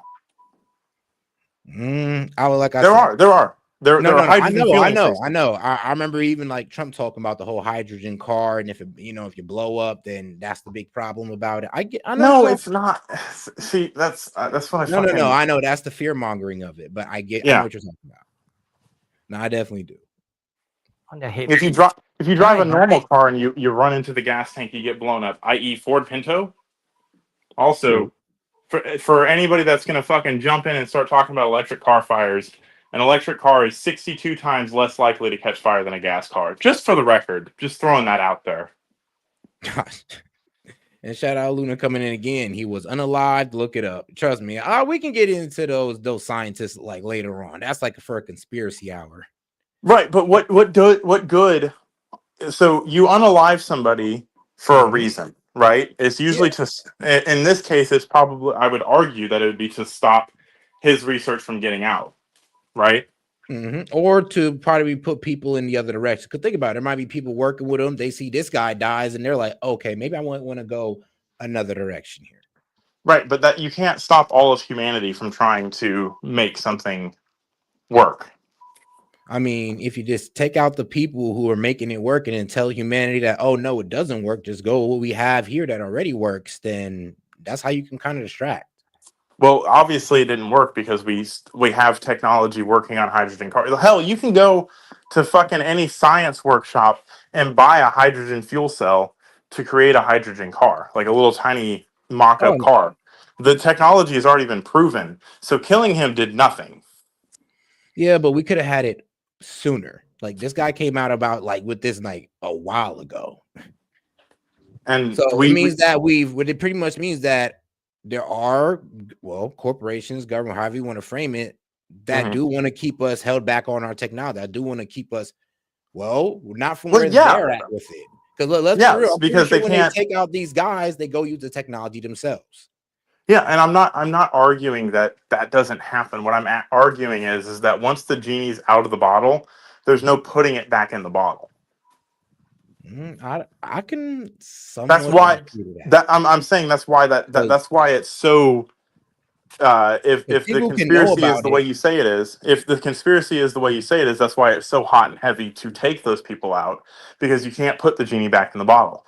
Once the information's out there, no one can stop it from growing. And the reason Or they wait hydrogen till a fuel time cells where it's not going to really affect their pockets too much. Like they put it out back then all right, that might have messed up exactly, their pockets, but they yeah. can wait until where it doesn't. So that's the reason that fucking electric cars get so much shit. It's like, oh, they don't work. You need the power of 1,000 houses over 3 days to charge one. No, it's misinformation. You don't know what you're talking about. You let people lie to you, and you believe it, and you don't do anything other than say, oh, well, that just sucks. We're not. I guess I'm not going to support that. I'll go right back to carbon, go right back to fossil fuels. My Chevy pickup never ran out of battery, even though I've seen plenty of people fucking in the parking lot at a fucking grocery store trying to get jumper cables. But I digress.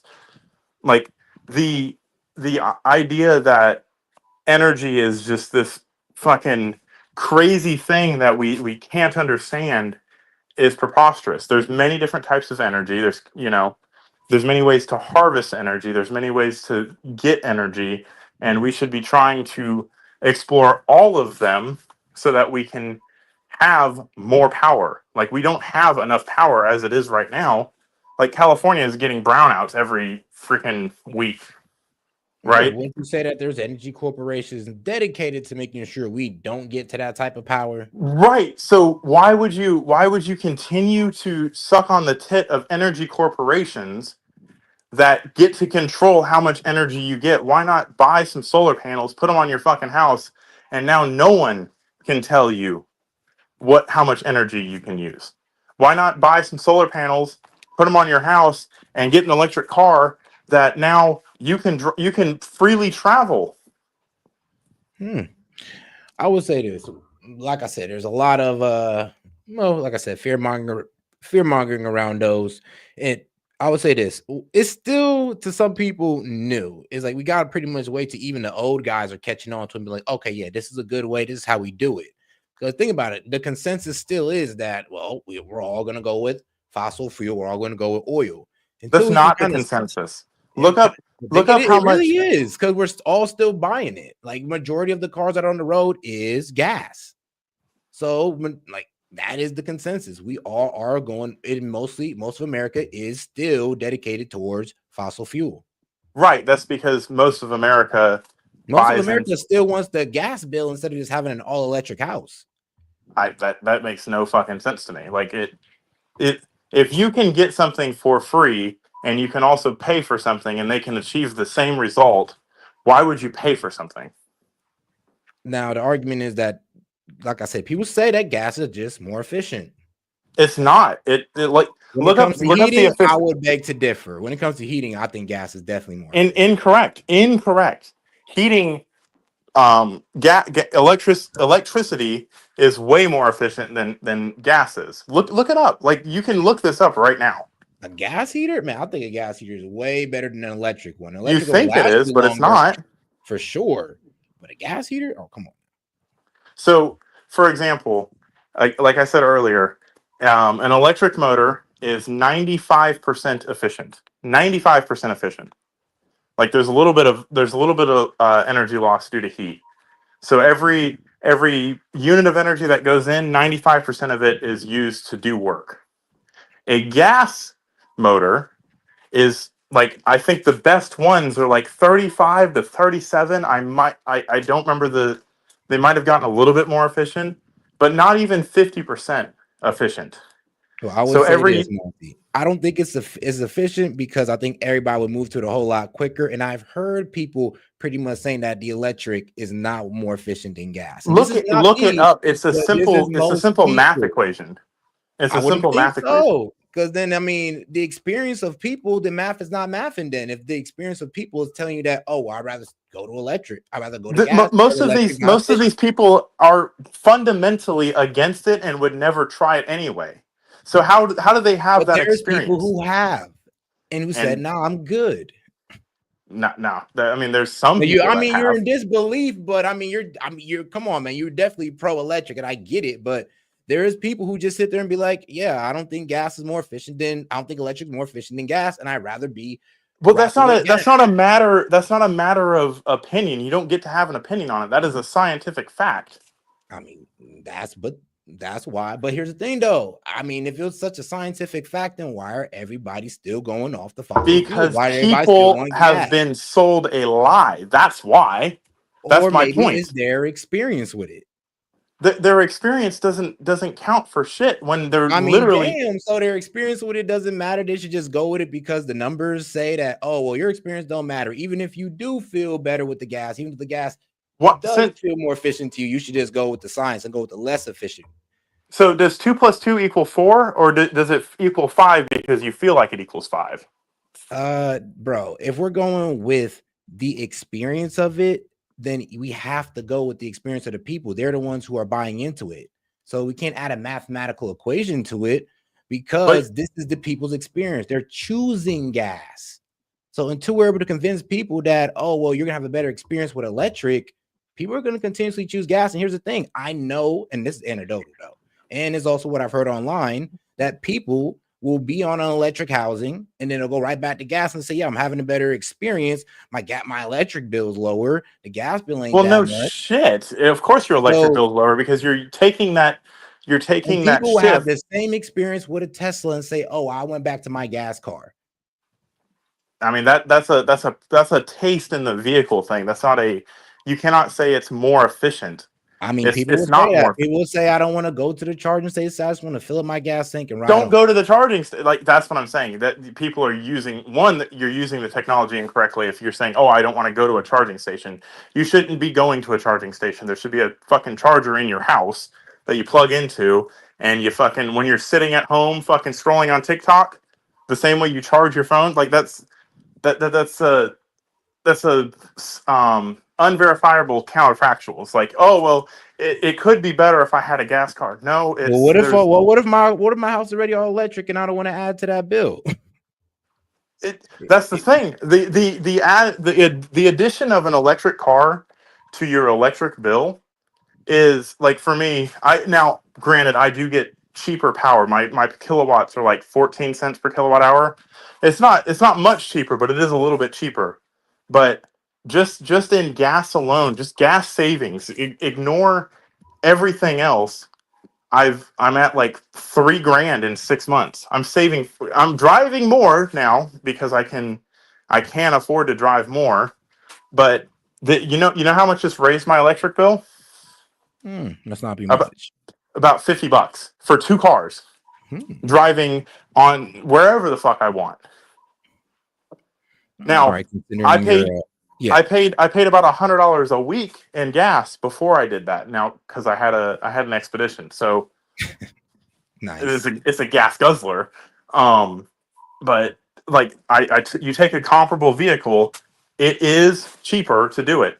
And for all the people that are like, oh, you have $100,000 car, there's cheap electric cars. There's electric cars that are in the 30s of thousands of dollars. Like you can go get a used one for $10,000-$15,000 right now. So it's not a accessibility issue. Like the issue with it, the reason that there's not adoption is because there's people that are stuck in their ways. The same reason people are like, I'm never gonna get a cell phone with a touch screen on it. That's fucking blah blah blah blah blah. The same reason your teacher told you you're never gonna have a calculator in your pocket is people that are afraid of change. And then you have people that push this narrative that, oh, your electric car is gonna catch on fire and kill you, or you're gonna pay $20,000 for a new battery in your car. It's not the case. That was a one-off case that happened, and there's so many different ways to sit here and pick it apart, and just completely ignore the positive aspects of it. I hear you on that. Like I said, dog, I think that people are still having a better experience. Like I said, I hear your argument, and you are making pretty sound ones, but it's the national consensus is that people are preferring oil, preferring the gas. No, that's not actually true. But based off of people that can actually afford to go get an electric car or find a way to afford to get an electric car, Well, get a the gas adoption. No, they don't. They adopt electric at a much higher Now, rate than they're there are, adopting gas. I would say there are still more luxury gas cars out on the road than electric, but That's because maybe there's that will three change. companies. Maybe that There's will like change in 5 years. Yeah. there's like All right. 3 companies that actually make good electric cars. I mean, Like if but you're if they're just so good, then the people be willing to throw in their Lexus, Mercedes, and all that, and there just take are that. do you know actually the statistically the biggest trade-in for Teslas is it's BMW. People trade their BMWs in for Teslas. That's when when it was taking off, and I bet to this day that was the most traded in car for a Tesla specifically. I just happen to know that stat because I'm a fucking fanboy. I mean, But hold on. Shout out Castro. He says G-mode thermal HVAC units are cheaper long term. exactly, yes, that too. Yeah, but that is a form of electricity. He's right. Geothermal, like we're not even scratching the surface on that. Like what my point is that coal and natural gas and electricity made by fossil fuel is way less efficient than made by other means.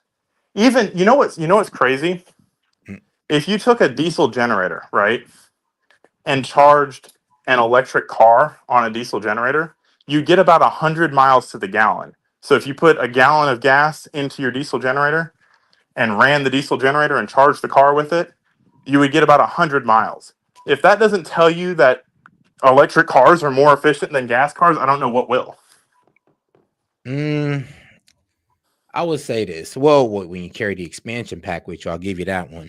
No, not the expansion. I'm talking about 100 miles. Like most batteries hold 100 miles of range, at least. If they're not holding 100 miles of range, then you're getting ripped off. We're at about 350 is kind of the consumer So, minimum. if you got a diesel charger with you? No, a diesel generator, not a charger. A diesel generator, you plug into the diesel generator with a fucking car charger and plug your car into it. The efficiency of the diesel generator, because it's not running all of the things that a car needs to run, like your AC, your heat, your fucking electricity, your infotainment system, all that fun shit. If you just use that diesel to charge a generator, that's why Edison Motors is taking off right now. Have you heard of Edison Motors? No, I haven't, but I'm just gonna be real with you, Monty. Right now, I would say that people still rather choose gas cars. I mean, and it doesn't really matter like the class. Now, I'm not saying that these electric cars may not take over in the next 5 years. I could see it, but for now, though, I mean, I had the same exact opinion you had, and like I promise you, I was like, no, I'm never gonna get one of these things. They're not reliable. I can't use it for anything that I need to use it for, and that has changed. That way of thinking is now incorrect. we'll see, man. We're gonna have to see about that. 10 years ago, you would be right, but nowadays, It's too new. No. I would still say it's a little new to sit there and say that. It's 25 years old. Who, Tesla? Sorry, no, Tesla was in 2004, so it's 21 years old. The say technology has been around longer than some of the humans on this planet have been around. And it's been around longer than that. It just hasn't been mass produced. And people I would say like this. People are still choosing your favorite luxury gas car over Teslas. But not everybody makes economical decisions based on what kind of car they want to buy. A lot of what they do is brand loyalty for one. So a car that's been around for 100 years, even if you get screwed over, I can tell you this from experience. My mother-in-law keeps going back to the same dealership that screws her over every single time because of brand loyalty. Not because that's what she wants, but because that's what she knows and she doesn't want to change from it. That's not an argument based off of what's better or worse. That's an argument on what you feel, and what you feel is not always a binary thing. I would say this. I think we're just kind of like, all right. I don't know, Monty. Just because you have a bias, just because you have the bias. I've owned both cars. Like it's not a bias. It's an opinion, yes, but I'm not biased to it. I understand the benefits of a gas car. What I am saying, the benefits are way outweighed by an electric car.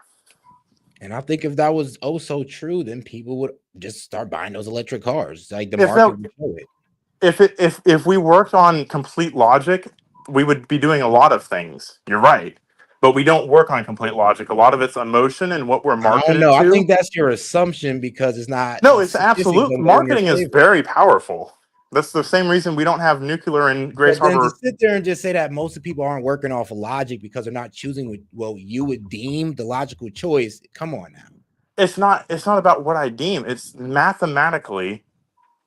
It's mathematically inferior, and people choose it because that's what they're comfortable with, not because it's what's better. I'm pretty sure there's somebody that can also say that, well, there's gas cars that are mathematically better than a Tesla that can do better numbers, that could pull more than a Tesla. We got trucks that could do. I'm pretty sure we got gas cars that can do better things than a Tesla can do. Like what? Bro, you know the big old GMCs, the motherfuckers could pull a goddamn house. Is a Tesla truck pulling the house? Nah. I mean, an F-150 Lightning, that before they released it, they had a video of it pulling like 1,000,000 pounds with a train behind it. Electric motors are way more torquey. Now, efficiently and for long periods of time, no. But however, that gets into what would be better for your use case in that situation. I'm not talking about heavy load diesel trucks pulling things down the road. Diesel is has a totally different use case than electric does. Like diesel is when you want to pull something far and fast. You cannot do that with electric. But we're not talking about a Honda Civic versus a Model 3. You're not pulling anything with a Honda Civic. Facts. And But hold on now, most people. Honda Civic. Now, but what about even gas efficiency, like the Prius, or let's just say a gas efficient sedan versus your whatchamacallit, your Tesla? There might be some competition there because we got some pretty damn gas efficient cars. Like, come on, bro. You're not. So, do you know what it costs per mile for the to run and operate a electric car versus a gas car? No, I do not. I get that one. So if you assume like a $3 a gallon price for gas and regular oil changes and all that fun shit, you usually and you have a pretty decent fuel efficient car, you usually get to about 40 to anywhere between 40 and 60 cents per mile is what that car costs. You know what that number turns into when it's an electric car charged at your house for everyday use, not for driving across the country, because I'm sorry, some of you fucking people have never fucking been out of the state you're in. You don't drive across the country every single fucking day. But people do extensive driving, Monty. They do, and I do too. I'm distracting Yeah. from the point. I'm distracting from the point. But the cost per mile for an electric car, like for mine, is about 7 or 8 cents. That is like a fifth of what it costs to drive a gas car. And you could take the same numbers on any price of an electric vehicle. If you're paying more than $20,000 for an electric vehicle this day and age, you're doing it because you want to, not because you have to, because there's cheap electric vehicles out there. So take this. You have two cars right next to each other, a $20,000 Honda Civic, maybe it's a couple years old, and a $20,000 Model 3. Or let me work with a Honda Accord. Right? So you have two of those cars. They're equal in size and capability and range and all that fun shit. One of them is going to cost you 45 cents a mile to drive because you paid $20,000 for both of them, and the other one's going to cost you 9 cents a mile to drive. And you're telling me that people's opinion on one the car distance? versus Hold on, but if we're talking about distance, then wouldn't you have to like rerun for that? What do you mean rerun for that? I mean, so pretty much when people make the distance points, they're saying that, all right, well, you can't go as far as in that Tesla. Who the fuck is driving 400 miles in one trip? I mean, who's doing that? A lot of people, actually. No one is doing that. No one that A is lot of seriously, no one that is seriously taking this argument seriously is doing that on a daily basis. That's the same reason that people have giant fucking trucks and never fucking do anything with 400 them. miles a day. Yeah, I 400 mean, miles. No, not a day, in one movement. Who drives 400 miles okay. regularly every single day for one movement to get to and from work, to get to and from school? Who does that? If you can Okay, raise so your you're hand. talking about your also hold on. But then even within that logic, even if it would be cheaper to go the distance in a gas car, then that means it would be cheaper to go even a shorter distance in a gas It's car. not cheaper. It's not. That's Like the incorrect logic. overall cost means that you're not. I mean, you don't got to refill as much as a Tesla. What part of the energy itself is cheaper than gasoline is confusing here? The That's the part. I energy. mean, we're talking about the distance. I'm no. So distance is like you can get distance out of a car. That's not my point. The reason people want big gas tanks is so they don't have to fill up every single day, not because they're driving for 400 miles.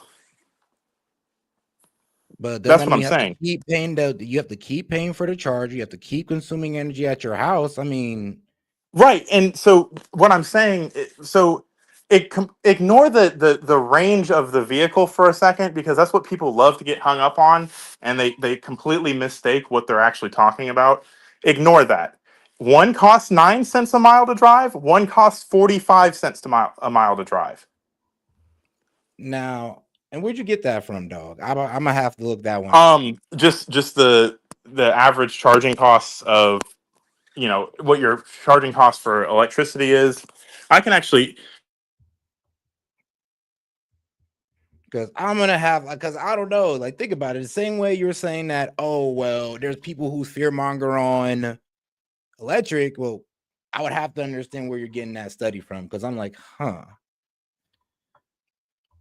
But hold on here. I think Monty's out there gonna go get it. But in the meantime, I guess we could switch videos on this one. And wait, up. We went over time. All right, guys, I'm gonna have to close it out on this one. Hop in the Discord. I wish I could, Monty, but I definitely gotta go to bed. Oh man. But don't worry though, we'll continue this another time, most definitely. I'll Show send me you the link in the Discord. I got you. I'll definitely look into that. All right. Because if you're right, you're right. And that's just what it is. But all right, man. Shout out to my man Monty, and I will see you guys tomorrow. Make sure you guys double tap that screen, like the video, and make sure you guys subscribe to the channel. I'll catch you guys tomorrow. This is Set with Said Media. Guys, today modern AI is quite advanced, except two problems. It is censored and it takes your information. Well, it's hard to find a tech company that don't. But let me introduce you to one. Shout out to my sponsor, Venice AI, which allows you to protect your information and avoid censorship. Now ask yourself, why should a team of programmers at these leading AI apps be the ones to decide what is okay for you to ask and think? Also, would you be comfortable if the presidential administration could govern what AI tells you? Man, I know I wouldn't. But also, while you think about that, did you know that? Let me tell you this, it's gonna be crazy, but ChatGPT has a former director of the NSA sitting on their board right now, guys. And shout out to that man, Edward Snowden. He called this a willful, calculated betrayal of the rights of every person on Earth. And we all know how Alexa is. Alexa listens to us and recommends products based on our conversations. I mean, talk about a violation of privacy. But guys, these are just a few reasons I decided to team up with Venice AI and get you a better options or solutions to your AI needs. Now, guys, you can go ahead and check these guys out with my promo code. So shout out to Venice AI. Now, if you want to use AI without fear of handing over your most intimate thoughts to a corporation or government, you can get 20% off a pro plan using my link, Venice AI SET, and use the code SET. Man, so shout out, guys. So make sure you guys use the code. Put it one more time for you guys right there. Once again, guys want to go ahead and have unleashed AI, uncensored AI.